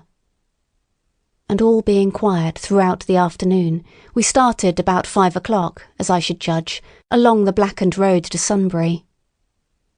In Sunbury, and at intervals along the road, were dead bodies lying in contorted attitudes, horses as well as men, overturned carts and luggage, all covered thickly with black dust. That pall of cindery powder made me think of what I had read of the destruction of Pompeii. We got to Hampton Court without misadventure. Our eyes full of strange and unfamiliar appearances, and at Hampton Court our eyes were relieved to find a patch of green that had escaped the suffocating drift. We went through Bushy Park, with its deer going to and fro under the chestnuts, and some men and women hurrying in the distance towards Hampton, and so we came to Twickenham. These were the first people we saw. Away across the road, the woods beyond Ham and Petersham were still afire. Twickenham was uninjured by either heat ray or black smoke, and there were more people about here, though none could give us news. For the most part they were like ourselves, taking advantage of a lull to shift their quarters. I have an impression that many of the houses here were still occupied by scared inhabitants, too frightened even for flight. Here, too, the evidence of a hasty rout was abundant along the road. I remember most vividly 3 smashed bicycles in a heap, pounded into the road by the wheels of subsequent carts. We crossed Richmond Bridge about 8:30. We hurried across the exposed bridge, of course, but I noticed floating down the stream a number of red masses, some many feet across. I did not know what these were. There was no time for scrutiny, and I put a more horrible interpretation on them than they deserved. Here again on the Surrey side were black dust that had once been smoke, and dead bodies, a heap near the approach to the station, but we had no glimpse of the Martians until we were some way towards Barnes. We saw in the blackened distance a group of 3 people running down a side street towards the river, but otherwise it seemed deserted. Up the hill, Richmond town was burning briskly. Outside the town of Richmond there was no trace of the black smoke. Then suddenly, as we approached Kew, came a number of people running, and the upper works of a Martian fighting machine loomed in sight over the housetops, not 100 yards away from us. We stood aghast at our danger, and had the Martian looked down we must immediately have perished. We were so terrified that we dared not go on, but turned aside and hid in a shed in a garden. There the curate crouched, weeping silently and refusing to stir again. But my fixed idea of reaching Leatherhead would not let me rest, and in the twilight I ventured out again. I went through a shrubbery and along a passage beside a big house standing in its own grounds, and so emerged upon the road towards Kew. The curate I left in the shed, but he came hurrying after me. That second start was the most foolhardy thing I ever did, for it was manifest the Martians were about us. No sooner had the curate overtaken me than we saw either the fighting machine we had seen before, or another, far away across the meadows in the direction of Kew Lodge. 4 or 5 little black figures hurried before it across the green-grey of the field, and in a moment it was evident this Martian pursued them. In 3 strides he was among them, and they ran radiating from his heat in all directions. He used no heat ray to destroy them, but picked them up one by one. Apparently he tossed them into the great metallic carrier which projected behind him, much as a workman's basket hangs over his shoulder. It was the first time I realized that the Martians might have any other purpose than destruction with defeated humanity. We stood for a moment petrified, then turned and fled through a gate behind us into a walled garden, fell into, rather than found, a fortunate ditch, and lay there, scarce daring to whisper to each other until the stars were out. I suppose it was nearly 11 o'clock before we gathered courage to start again, no longer venturing into the road, but sneaking along hedgerows and through plantations, and watching keenly through the darkness, he on the right and I on the left, for the Martians, who seemed to be all about us. In one place we blundered upon a scorched and blackened area, now cooling and ashen, and a number of scattered dead bodies of men, burned horribly about the heads and trunks, but with their legs and boots mostly intact, and of dead horses, 50 feet perhaps, behind a line of 4 ripped guns and smashed gun carriages. Sheen, it seemed, had escaped destruction, but the place was silent and deserted. Here we happened on no dead, though the night was too dark for us to see into the side roads of the place. In Sheen, my companion suddenly complained of faintness and thirst, and we decided to try one of the houses. The first house we entered, after a little difficulty with the window, was a small semi-detached villa, and I found nothing eatable left in the place but some mouldy cheese. There was, however, water to drink, and I took a hatchet, which promised to be useful in our next housebreaking. We then crossed to a place where the road turns towards Mortlake. Here there stood a white house within a walled garden, and in the pantry of this domicile we found a store of food, 2 loaves of bread in a pan, an uncooked steak, and the half of a ham. I give this catalogue so precisely because, as it happened, we were destined to subsist upon this store for the next fortnight. Bottled beer stood under a shelf, and there were 2 bags of haricot beans and some limp lettuces. This pantry opened into a kind of wash-up kitchen, and in this was firewood. There was also a cupboard, in which we found nearly a dozen of burgundy, tinned soups and salmon, and 2 tins of biscuits. We sat in the adjacent kitchen in the dark, for we dared not strike a light, and ate bread and ham, and drank beer out of the same bottle. The curate, who was still timorous and restless, was now, oddly enough, for pushing on, and I was urging him to keep up his strength by eating, when the thing happened that was to imprison us. "It can't be midnight yet," I said, and then came a blinding glare of vivid green light. Everything in the kitchen leaped out, clearly visible in green and black, and vanished again.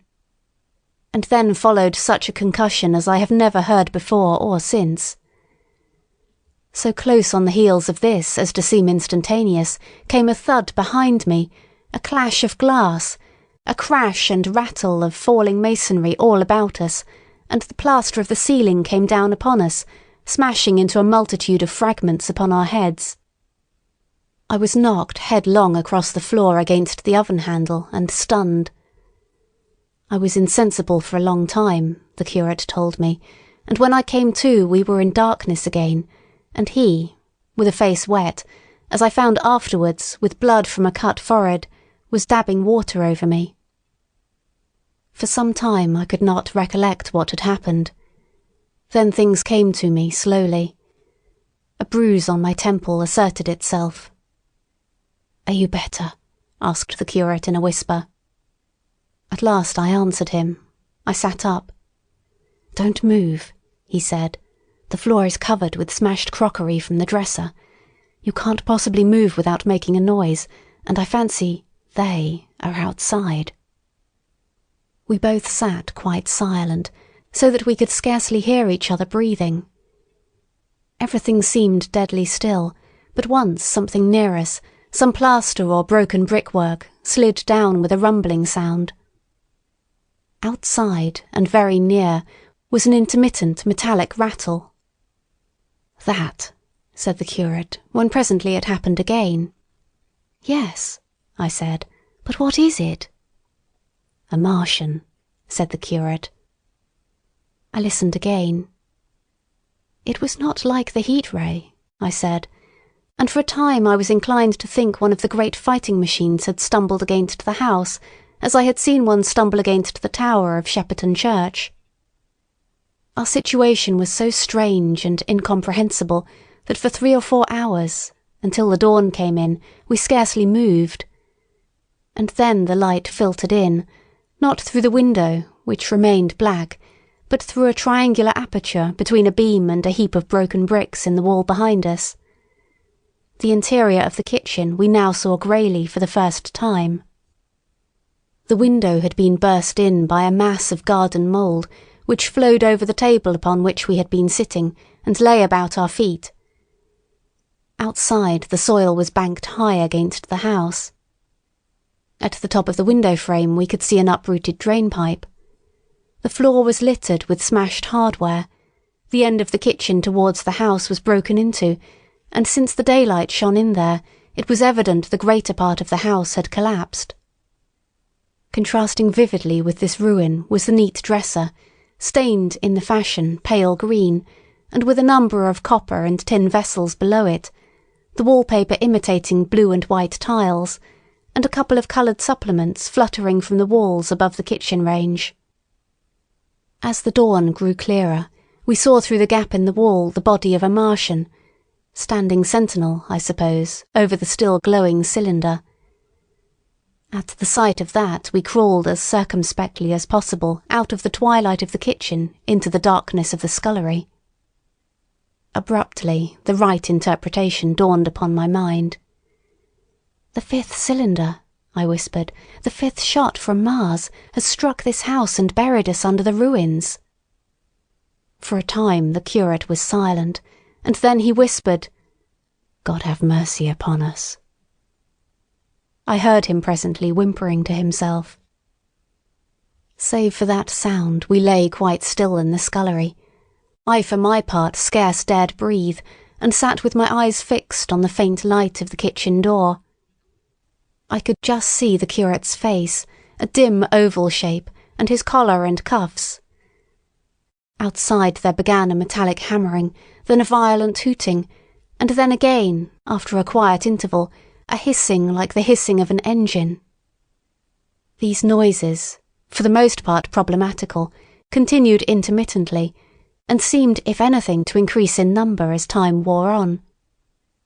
Presently a measured thudding and a vibration that made everything about us quiver and the vessels in the pantry ring and shift began and continued. Once the light was eclipsed and the ghostly kitchen doorway became absolutely dark. For many hours we must have crouched there, silent and shivering, until our tired attention failed. At last I found myself awake and very hungry. I am inclined to believe we must have spent the greater portion of a day before that awakening. My hunger was at a stride so insistent that it moved me to action. I told the curate I was going to seek food, and felt my way towards the pantry. He made me no answer, but so soon as I began eating, the faint noise I made stirred him up, and I heard him crawling after me. End of section 18. Chapter 2. What we saw from the ruined house. After eating, we crept back to the scullery, and there I must have dozed again, for when presently I looked round, I was alone. The thudding vibration continued with wearisome persistence. I whispered for the curate several times, and at last felt my way to the door of the kitchen. It was still daylight, and I perceived him across the room, lying against the triangular hole that looked out upon the Martians. His shoulders were hunched so that his head was hidden from me. I could hear a number of noises, almost like those in an engine shed, and the place rocked with that beating thud. Through the aperture in the wall, I could see the top of a tree touched with gold and the warm blue of a tranquil evening sky. For a minute or so I remained watching the curate, and then I advanced, crouching and stepping with extreme care amid the broken crockery that littered the floor. I touched the curate's leg, and he started so violently that a mass of plaster went sliding down outside and fell with a loud impact. I gripped his arm, fearing he might cry out, and for a long time we crouched motionless. Then I turned to see how much of our rampart remained. The detachment of the plaster had left a vertical slit open in the debris, and by raising myself cautiously across a beam, I was able to see out of this gap into what had been overnight a quiet suburban roadway.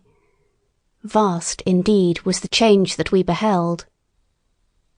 The fifth cylinder must have fallen right into the midst of the house we had first visited. The building had vanished, completely smashed, pulverized and dispersed by the blow. The cylinder now lay far beneath the original foundations, deep in a hole, already vastly larger than the pit I had looked into at Woking. The earth all round it had splashed under that tremendous impact. Splashed is the only word, and lay in heaped piles that hid the masses of the adjacent houses. It had behaved exactly like mud under the violent blow of a hammer. Our house had collapsed backward. The front portion, even on the ground floor, had been destroyed completely. By a chance, the kitchen and scullery had escaped, and stood buried now under soil and ruins, closed in by tons of earth on every side, save towards the cylinder. Over that aspect we hung now, on the very edge of the great circular pit the Martians were engaged in making. The heavy beating sound was evidently just behind us, and ever and again a bright green vapour drove up like a veil across our peephole. The cylinder was already opened in the centre of the pit, and on the farther edge of the pit, amid the smashed and gravel-heaped shrubbery, one of the great fighting machines, deserted by its occupant, stood stiff and tall against the evening sky. At first I scarcely noticed the pit and the cylinder, although it has been convenient to describe them first, on account of the extraordinary glittering mechanism I saw busy in the excavation, and on account of the strange creatures that were crawling slowly and painfully across the heaped mould near it. The mechanism it certainly was that held my attention first. It was one of those complicated fabrics that have since been called handling machines, and the study of which has already given such an enormous impetus to terrestrial invention. As it dawned upon me first, it presented a sort of metallic spider, with 5 jointed, agile legs, and with an extraordinary number of jointed levers, bars, and reaching and clutching tentacles about its body. Most of its arms were retracted, but with 3 long tentacles it was fishing out a number of rods, plates, and bars, which lined the covering and apparently strengthened the walls of the cylinder. These, as it extracted them, were lifted out and deposited upon a level surface of earth behind it.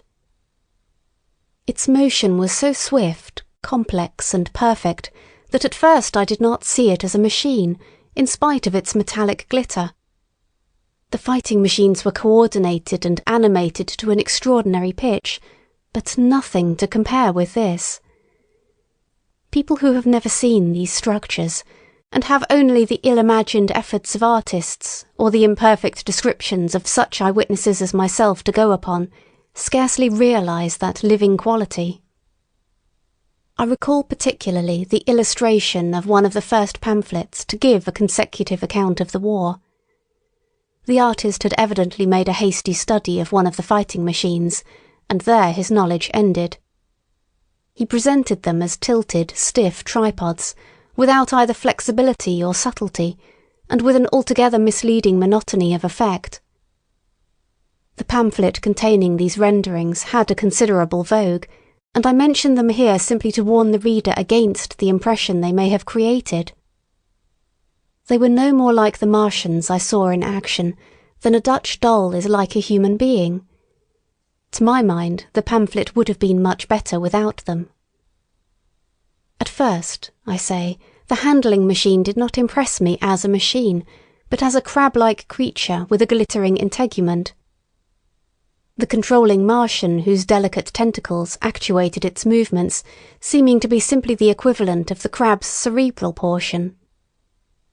But then I perceived the resemblance of its grey-brown, shiny, leathery integument to that of the other sprawling bodies beyond, and the true nature of this dexterous workman dawned upon me. With that realization, my interest shifted to those other creatures, the real Martians. Already I had had a transient impression of these, and the first nausea no longer obscured my observation. Moreover, I was concealed and motionless, and under no urgency of action. They were, I now saw, the most unearthly creatures it is possible to conceive. They were huge round bodies, or rather heads, about 4 feet in diameter, each body having in front of it a face. This face had no nostrils.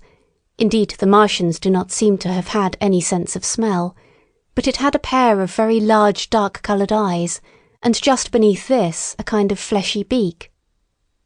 In the back of this head or body, I scarcely know how to speak of it, was the single tight tympanic surface, since known to be anatomically an ear, though it must have been almost useless in our dense air.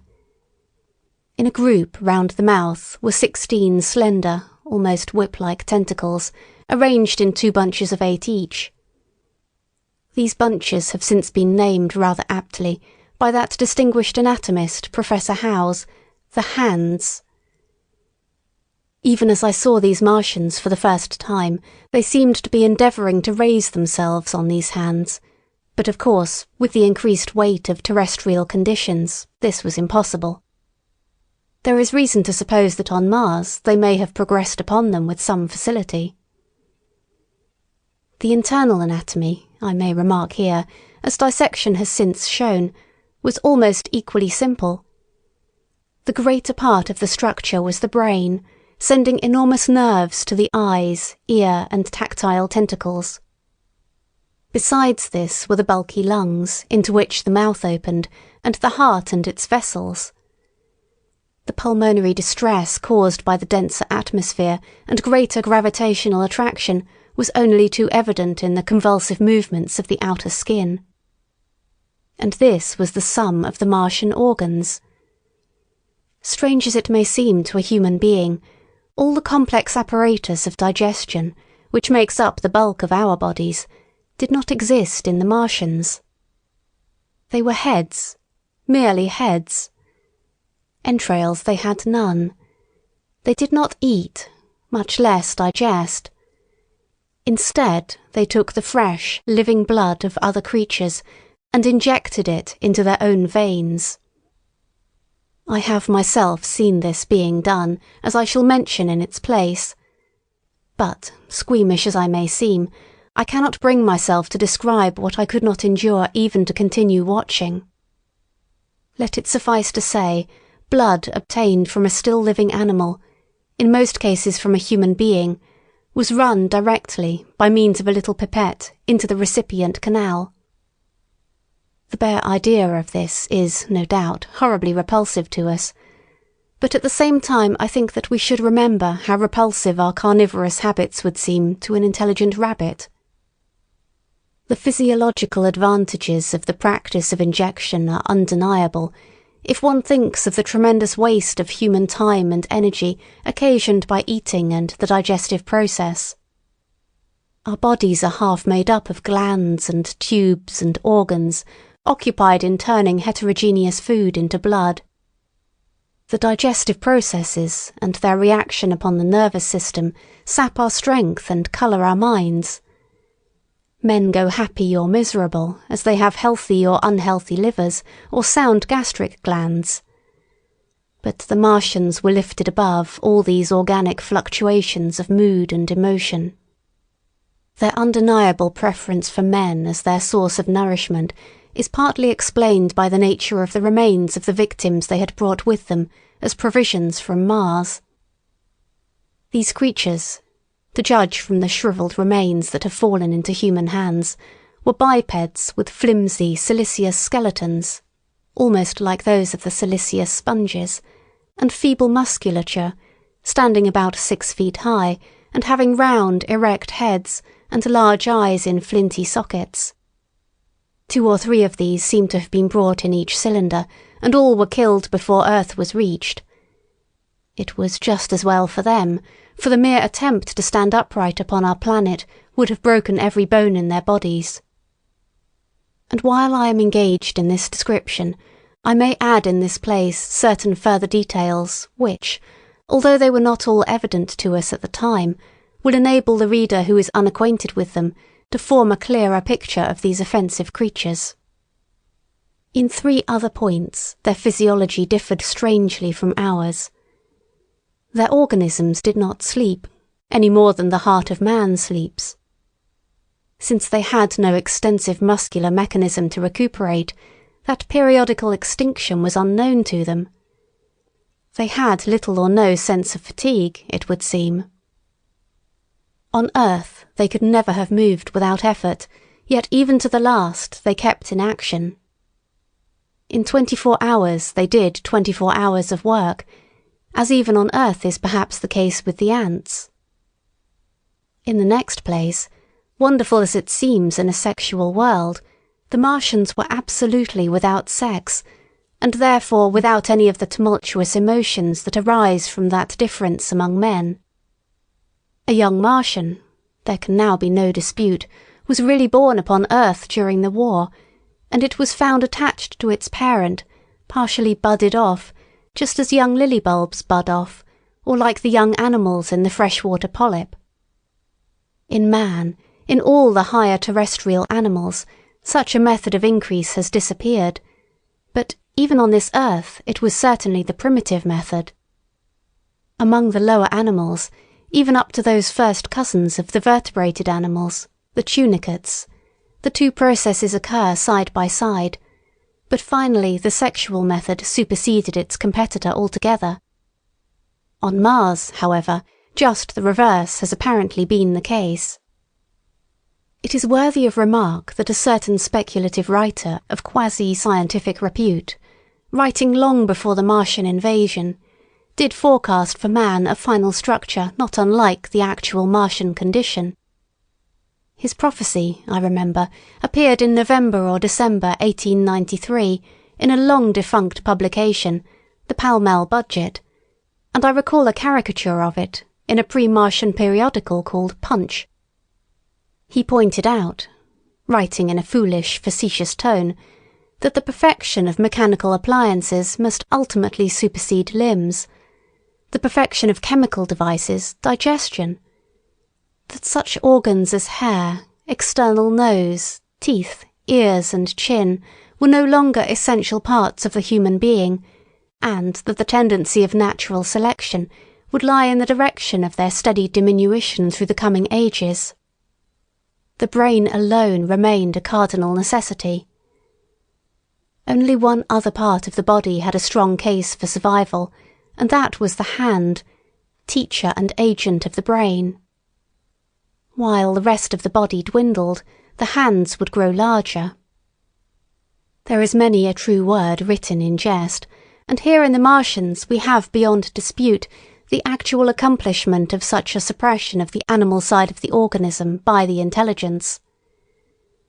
To me it is quite credible that the Martians may be descended from beings not unlike ourselves, by a gradual development of brain and hands, the latter giving rise to the 2 bunches of delicate tentacles at last, at the expense of the rest of the body. Without the body, the brain would, of course, become a mere selfish intelligence, without any of the emotional substratum of the human being. The last salient point in which the systems of these creatures differed from ours was in what one might have thought a very trivial particular. Micro-organisms, which cause so much disease and pain on Earth, have either never appeared upon Mars, or Martian sanitary science eliminated them ages ago. 100 diseases, all the fevers and contagions of human life, consumption, cancers, tumours and such morbidities, never enter the scheme of their life.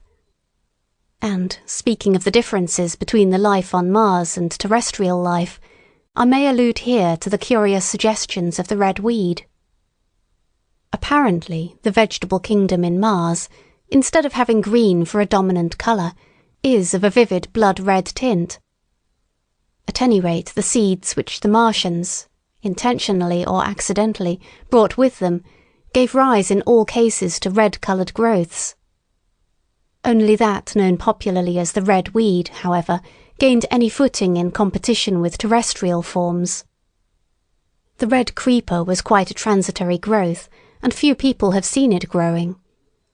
For a time, however, the red weed grew with astonishing vigour and luxuriance.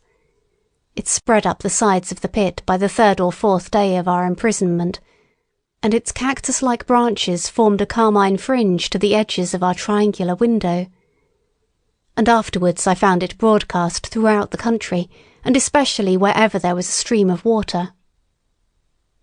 The Martians had what appears to have been an auditory organ, a single round drum at the back of the head body, and eyes with a visual range not very different from ours, except that, according to Phillips, blue and violet were as black to them.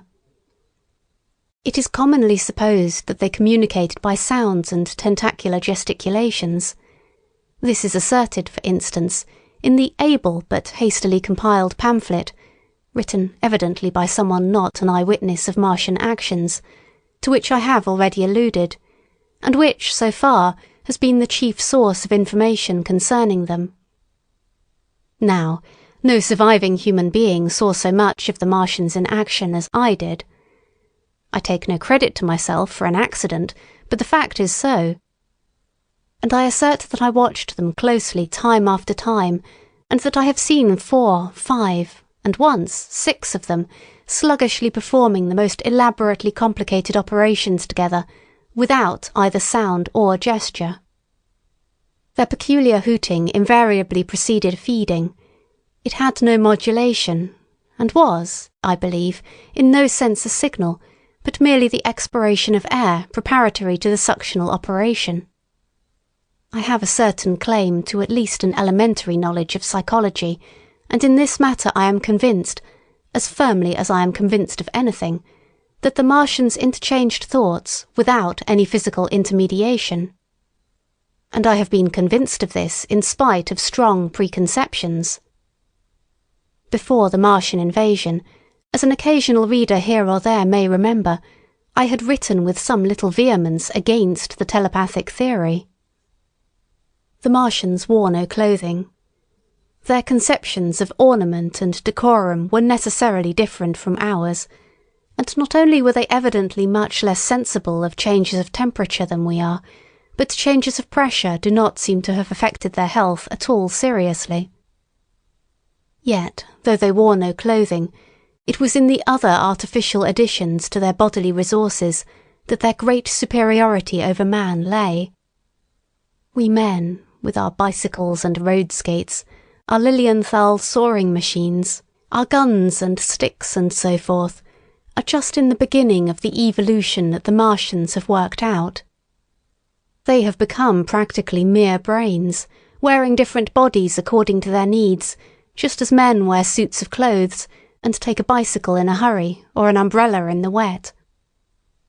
And of their appliances, perhaps nothing is more wonderful to a man than the curious fact that what is the dominant feature of almost all human devices in mechanism is absent. The wheel is absent. Among all the things they brought to earth, there is no trace or suggestion of their use of wheels. One would have at least expected it in locomotion.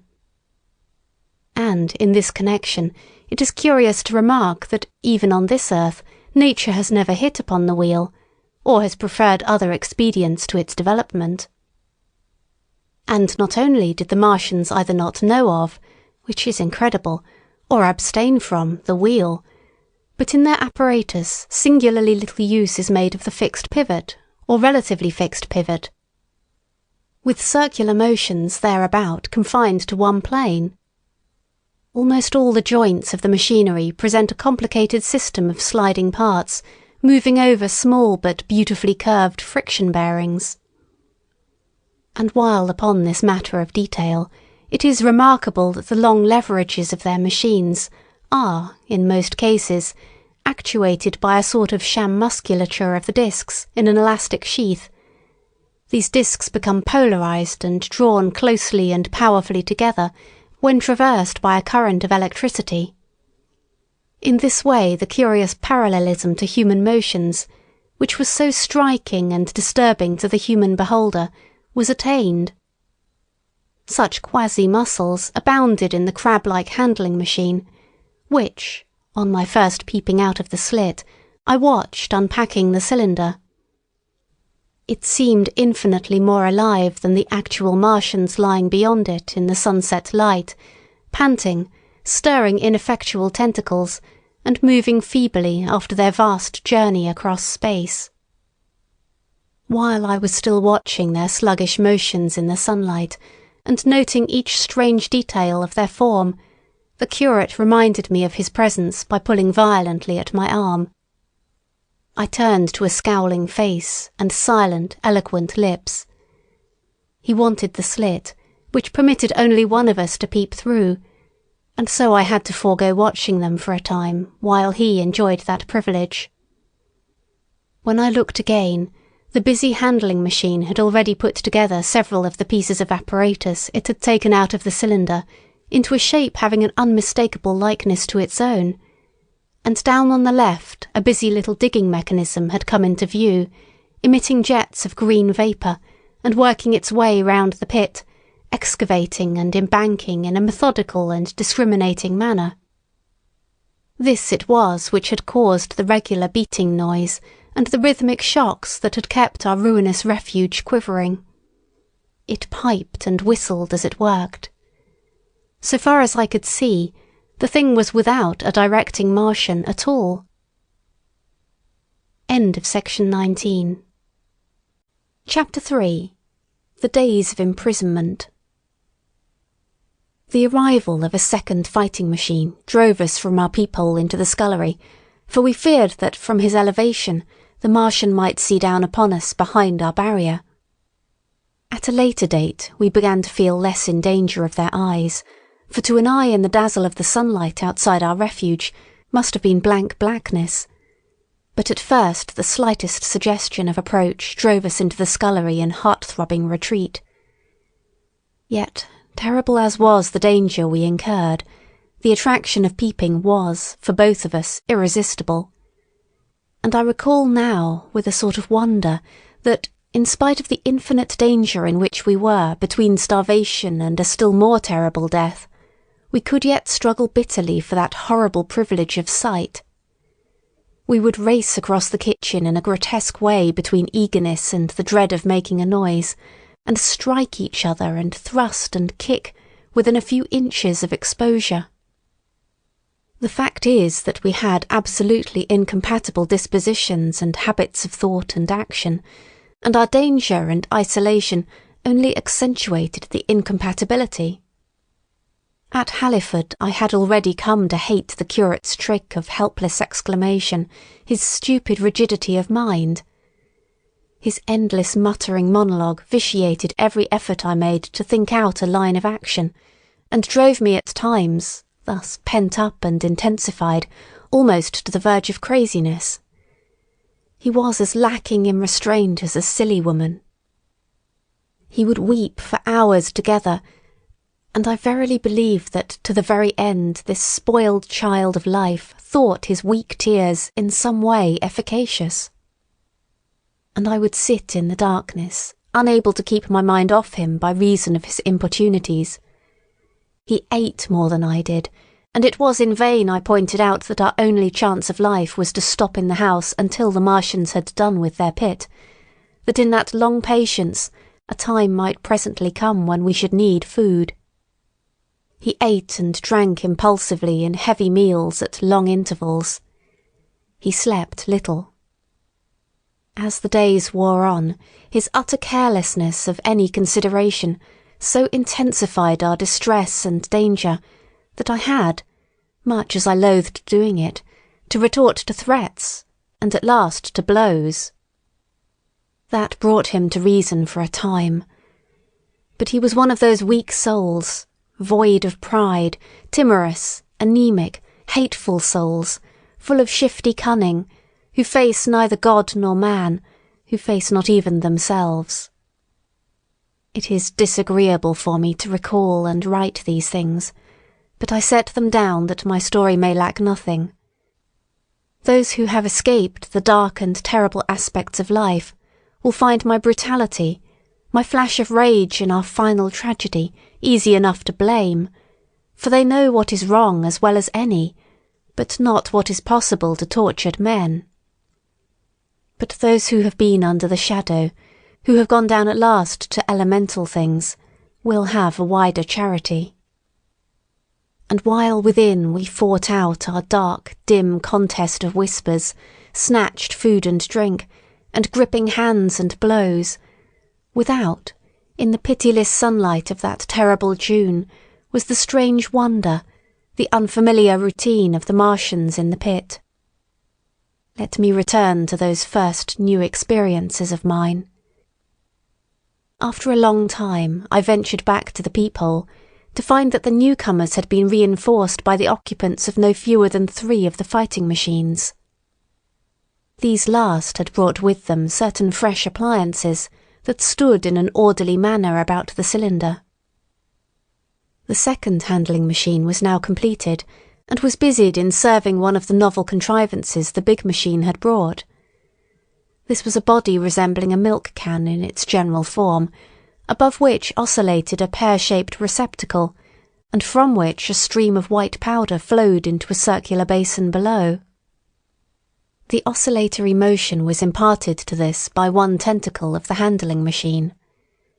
With 2 spatulate hands, the handling machine was digging out and flinging masses of clay into the pear-shaped receptacle above, while, with another arm, it periodically opened a door and removed rusty and blackened clinkers from the middle part of the machine. Another steely tentacle directed the powder from the basin along a ribbed channel towards some receiver that was hidden from me by the mound of bluish dust. From this unseen receiver a little thread of green smoke rose vertically into the quiet air. As I looked, the handling machine, with a faint and musical clicking, extended, telescopic fashion, a tentacle that had been a moment before a mere blunt projection, until its end was hidden behind the mound of clay. In another second it had lifted a bar of white aluminium into sight, untarnished as yet and shining dazzlingly, and deposited it in a growing stack of bars that stood at the side of the pit. Between sunset and starlight, this dexterous machine must have made more than 100 such bars out of the crude clay, and the mound of bluish dust rose steadily until it topped the side of the pit. The contrast between the swift and complex movements of these contrivances and the inert panting clumsiness of their masters was acute, and for days I had to tell myself repeatedly that these latter were indeed the living of the 2 things. The curate had possession of the slit when the first men were brought to the pit. I was sitting below, huddled up, listening with all my ears. He made a sudden movement backward, and I, fearful that we were observed, crouched in a spasm of terror. He came sliding down the rubbish and crept beside me in the darkness, inarticulate, gesticulating, and for a moment I shared his panic. His gesture suggested a resignation of the slit, and after a little while my curiosity gave me courage, and I rose up, stepped across him and clambered up to it. At first I could see no reason for his frantic behaviour. The twilight had now come, the stars were little and faint, but the pit was illuminated by the flickering green fire that came from the aluminium making. The whole picture was a flickering scheme of green gleams and shifting rusty black shadows, strangely trying to the eyes. Over and through it all went the bats, heeding it not at all. The sprawling Martians were no longer to be seen, the mound of blue-green powder had risen to cover them from sight, and a fighting machine, with its legs contracted, crumpled and abbreviated, stood across the corner of the pit. And then, amid the clangor of the machinery, came a drifting suspicion of human voices, that I entertained at first only to dismiss. I crouched, watching this fighting machine closely, satisfying myself now for the first time that the hood did indeed contain a Martian. As the green flames lifted, I could see the oily gleam of his integument and the brightness of his eyes. And suddenly I heard a yell, and saw a long tentacle reaching over the shoulder of the machine to the little cage that hunched upon its back. Then something struggling violently, was lifted high against the sky, a black, vague enigma against the starlight. And as this black object came down again, I saw by the green brightness that it was a man. For an instant he was clearly visible. He was a stout, ruddy, middle-aged man, well dressed. 3 days before he must have been walking the world, a man of considerable consequence. I could see his staring eyes and gleams of light on his studs and watch chain. He vanished behind the mound, and for a moment there was silence. And then began a shrieking and a sustained and cheerful hooting from the Martians. I slid down the rubbish, struggled to my feet, clapped my hands over my ears and bolted into the scullery. The curate, who had been crouching silently with his arms over his head, looked up as I passed, cried out quite loudly at my desertion of him, and came running after me. That night, as we lurked in the scullery, balanced between our horror and the terrible fascination this peeping had, although I felt an urgent need of action, I tried in vain to conceive some plan of escape. But afterwards, during the second day, I was able to consider our position with great clearness. The curate, I found, was quite incapable of discussion. This new and culminating atrocity had robbed him of all vestiges of reason or forethought. Practically, he had already sunk to the level of an animal. But, as the saying goes, I gripped myself with both hands. It grew upon my mind, once I could face the facts, that terrible as our position was, there was as yet no justification for absolute despair. Our chief chance lay in the possibility of the Martians making the pit nothing more than a temporary encampment. Or even if they kept it permanently, they might not consider it necessary to guard it, and a chance of escape might be afforded us. I also weighed very carefully the possibility of our digging a way out in a direction away from the pit, but the chances of our emerging within sight of some sentinel fighting machine seemed at first too great. And I should have had to do all the digging myself. The curate would certainly have failed me. It was on the third day, if my memory serves me right, that I saw the lad killed. It was the only occasion on which I actually saw the Martians feed. After that experience I avoided the hole in the wall for the better part of a day. I went into the scullery, removed the door, and spent some hours digging with my hatchet as silently as possible. But when I had made a hole about a couple of feet deep, the loose earth collapsed noisily, and I did not dare continue. I lost heart, and lay down on the scullery floor for a long time, having no spirit even to move. And after that I abandoned altogether the idea of escaping by excavation. It says much for the impression the Martians had made upon me, that at first I entertained little or no hope of our escape being brought about by their overthrow through any human effort. But on the 4th or 5th night I heard a sound like heavy guns.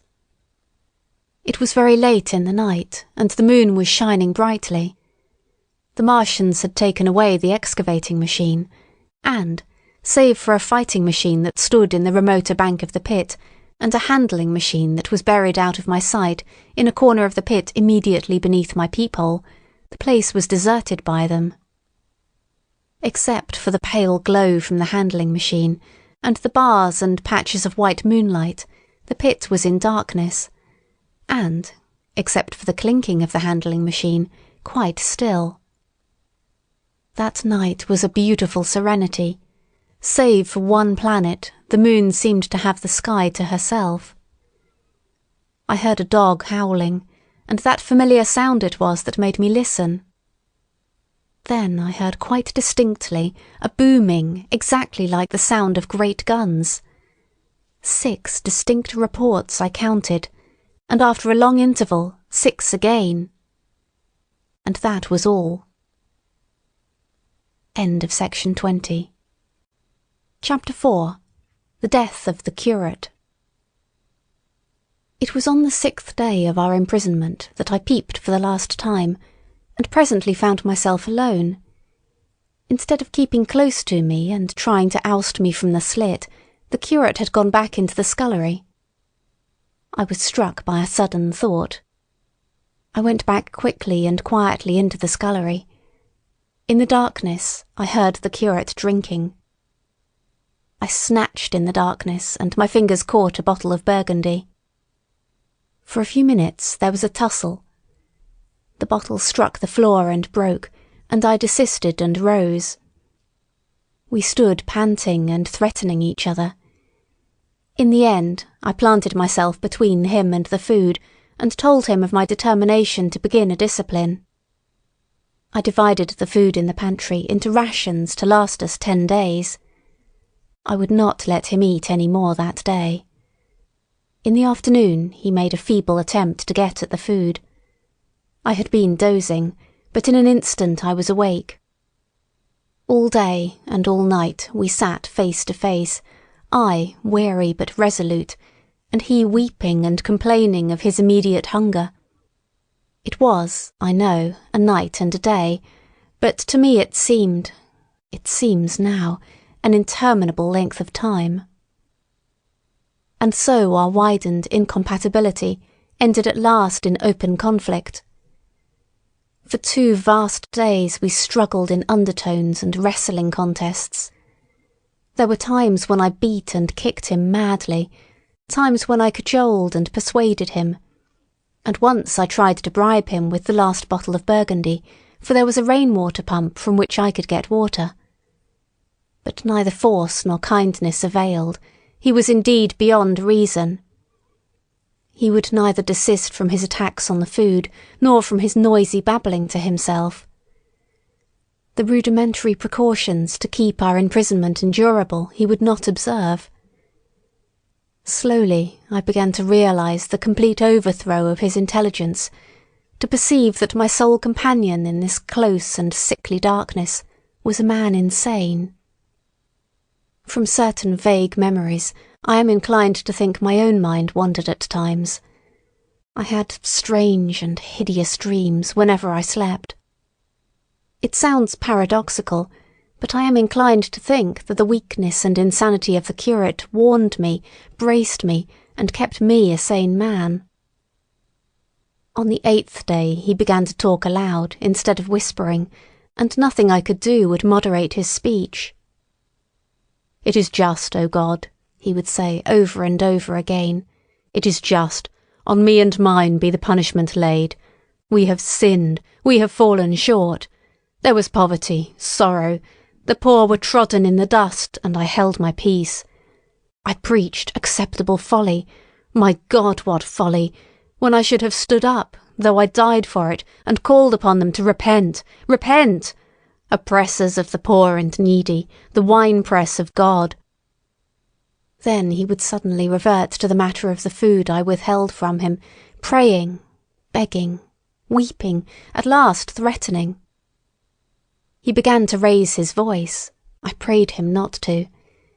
He perceived a hold on me. He threatened he would shout and bring the Martians upon us.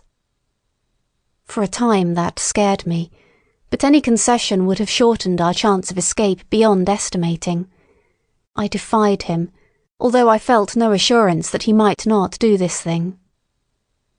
But that day, at any rate, he did not.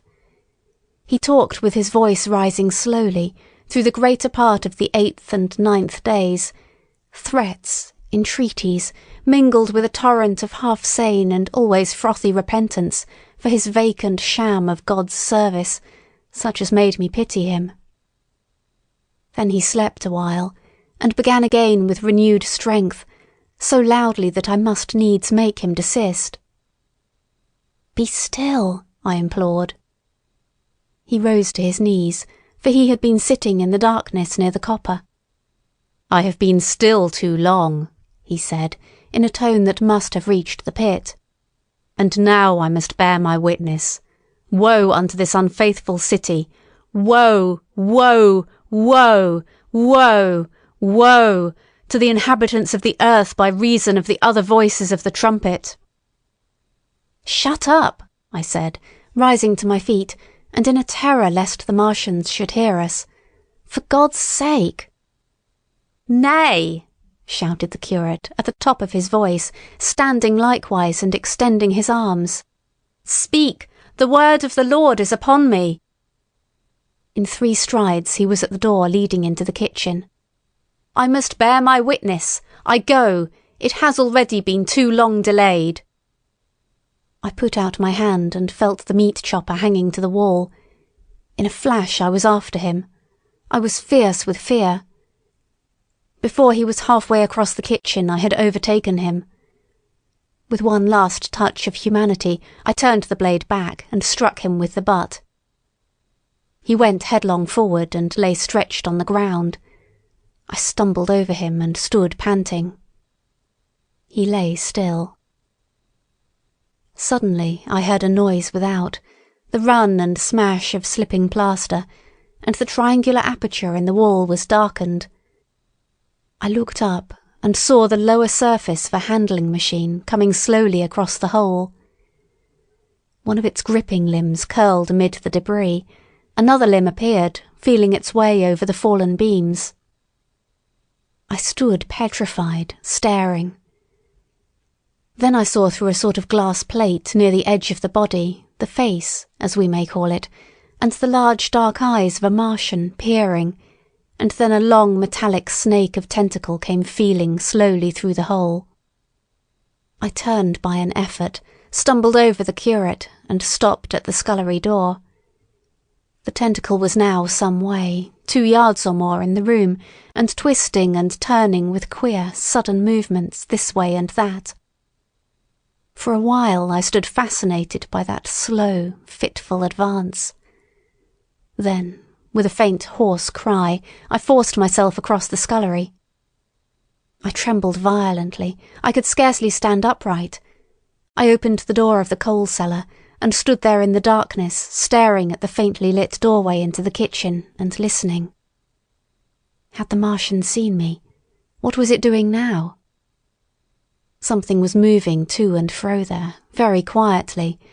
Every now and then it tapped against the wall, or started on its movements with a faint metallic ringing, like the movements of keys on a split ring. Then a heavy body, I knew too well what, was dragged across the floor of the kitchen towards the opening. Irresistibly attracted, I crept to the door and peeped into the kitchen. In the triangle of bright outer sunlight I saw the Martian, in its Briareus of a handling machine, scrutinizing the curate's head. I thought at once that it would infer my presence from the mark of the blow I had given him. I crept back to the coal cellar, shut the door, and began to cover myself up as much as I could and as noiselessly as possible in the darkness, amid the firewood and coal therein. Every now and then I paused, rigid, to hear if the Martian had thrust its tentacles through the opening again. Then the faint metallic jingle returned. I traced it slowly, feeling over the kitchen. Presently I heard it nearer, in the scullery, as I judged. I thought that its length might be insufficient to reach me. I prayed copiously. It passed, scraping faintly across the cellar door. An age of almost intolerable suspense intervened. Then I heard it fumbling at the latch. It had found the door. The Martians understood doors. It worried at the catch for a minute perhaps, and then the door opened. In the darkness I could just see the thing, like an elephant's trunk more than anything else, waving towards me and touching and examining the wall, coals, wood and ceiling. It was like a black worm swaying its blind head to and fro. Once, even, it touched the heel of my boot. I was on the verge of screaming. I bit my hand. For a time the tentacle was silent. I could have fancied it had been withdrawn. Presently, with an abrupt click, it gripped something. I thought it had me, and seemed to go out of the cellar again. For a minute I was not sure. Apparently it had taken a lump of coal to examine. I seized the opportunity of slightly shifting my position, which had become cramped, and then listened. I whispered passionate prayers for safety. Then I heard the slow, deliberate sound creeping towards me again. Slowly, slowly it drew near, scratching against the walls and tapping the furniture. While I was still doubtful, it rapped smartly against the cellar door and closed it. I heard it go into the pantry, and the biscuit tins rattled and a bottle smashed, and then came a heavy bump against the cellar door. Then silence that passed into an infinity of suspense. Had it gone? At last I decided that it had. It came into the scullery no more, but I lay all the 10th day in the close darkness, buried among coals and firewood, not daring even to crawl out for the drink for which I craved. It was the 11th day before I ventured so far from my security. End of section 21. Chapter 5. The Stillness. My first act before I went into the pantry was to fasten the door between the kitchen and the scullery. But the pantry was empty, every scrap of food had gone. Apparently the Martian had taken it all on the previous day. At that discovery I despaired for the first time. I took no food, or no drink either, on the 11th or the 12th day. At first my mouth and throat were parched, and my strength ebbed sensibly. I sat about in the darkness of the scullery, in a state of despondent wretchedness. My mind ran on eating. I thought I had become deaf, for the noises of movement I had been accustomed to hear from the pit had ceased absolutely. I did not feel strong enough to crawl noiselessly to the peephole, or I would have gone there. On the 12th day my throat was so painful that, taking the chance of alarming the Martians, I attacked the creaking rainwater pump that stood by the sink, and got a couple of glassfuls of blackened and tainted rainwater. I was greatly refreshed by this, and emboldened by the fact that no inquiring tentacle followed the noise of my pumping. During these days, in a rambling, inconclusive way, I thought much of the curate and of the manner of his death. On the 13th day I drank some more water, and dozed, and thought disjointedly of eating, and of vague, impossible plans of escape. Whenever I dozed, I dreamt of horrible phantasms, of the death of the curate, or of sumptuous dinners. But, asleep or awake, I felt a keen pain that urged me to drink again and again. The light that came into the scullery was no longer grey, but red. To my disordered imagination, it seemed the colour of blood. On the 14th day I went into the kitchen, and I was surprised to find that the fronds of the red weed had grown right across the hole in the wall, turning the half-light of the place into a crimson-coloured obscurity. It was early on the 15th day that I heard a curious, familiar sequence of sounds in the kitchen, and, listening, identified it as the snuffing and scratching of a dog. Going into the kitchen, I saw a dog's nose peering in through a break among the ruddy fronds. This greatly surprised me. At the scent of me, he barked shortly. I thought if I could induce him to come into the place quietly, I should be able, perhaps, to kill and eat him, and in any case it would be advisable to kill him, lest his actions attracted the attention of the Martians. I crept forward, saying, "Good dog," very softly, but he suddenly withdrew his head and disappeared. I listened. I was not deaf, but certainly the pit was still. I heard a sound like the flutter of a bird's wings and a horse croaking, but that was all. For a long while I lay close to the peephole, but not daring to move aside the red plants that obscured it. Once or twice I heard a faint pitter-patter, like the feet of the dog going hither and thither on the sand far below me, and there were more bird-like sounds, but that was all. At length, encouraged by the silence, I looked out. Except in the corner, where a multitude of crows hopped and fought over the skeletons of the dead the Martians had consumed, there was not a living thing in the pit. I stared about me, scarcely believing my eyes. All the machinery had gone. Save for the big mound of greyish-blue powder in one corner, certain bars of aluminium in another, the black birds and the skeletons of the killed, the place was merely an empty, circular pit in the sand. Slowly I thrust myself out through the red weed and stood upon the mound of rubble. I could see in any direction save behind me, to the north, and neither Martians nor sign of Martians were to be seen. The pit dropped sheerly from my feet, but a little way along the rubbish afforded a practicable slope to the summit of the ruins. My chance of escape had come. I began to tremble. I hesitated for some time, and then, in a gust of desperate resolution, and with a heart that throbbed violently, I scrambled to the top of the mound in which I had been buried so long. I looked about again. To the northward, too, no Martian was visible. When I had last seen this part of Sheen in the daylight, it had been a straggling street of comfortable white and red houses, interspersed with abundant shady trees. Now I stood on a mound of smashed brickwork, clay and gravel, over which spread a multitude of red cactus-shaped plants, knee-high, without a solitary terrestrial growth to dispute their footing. The trees near me were dead and brown, but further a network of red thread scaled the still-living stems. The neighbouring houses had all been wrecked, but none had been burned. Their walls stood, sometimes to the second story, with smashed windows and shattered doors. The red weed grew tumultuously in their roofless rooms. Below me was the great pit, with the crows struggling for its refuse. A number of other birds hopped about among the ruins. Far away I saw a gaunt cat slink crouchingly along a wall, but traces of men there were none.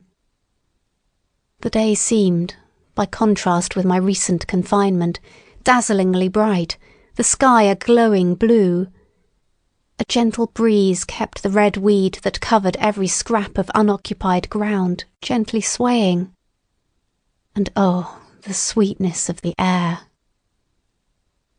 End of section 22. Chapter 6. The Work of 15 Days. For some time I stood tottering on the mound, regardless of my safety. Within that noisome den from which I had emerged, I had thought with a narrow intensity only of our immediate security. I had not realized what had been happening to the world, had not anticipated this startling vision of unfamiliar things. I had expected to see Sheen in ruins. I found about me the landscape, weird and lurid, of another planet. For that moment I touched an emotion beyond the common range of men, yet one that the poor brutes we dominate know only too well. I felt as a rabbit might feel returning to his burrow and suddenly confronted by the work of a dozen busy navvies digging the foundations of a house.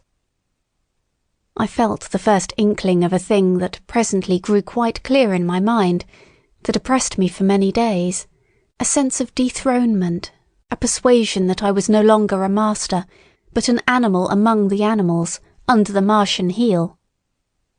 With us it would be as with them, to lurk and watch, to run and hide. The fear and empire of man had passed away. But so soon as this strangeness had been realised, it passed, and my dominant motive became the hunger of my long and dismal fast. In the direction away from the pit, I saw, beyond a red-covered wall, a patch of garden ground unburied. This gave me a hint, and I went knee-deep, and sometimes neck-deep, in the red weed. The density of the weed gave me a reassuring sense of hiding. The wall was some 6 feet high, and when I attempted to clamber it, I found I could not lift my feet to the crest. So I went along by the side of it, and came to a corner and a rockwork that enabled me to get to the top and tumble into the garden I coveted. Here I found some young onions, a couple of gladiolus bulbs, and a quantity of immature carrots, all of which I secured, and, scrambling over a ruined wall, went on my way through scarlet and crimson trees towards Kew.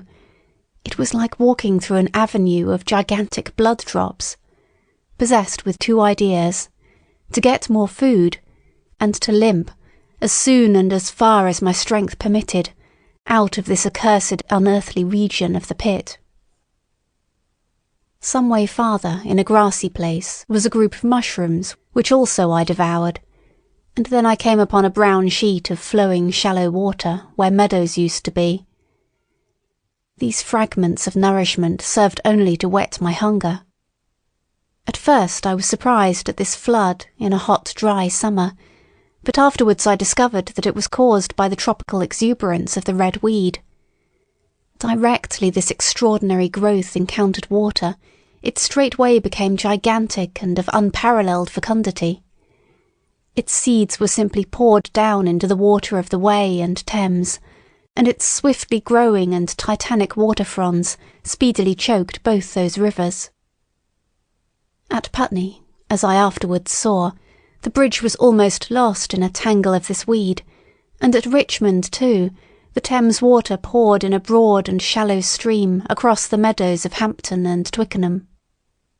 As the water spread, the weed followed them, until the ruined villas of the Thames Valley were, for a time, lost in this red swamp whose margin I explored, and much of the desolation the Martians had caused was concealed.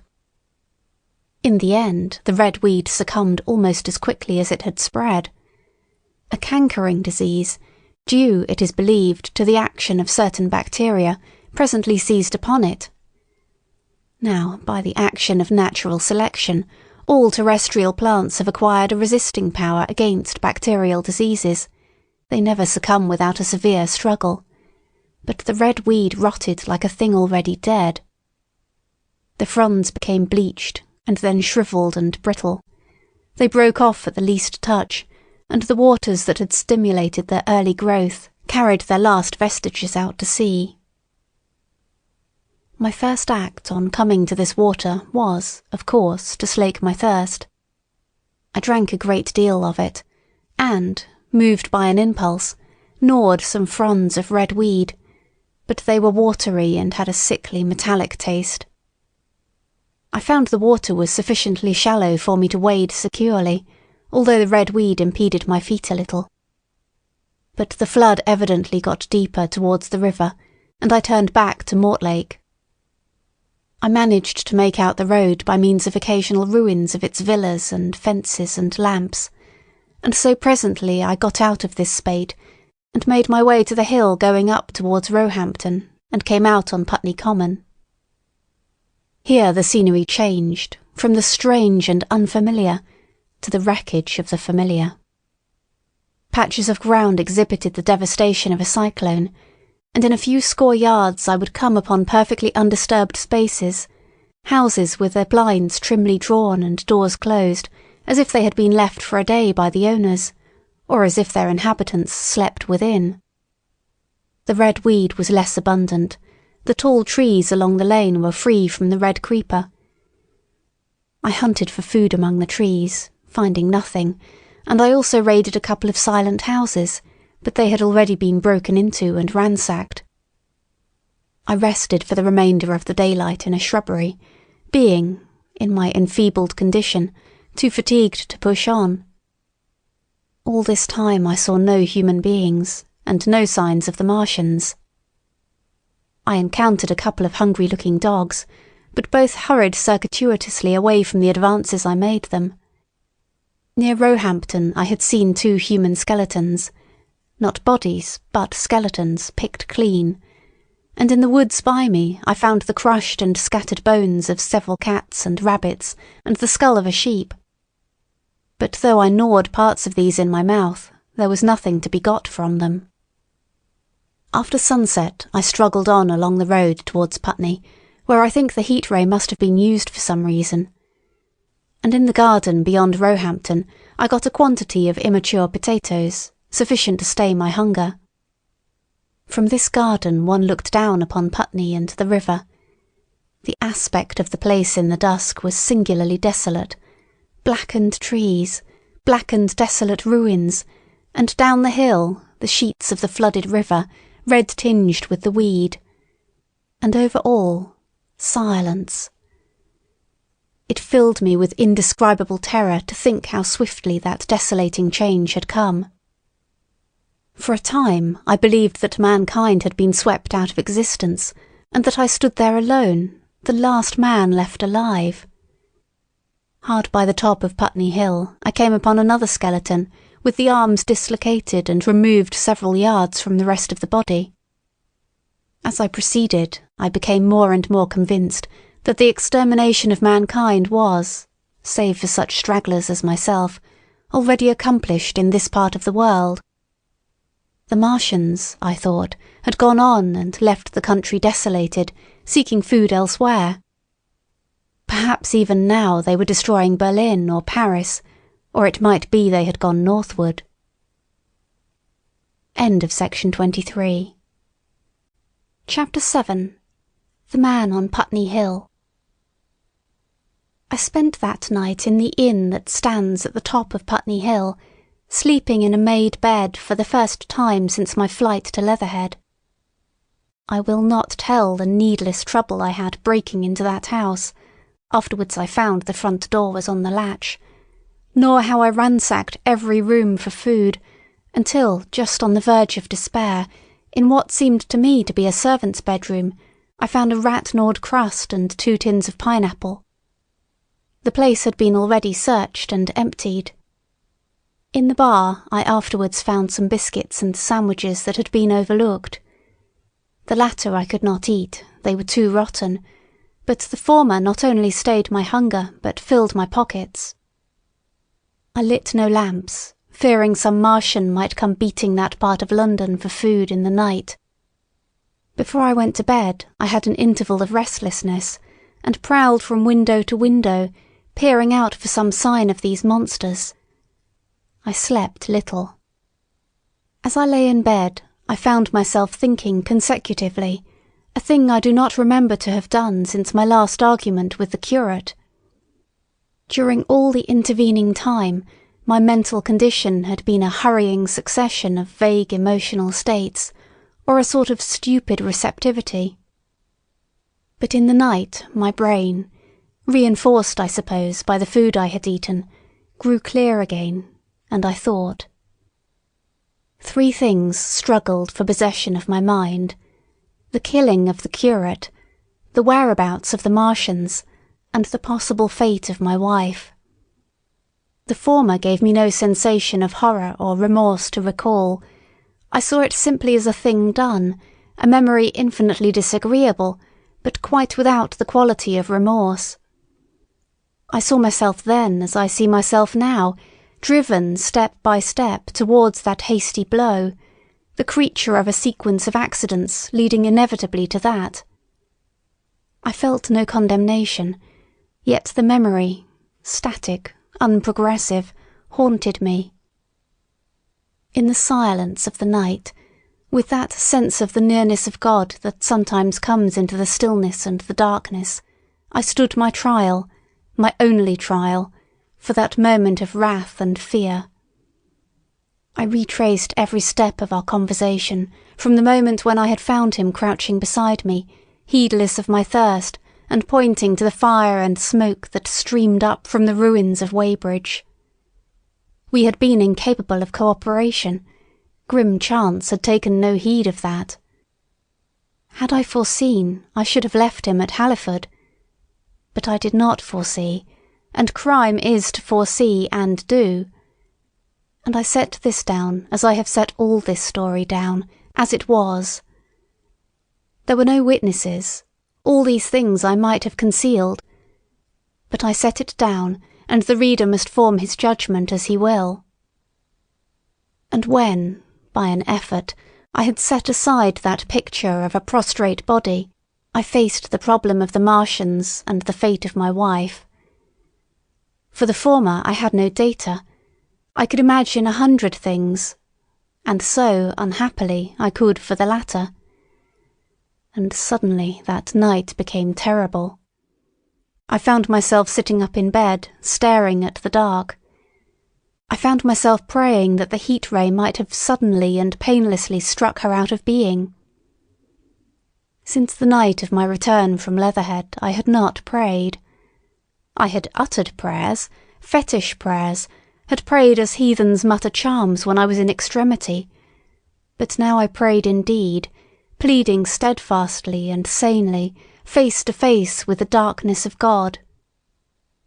Strangest in this, that so soon as dawn had come, I, who had talked with God, crept out of the house like a rat leaving its hiding place, a creature scarcely larger, an inferior animal, a thing that for any passing whim of our masters might be hunted and killed.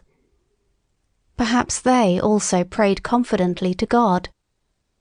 Surely, if we have learned nothing else, this war has taught us pity, pity for those witless souls that suffer our dominion.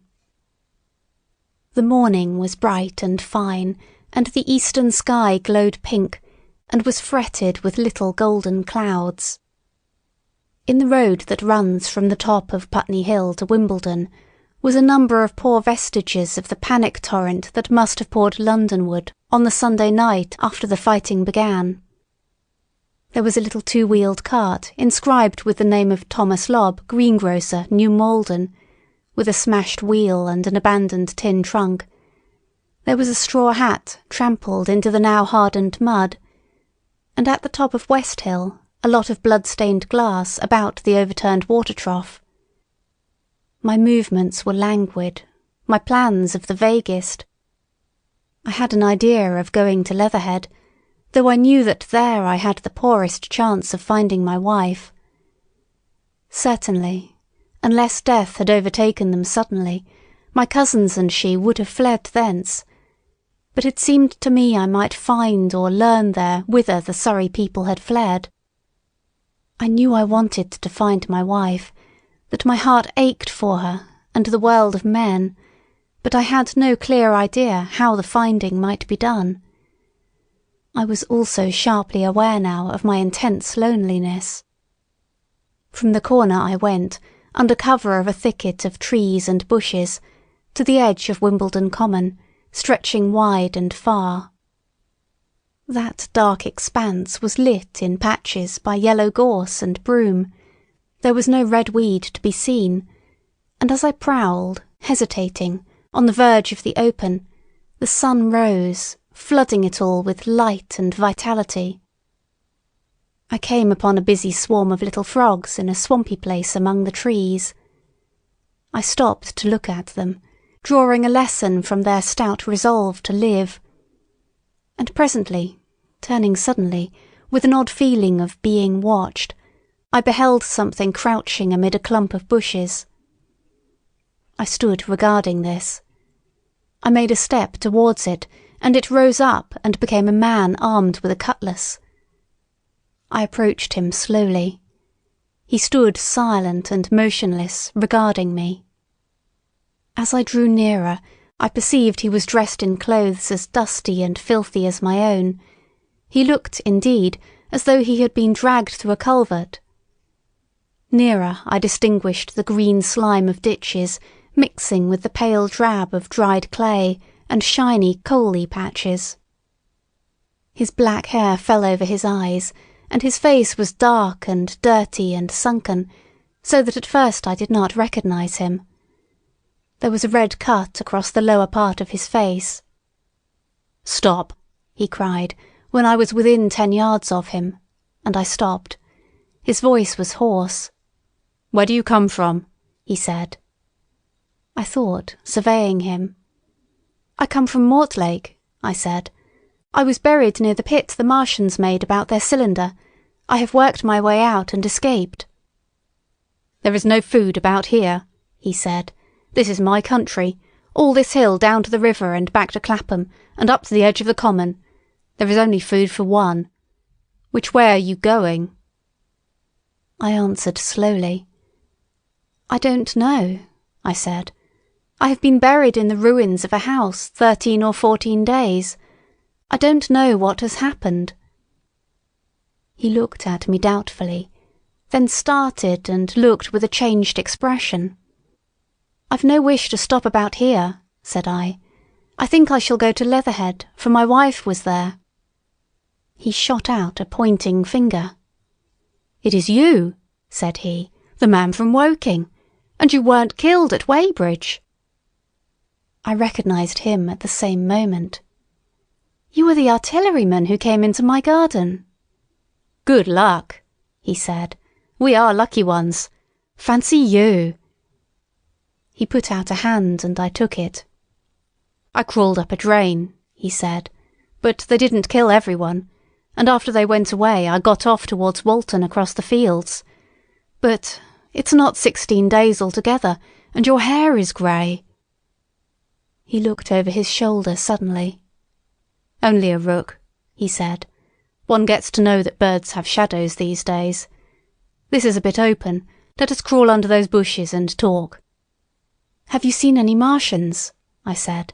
"Since I crawled out." "They've gone away across London," he said. "I guess they've got a bigger camp there.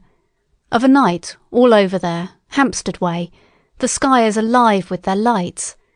It's like a great city, and in the glare you can just see them moving. By daylight you can't. But nearer, I haven't seen them." He counted on his fingers. 5 days.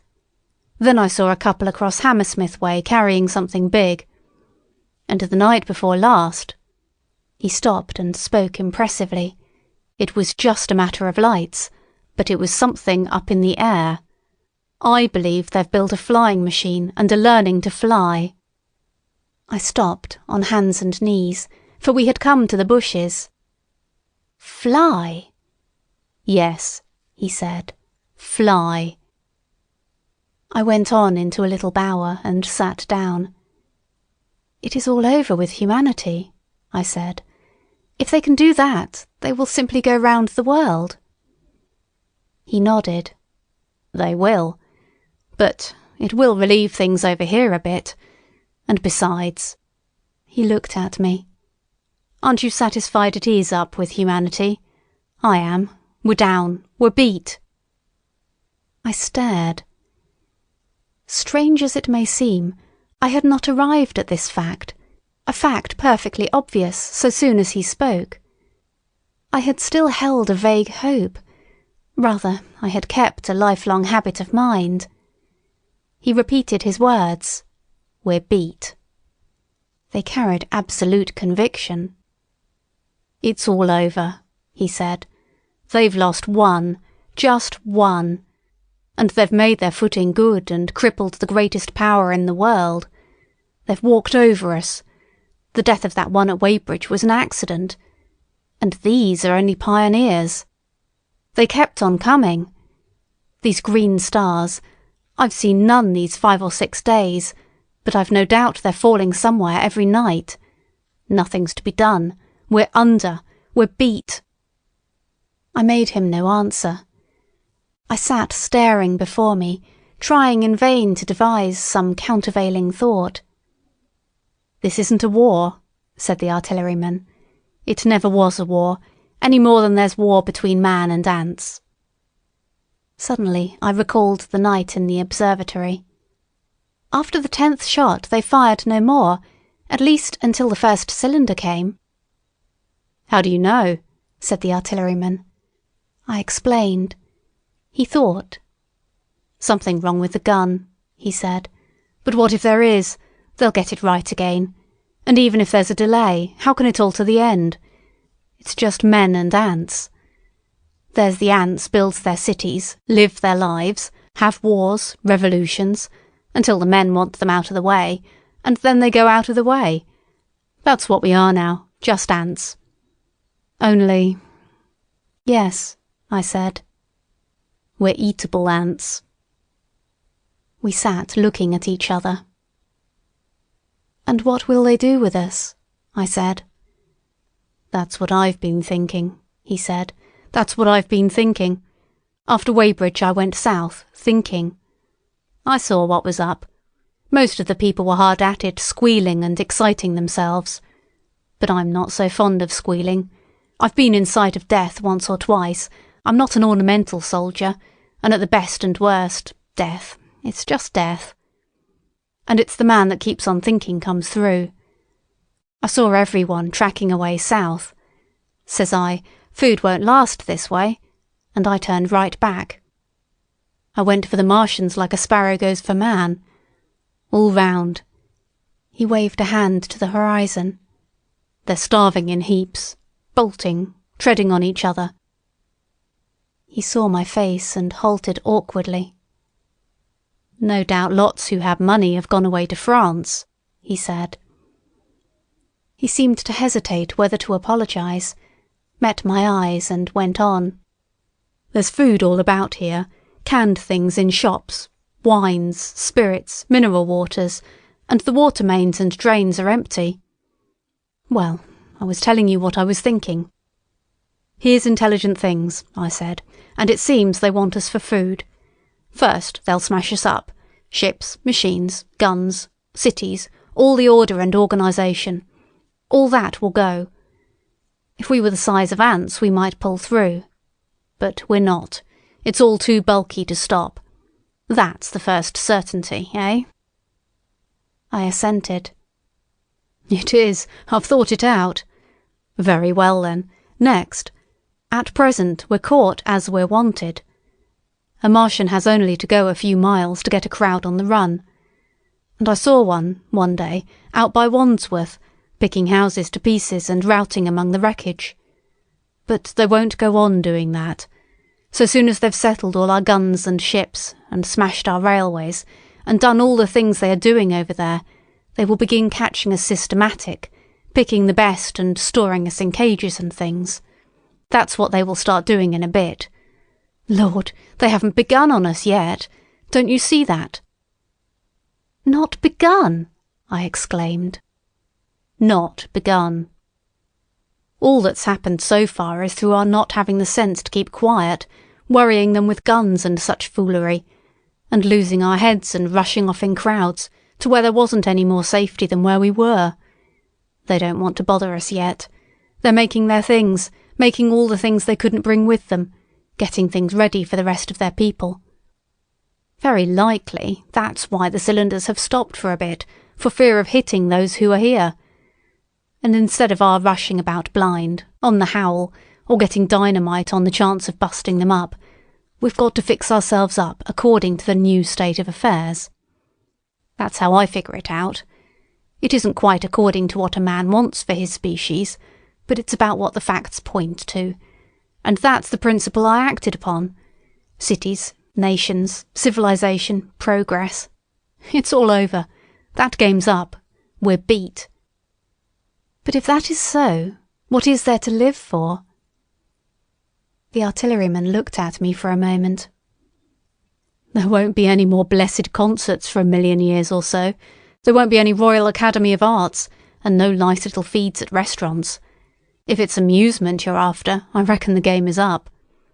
If you've got any drawing-room manners, or a dislike to eating peas with a knife or dropping H's, you better chuck 'em away. They ain't no further use. You mean? I mean that men like me are going on living, for the sake of the breed. I tell you, I'm grim set on living. And if I'm not mistaken, you'll show what insides you've got too, before long. We aren't going to be exterminated. And I don't mean to be caught either, and tamed and fattened and bred like a thundering ox. Ugh, fancy those brown creepers. You don't mean to say— I do. I'm going on, under their feet. I've got it planned. I've thought it out. We men are beat. We don't know enough. We've got to learn before we've got a chance. And we've got to live and keep independent while we learn. See, that's what has to be done. I stared, astonished, and stirred profoundly by the man's resolution. Great God! Cried I, but you are a man indeed. And suddenly I gripped his hand. Eh? He said, with his eyes shining. I've thought it out, eh?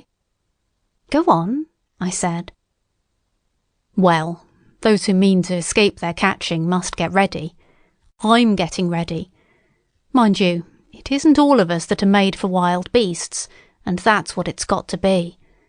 That's why I watched you. I had my doubts. You're slender. I didn't know that it was you, you see, or just how you'd been buried.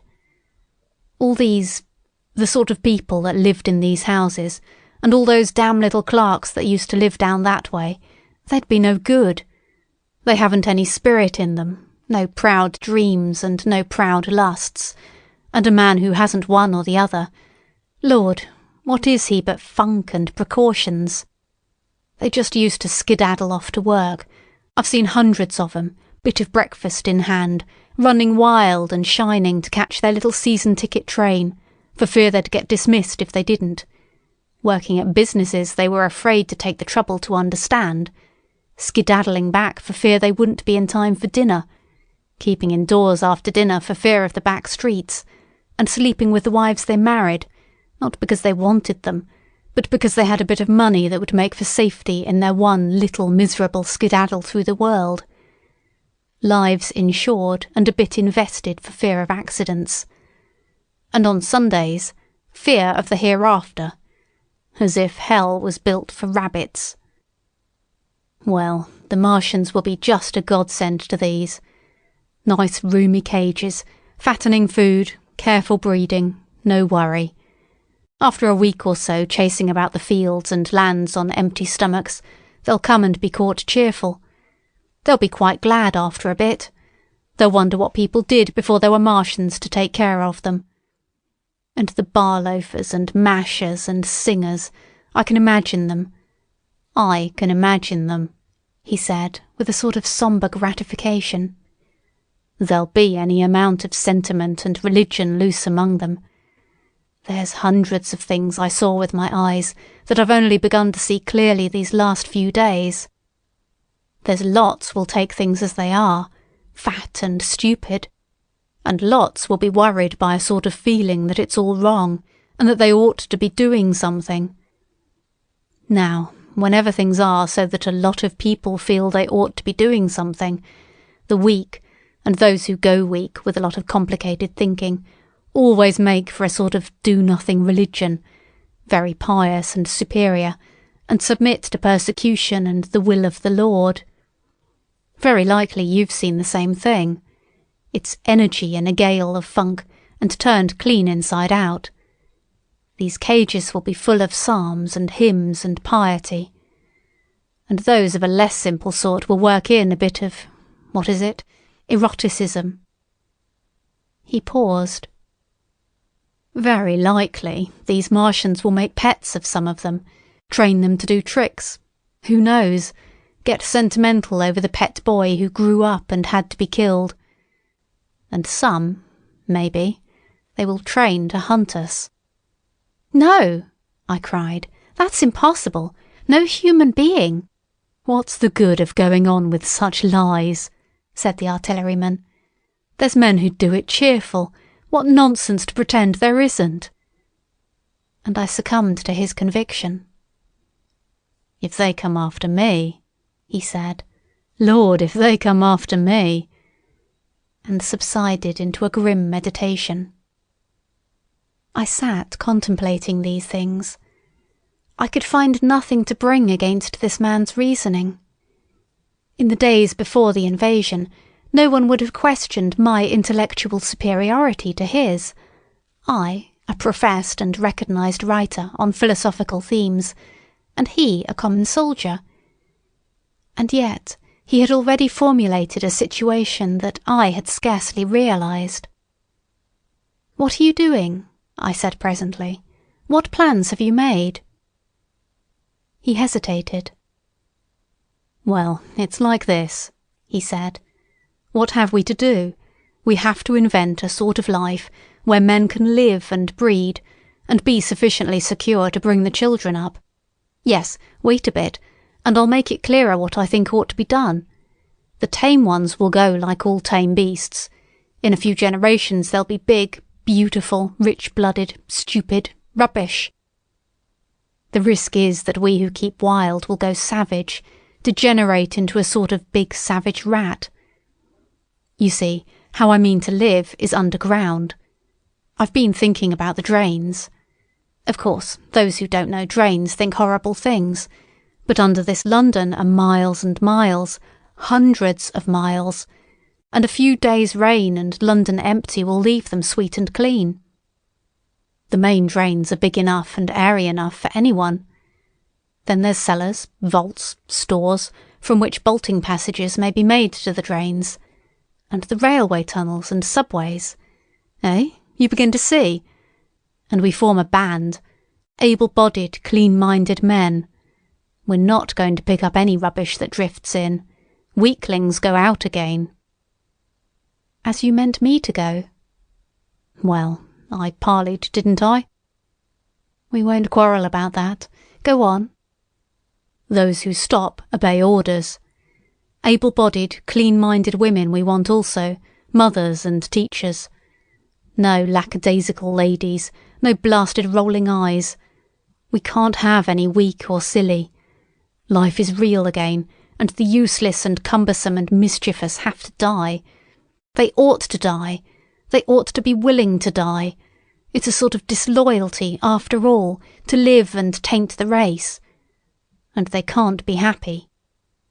Moreover, dying's none so dreadful. It's the funking makes it bad. And in all those places we shall gather.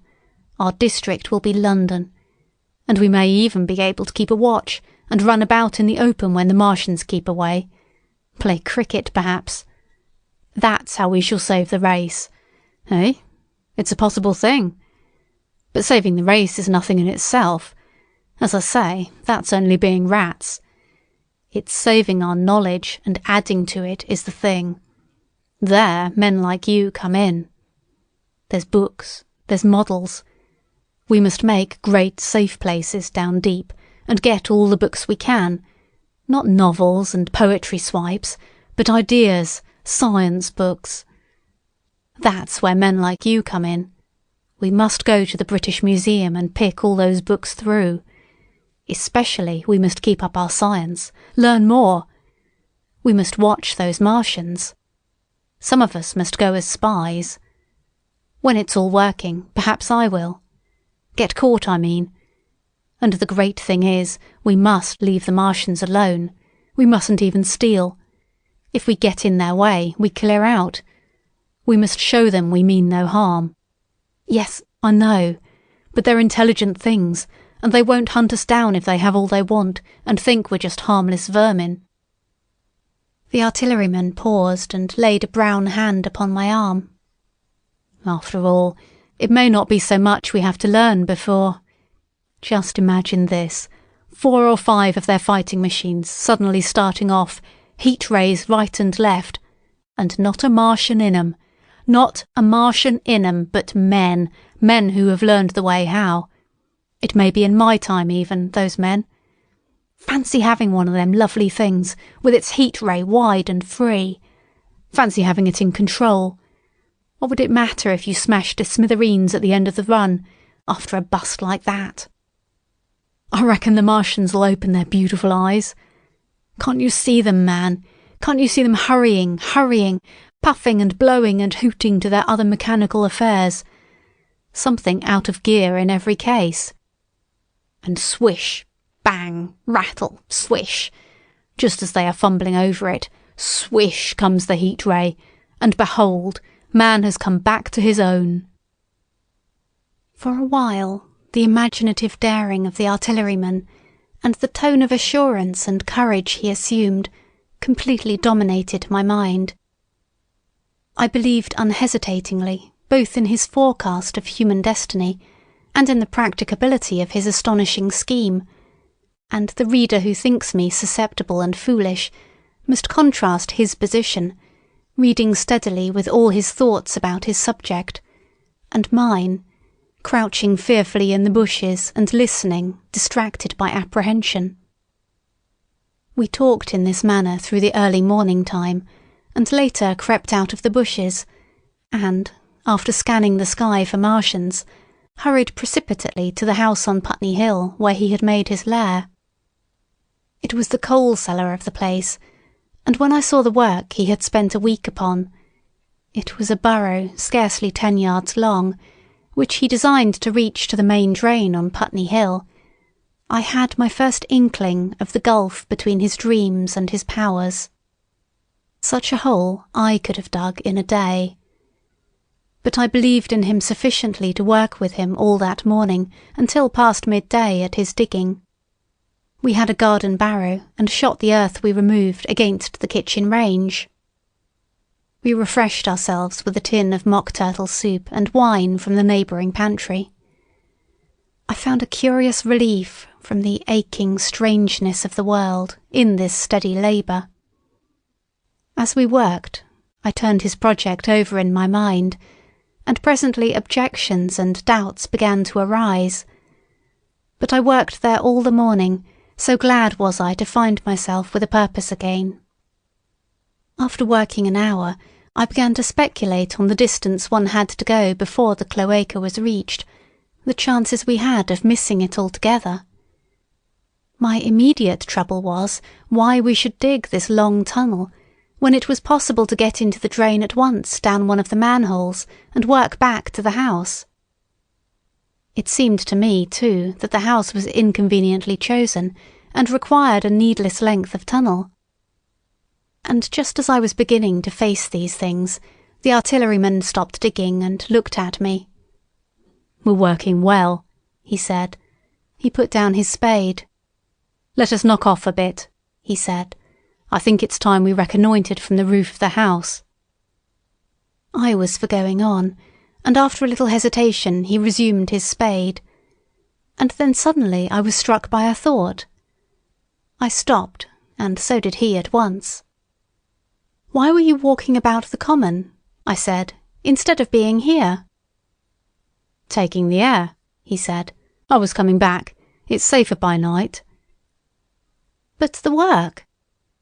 "Oh, one can't always work," he said, and in a flash I saw the man plain. He hesitated, holding his spade.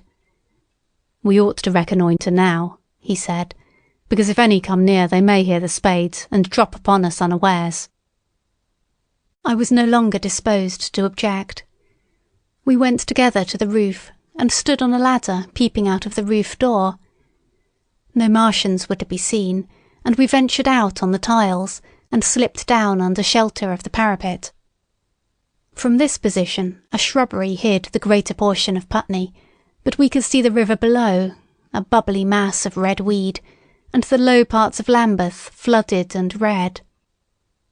The red creeper swarmed up the trees about the old palace, and their branches stretched gaunt and dead, and set with shrivelled leaves, from amid its clusters. It was strange how entirely dependent both these things were upon flowing water for their propagation.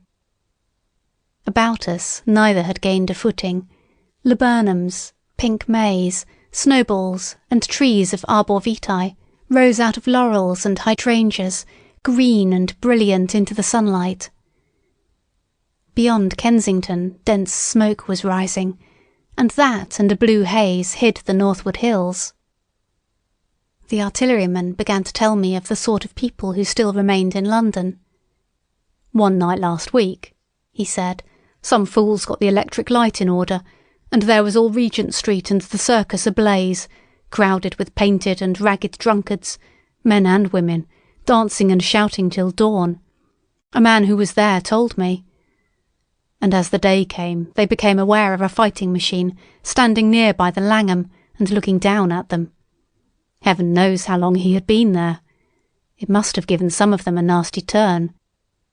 He came down the road towards them and picked up nearly 100 too drunk or frightened to run away. Grotesque gleam of a time no history will ever fully describe. From that, in answer to my questions, he came round to his grandiose plans again. He grew enthusiastic. He talked so eloquently of the possibility of capturing a fighting machine that I more than half believed in him again.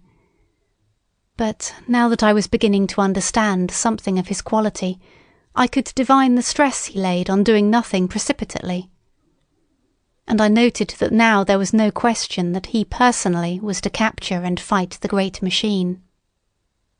After a time we went down to the cellar.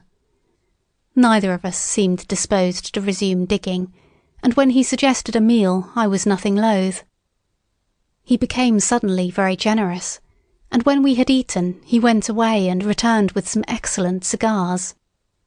We lit these, and his optimism glowed. He was inclined to regard my coming as a great occasion. "There's some champagne in the cellar," he said. "We can dig better on this Thameside Burgundy," said I. "No," said he. "I am host today. Champagne. Great God, we've a heavy enough task before us. Let us take a rest and gather strength while we may. Look at these blistered hands." And, pursuant to this idea of a holiday, he insisted upon playing cards after we had eaten. He taught me euchre, and after dividing London between us, I taking the north side and he the southern, we played for parish points. Grotesque and foolish as this will seem to the sober reader, it is absolutely true. And what is more remarkable, I found the card game and several others we played extremely interesting. Strange mind of man, that, with our species upon the edge of extermination or appalling degradation, with no clear prospect before us but the chance of a horrible death, we could sit following the chance of this painted pasteboard, and playing the joker with vivid delight. Afterwards he taught me poker, and I beat him at 3 tough chess games. When dark came, we decided to take the risk, and lit a lamp. After an interminable string of games, we supped, and the artilleryman finished the champagne. We went on smoking the cigars. He was no longer the energetic regenerator of his species I had encountered in the morning. He was still optimistic, but it was a less kinetic, a more thoughtful optimism. I remember he wound up with my health, proposed in a speech of small variety and considerable intermittence. I took a cigar and went upstairs to look at the lights of which he had spoken, that blazed so greenly along the Highgate hills. At first I stared unintelligently across the London valley.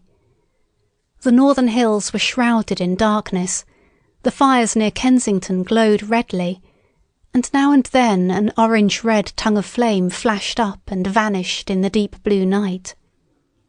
All the rest of London was black. Then, nearer, I perceived a strange light, a pale, violet-purple fluorescent glow quivering under the night breeze. For a space I could not understand it, and then I knew that it must be the red weed from which this faint irradiation proceeded. With that realization, my dormant sense of wonder, my sense of the proportion of things, awoke again. I glanced from that to Mars, red and clear, glowing high in the west, and then gazed long and earnestly at the darkness of Hampstead and Highgate. I remained a very long time upon the roof, wondering at the grotesque changes of the day.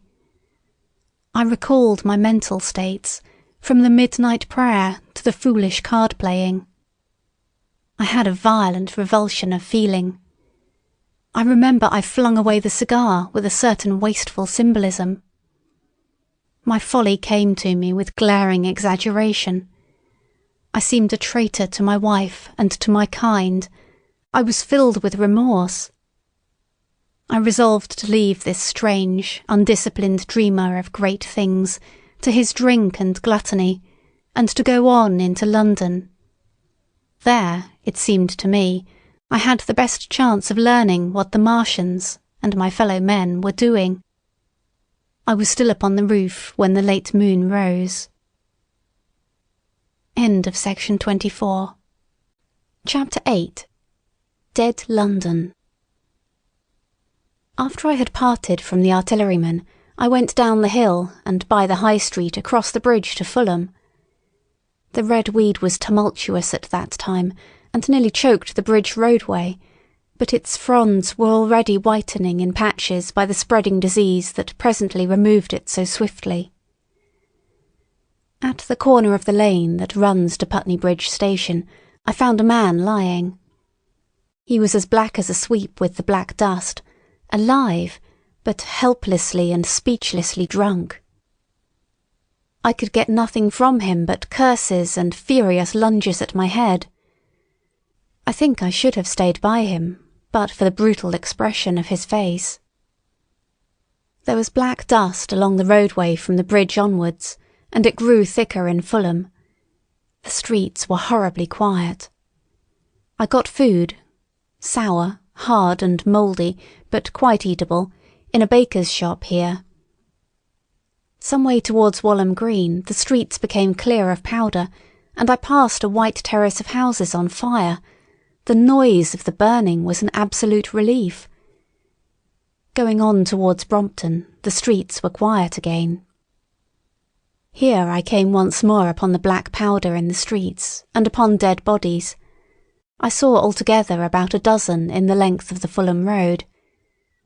They had been dead many days, so that I hurried quickly past them. The black powder covered them over and softened their outlines. One or two had been disturbed by dogs.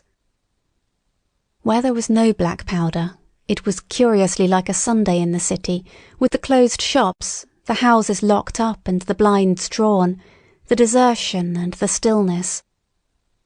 In some places plunderers had been at work, but rarely at other than the provision and wine shops. A jeweller's window had been broken open in one place, but apparently the thief had been disturbed, and a number of gold chains and a watch lay scattered on the pavement. I did not trouble to touch them. Farther on was a tattered woman in a heap on a doorstep. The hand that hung over her knee was gashed and bled down her rusty brown dress, and a smashed magnum of champagne formed a pool across the pavement. She seemed asleep, but she was dead. The farther I penetrated into London, the profounder grew the stillness.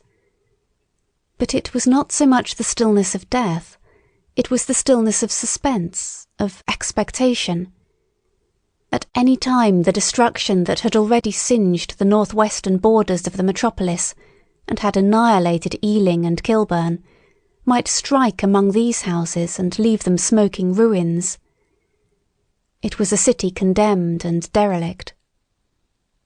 In South Kensington the streets were clear of dead and of black powder. It was near South Kensington that I first heard the howling. It crept almost imperceptibly upon my senses. It was a sobbing alternation of two notes, oola, oola, oola, oola, keeping on perpetually. When I passed streets that ran northward it grew in volume, and houses and buildings seemed to deaden and cut it off again. It came in a full tide down Exhibition Road. I stopped, staring towards Kensington Gardens, wondering at this strange, remote wailing. It was as if that mighty desert of houses had found a voice for its fear and solitude.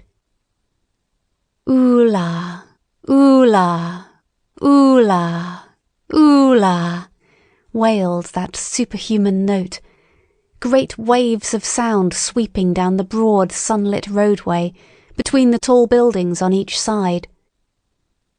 I turned northwards, marvelling, towards the iron gates of Hyde Park.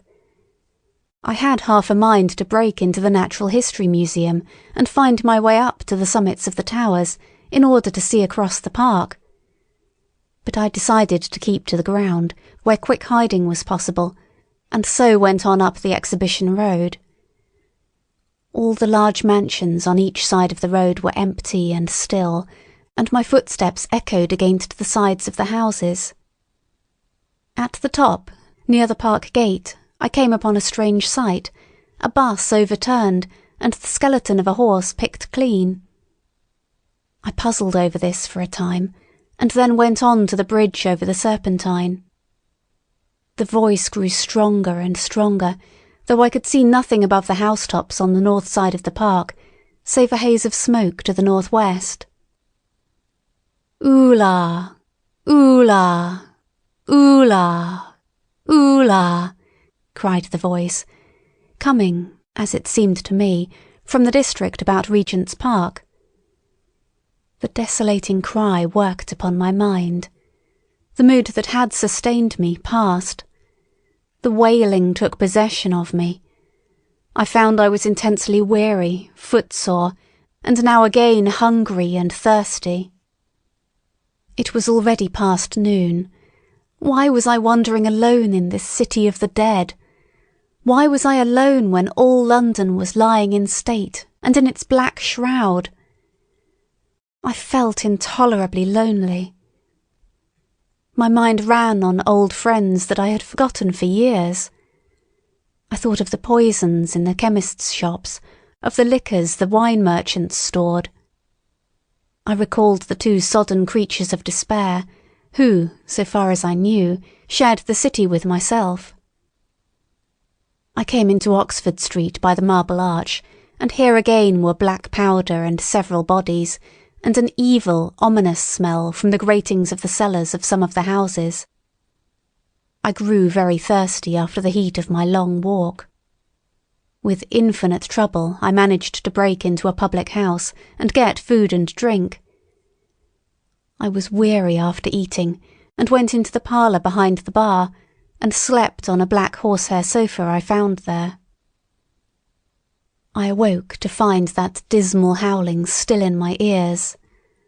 Oolah! Oolah! Oolah! Oolah! It was now dusk, and after I had routed out some biscuits and a cheese in the bar — there was a meat safe, but it contained nothing but maggots — I wandered on through the silent residential squares to Baker Street — Portman Square is the only one I can name — and so came out at last upon Regent's Park.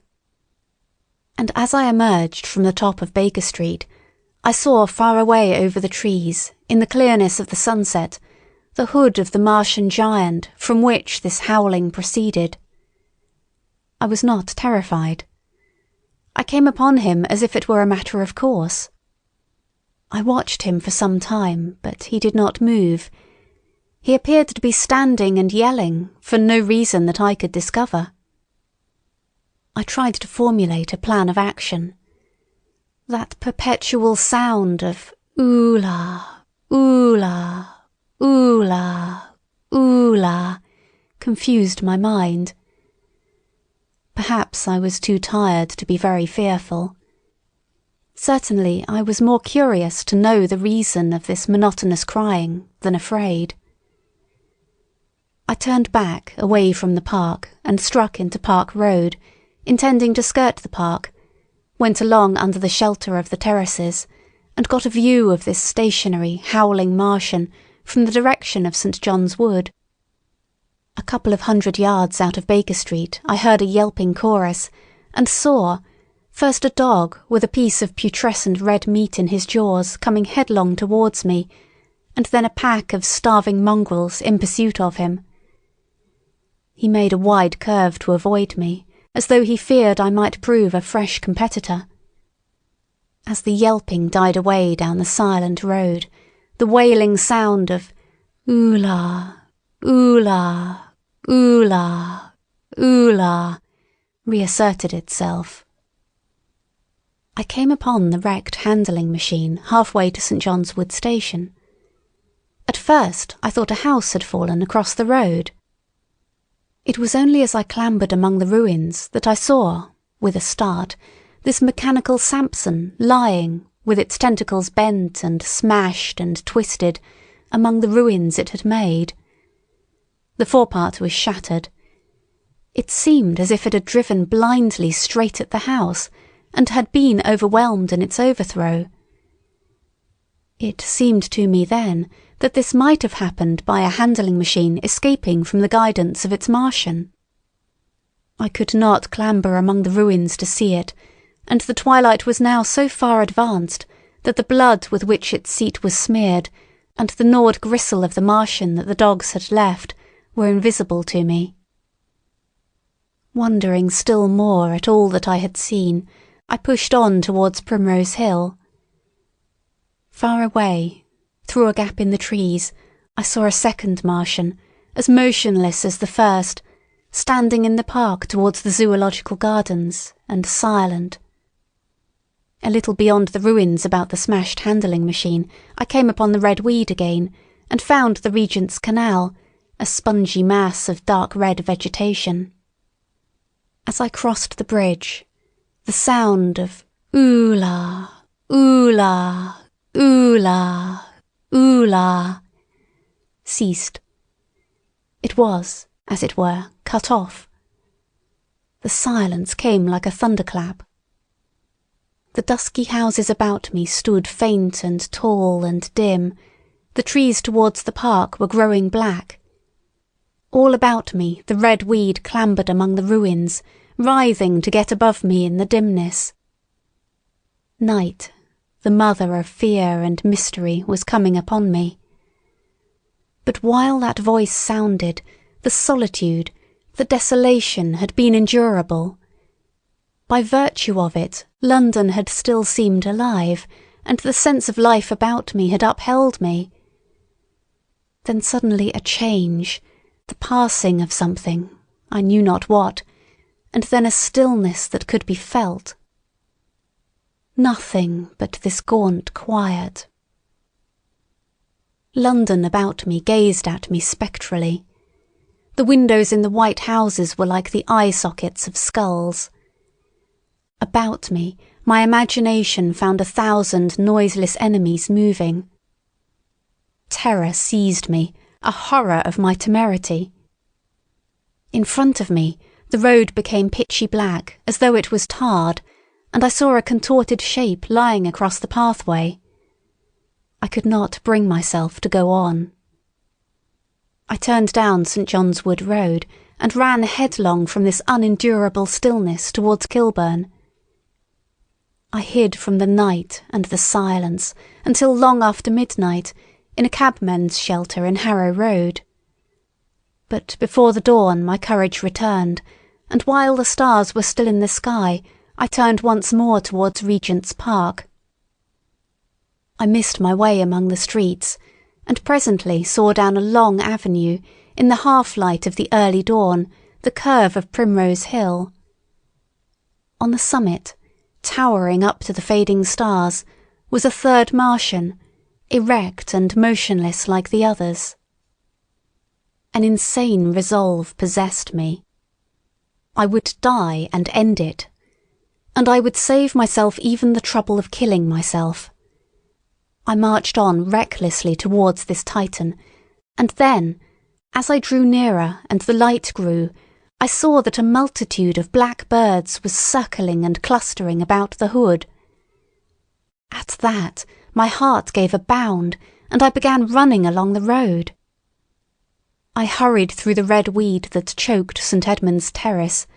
I waded breast-high across a torrent of water that was rushing down from the waterworks towards the Albert Road, and emerged upon the grass before the rising of the sun. Great mounds had been heaped about the crest of the hill, making a huge redoubt of it. It was the final and largest place the Martians had made, and from behind these heaps there rose a thin smoke against the sky. Against the skyline an eager dog ran and disappeared. The thought that had flashed into my mind grew real, grew credible.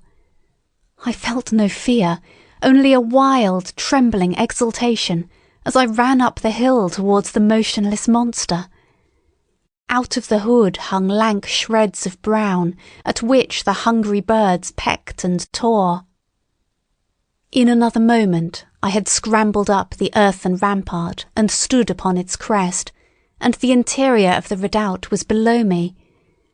A mighty space it was, with gigantic machines here and there within it, huge mounds of material and strange shelter places. And scattered about it, some in their overturned war machines, some in the now rigid handling machines, and a dozen of them stark and silent and laid in a row, were the Martians, dead, slain by the putrefactive and disease bacteria against which their systems were unprepared. Slain as the red weed was being slain. Slain, after all man's devices had failed, by the humblest things that God, in his wisdom, has put upon this earth. For so it had come about, as indeed I and many men might have foreseen, had not terror and disaster blinded our minds. These germs of disease have taken toll of humanity since the beginning of things, taken toll of our pre-human ancestors since life began here. But, by virtue of this natural selection of our kind, we have developed resisting power. To no germs do we succumb without a struggle, and to many, those that cause putrefaction in dead matter, for instance, our living frames are altogether immune.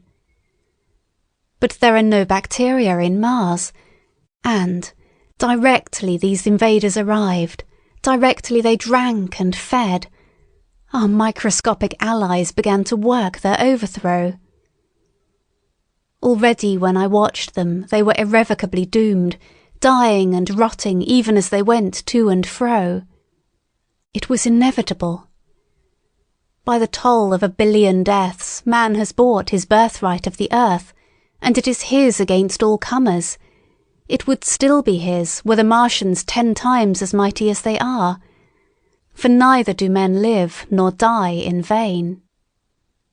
Here and there they were scattered, nearly 50 altogether, in that great gulf they had made, overtaken by a death that must have seemed to them as incomprehensible as any death could be.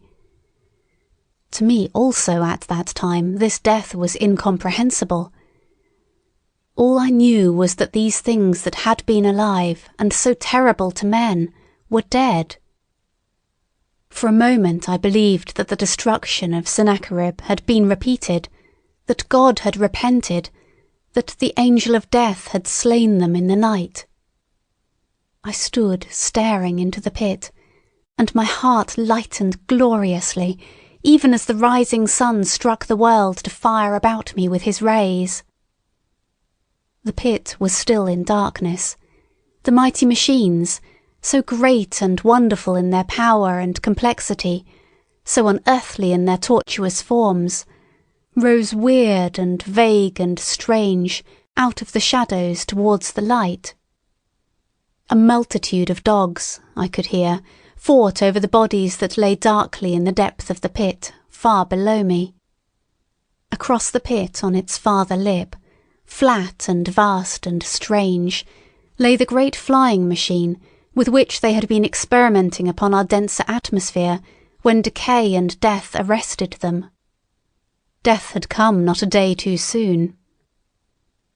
At the sound of a cawing overhead, I looked up at the huge fighting machine that would fight no more forever, at the tattered red shreds of flesh that dripped down upon the overturned seats on the summit of Primrose Hill. I turned and looked down the slope of the hill to where, enhaloed now in birds, stood those other 2 Martians that I had seen overnight, just as death had overtaken them. The one had died, even as it had been crying to its companions.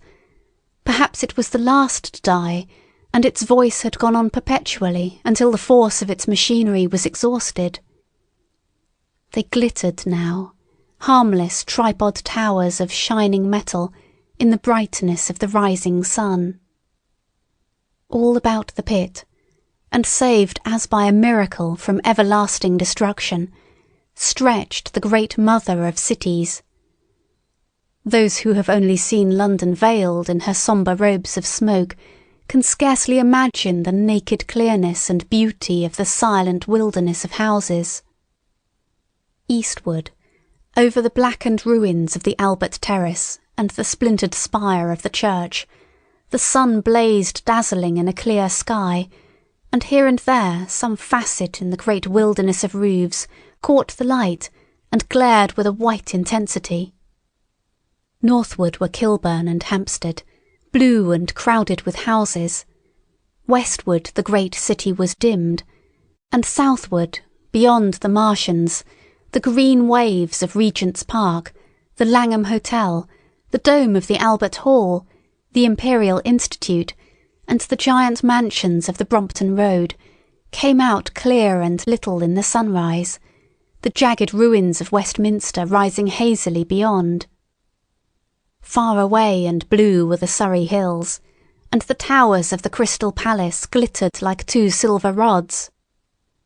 The dome of St. Paul's was dark against the sunrise, and injured, I saw for the first time, by a huge gaping cavity on its western side.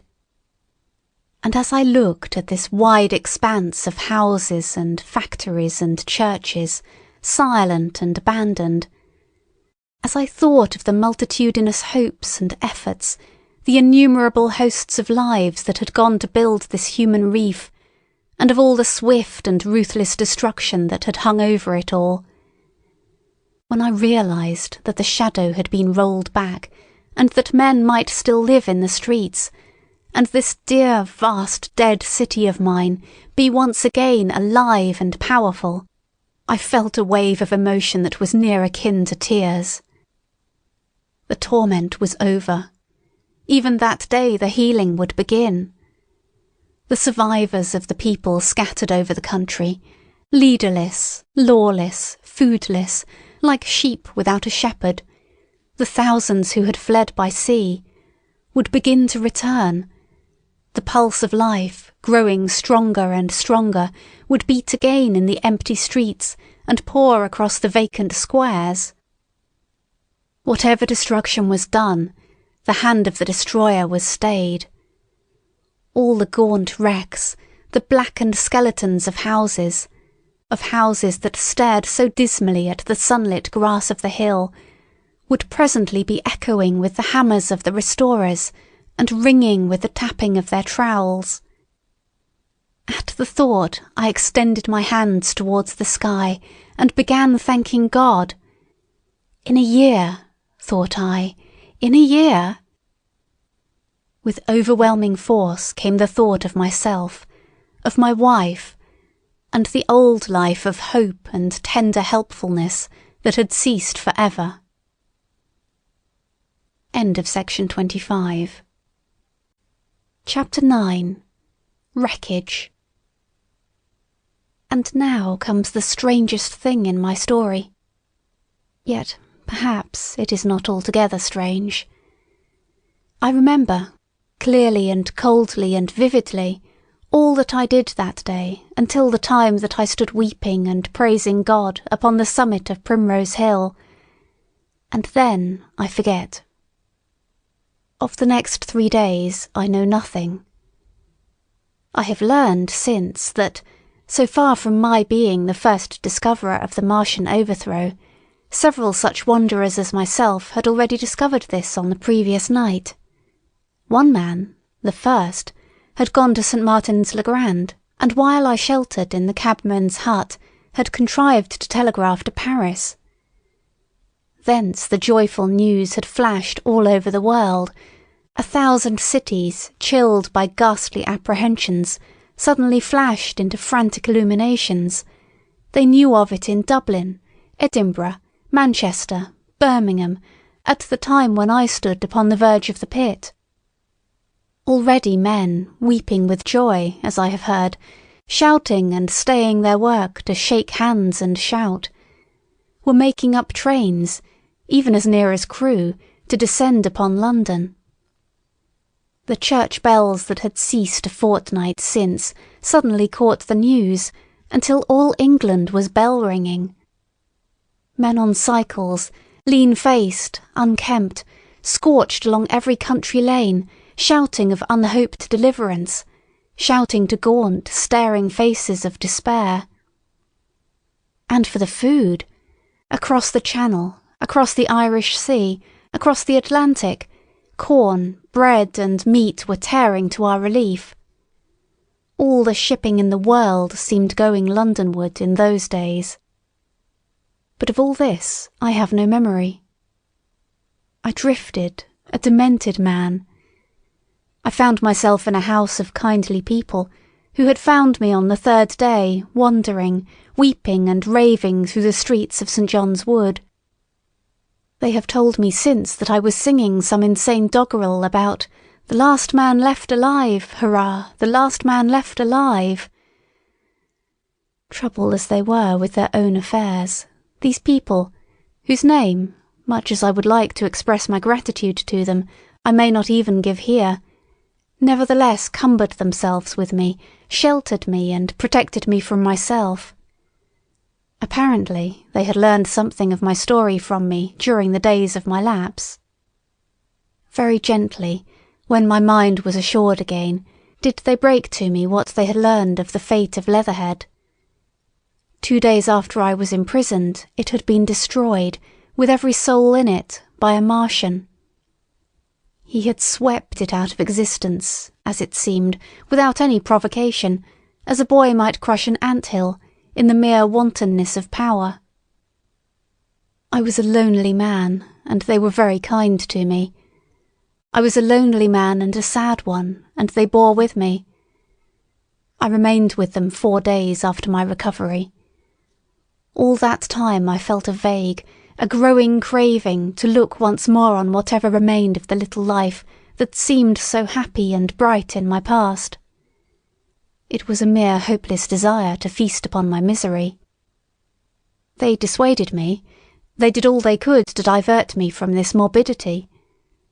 But at last I could resist the impulse no longer, and, promising faithfully to return to them, and parting, as I will confess, from these 4-day friends with tears, I went out again into the streets that had lately been so dark and strange and empty.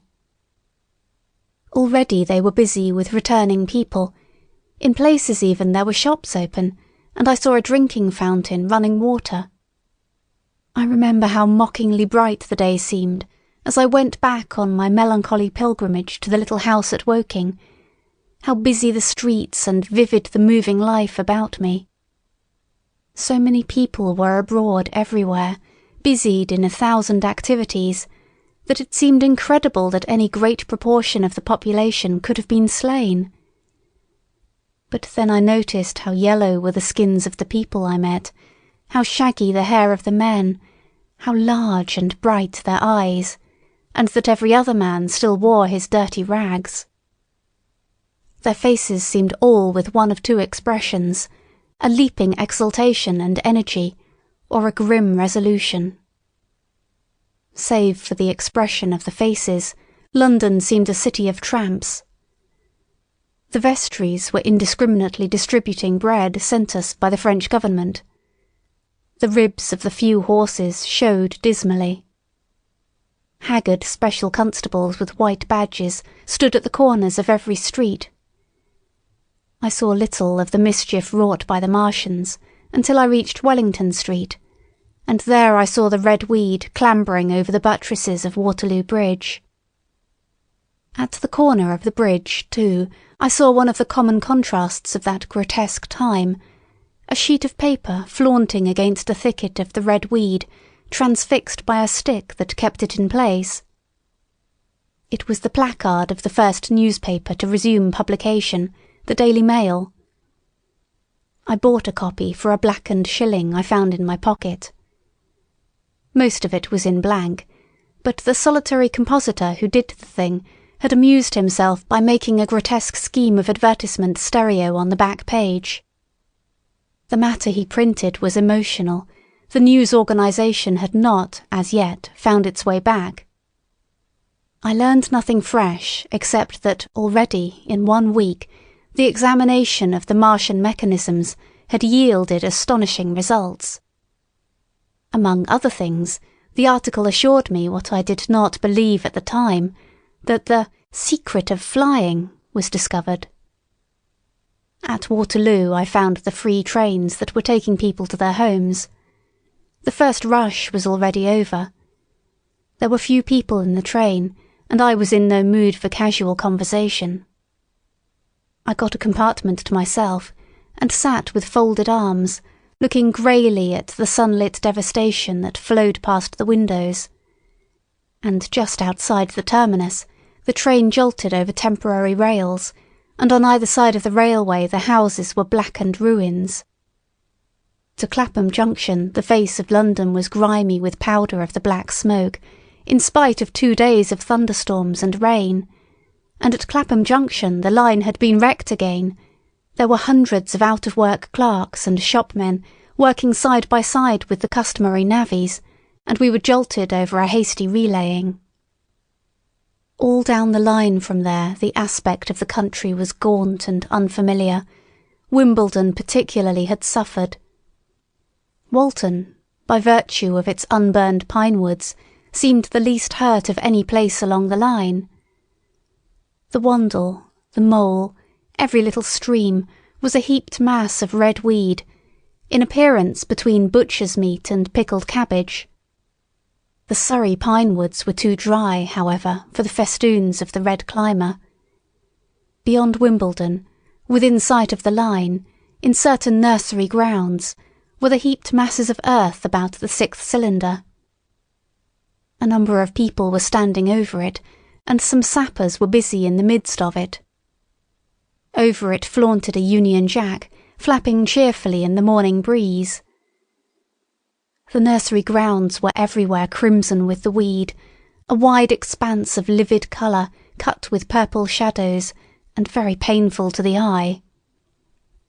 One's gaze went with infinite relief from the scorched greys and sullen reds of the foreground to the blue-green softness of the eastward hills. The line on the London side of Woking Station was still undergoing repair, so I descended at Byfleet Station and took the road to Maybury, past the place where I and the artilleryman had talked to the hussars, and on by the spot where the Martian had appeared to me in the thunderstorm. Here, moved by curiosity, I turned aside to find, among a tangle of red fronds, the warped and broken dog-cart with the whitened bones of the horse scattered and gnawed. For a time I stood, regarding these vestiges.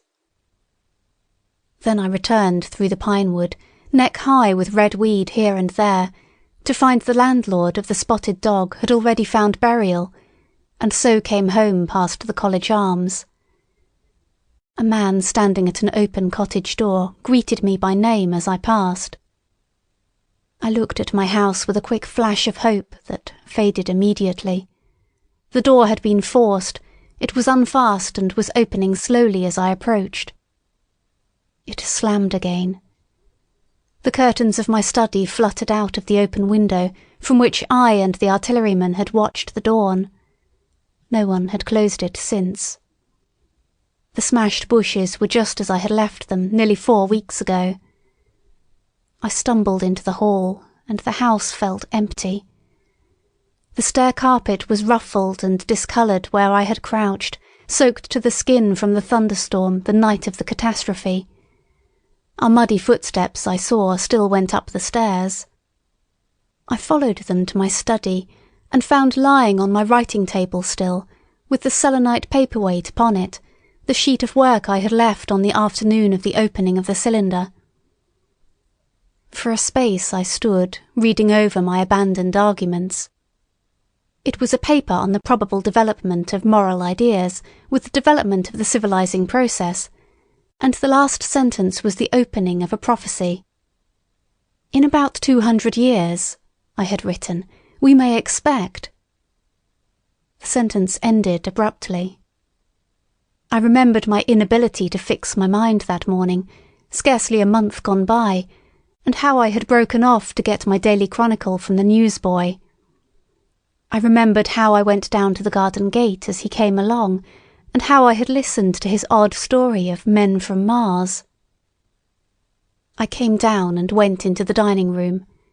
There were the mutton and the bread, both far gone now in decay, and a beer bottle overturned, just as I and the artilleryman had left them. My home was desolate. I perceived the folly of the faint hope I had cherished so long. And then a strange thing occurred. "It is no use," said a voice. "The house is deserted. No one has been here these 10 days. Do not stay here to torment yourself. No one escaped but you." I was startled. Had I spoken my thought aloud? I turned, and the French window was open behind me. I made a step to it and stood looking out. And there, amazed and afraid, even as I stood amazed and afraid, were my cousin and my wife white and tearless. She gave a faint cry. "I came," she said. "I knew. She put her hand to her throat, swayed. I made a step forward and caught her in my arms. End of section 26. Chapter 10. The Epilogue. I cannot but regret, now that I am concluding my story, how little I am able to contribute to the discussion of the many debatable questions which are still unsettled. In one respect I shall certainly provoke criticism. My particular province is speculative philosophy. My knowledge of comparative physiology is confined to a book or two, but it seems to me that Carver's suggestions as to the reason of the rapid death of the Martians is so probable as to be regarded almost as a proven conclusion. I have assumed that in the body of my narrative. At any rate, in all the bodies of the Martians that were examined after the war, no bacteria except those already known as terrestrial species were found. That they did not bury any of their dead, and the reckless slaughter they perpetrated, point also to an entire ignorance of the putrefactive process. But, probable as this seems, it is by no means a proven conclusion. Neither is the composition of the black smoke known, which the Martians used with such deadly effect, and the generator of the heat rays remains a puzzle. The terrible disasters at the Ealing and South Kensington laboratories have disinclined analysts for further investigations upon the latter. Spectrum analysis of the black powder points unmistakably to the presence of an unknown element, with a brilliant group of 3 lines in the green, and it is possible that it combines with argon to form a compound which acts at once with deadly effect upon some constituent in the blood. But such unproven speculations will scarcely be of interest to the general reader to whom this story is addressed. None of the brown scum that drifted down the Thames after the destruction of Shepperton was examined at the time, and now none is forthcoming. The results of an anatomical examination of the Martians, so far as the prowling dogs had left such an examination possible, I have already given. But everyone is familiar with the magnificent and almost complete specimen in spirits at the Natural History Museum, and the countless drawings that have been made from it, and beyond that, the interest of their physiology and structure is purely scientific. A question of graver and universal interest is the possibility of another attack from the Martians. I do not think that nearly enough attention is being given to this aspect of the matter. At present, the planet Mars is in conjunction, but with every return to opposition, I, for one, anticipate a renewal of their adventure. In any case, we should be prepared. It seems to me that it should be possible to define the position of the gun from which the shots are discharged, to keep a sustained watch upon this part of the planet, and to anticipate the arrival of the next attack. In that case, the cylinder might be destroyed with dynamite or artillery before it was sufficiently cool for the Martians to emerge, or they might be butchered by means of guns so soon as the screw opened. It seems to me that they have lost a vast advantage in the failure of their first surprise. Possibly they see it in the same light. Lessing has advanced excellent reasons for supposing that the Martians have actually succeeded in effecting a landing on the planet Venus. 7 months ago now, Venus and Mars were in alignment with the Sun. That is to say, Mars was in opposition from the point of view of an observer on Venus. Subsequently, a peculiar luminous and sinuous marking appeared on the unillumined half of the inner planet, and almost simultaneously a faint dark mark of a similar sinuous character was detected upon a photograph of the Martian disk. One needs to see the drawings of these appearances in order to appreciate fully their remarkable resemblance in character. At any rate, whether we expect another invasion or not, our views of the human future must be greatly modified by these events. We have learned now that we cannot regard this planet as being fenced in and a secure abiding place for man. We can never anticipate the unseen good or evil that may come upon us suddenly out of space. It may be that in the larger design of the universe, this invasion from Mars is not without its ultimate benefit for men. It has robbed us of that serene confidence in the future which is the most fruitful source of decadence.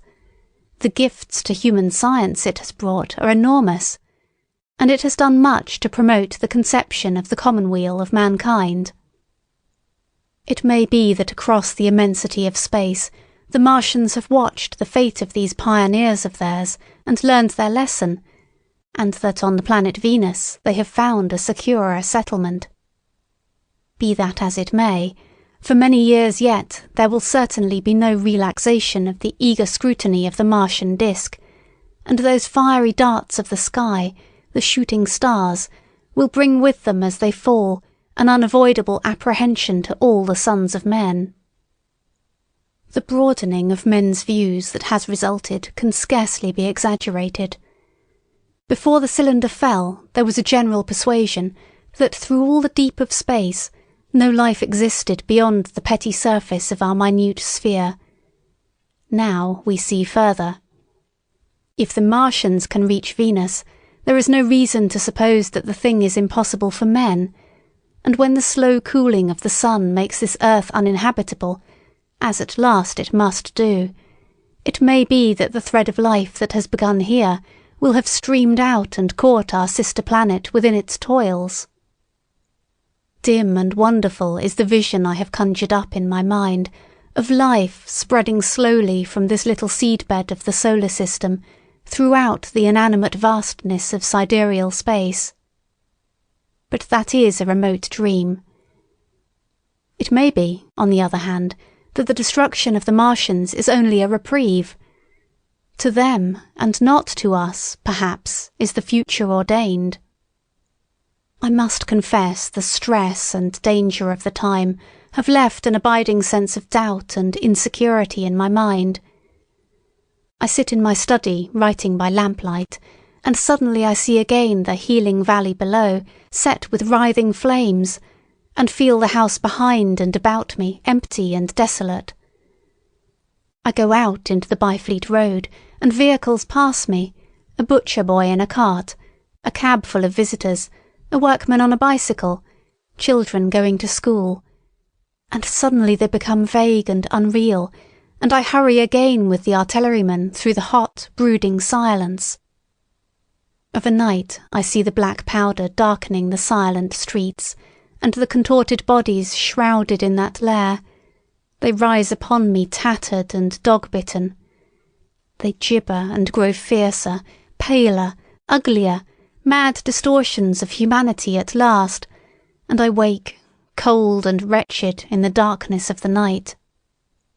I go to London and see the busy multitudes in Fleet Street and the Strand, and it comes across my mind that they are but the ghosts of the past, haunting the streets that I have seen silent and wretched, going to and fro, phantasms in a dead city, the mockery of life in a galvanized body. And strange, too, it is to stand on Primrose Hill, as I did but a day before writing this last chapter, to see the great province of houses, dim and blue through the haze of the smoke and mist, vanishing at last into the vague lower sky, to see the people walking to and fro among the flower-beds on the hill, to see the sight-seers about the Martian machine that stands there still, to hear the tumult of playing children, and to recall the time when I saw it all bright and clear-cut, hard and silent, under the dawn of that last great day. And strangest of all is it to hold my wife's hand again, and to think that I have counted her, and that she has counted me, among the dead. End of section 27.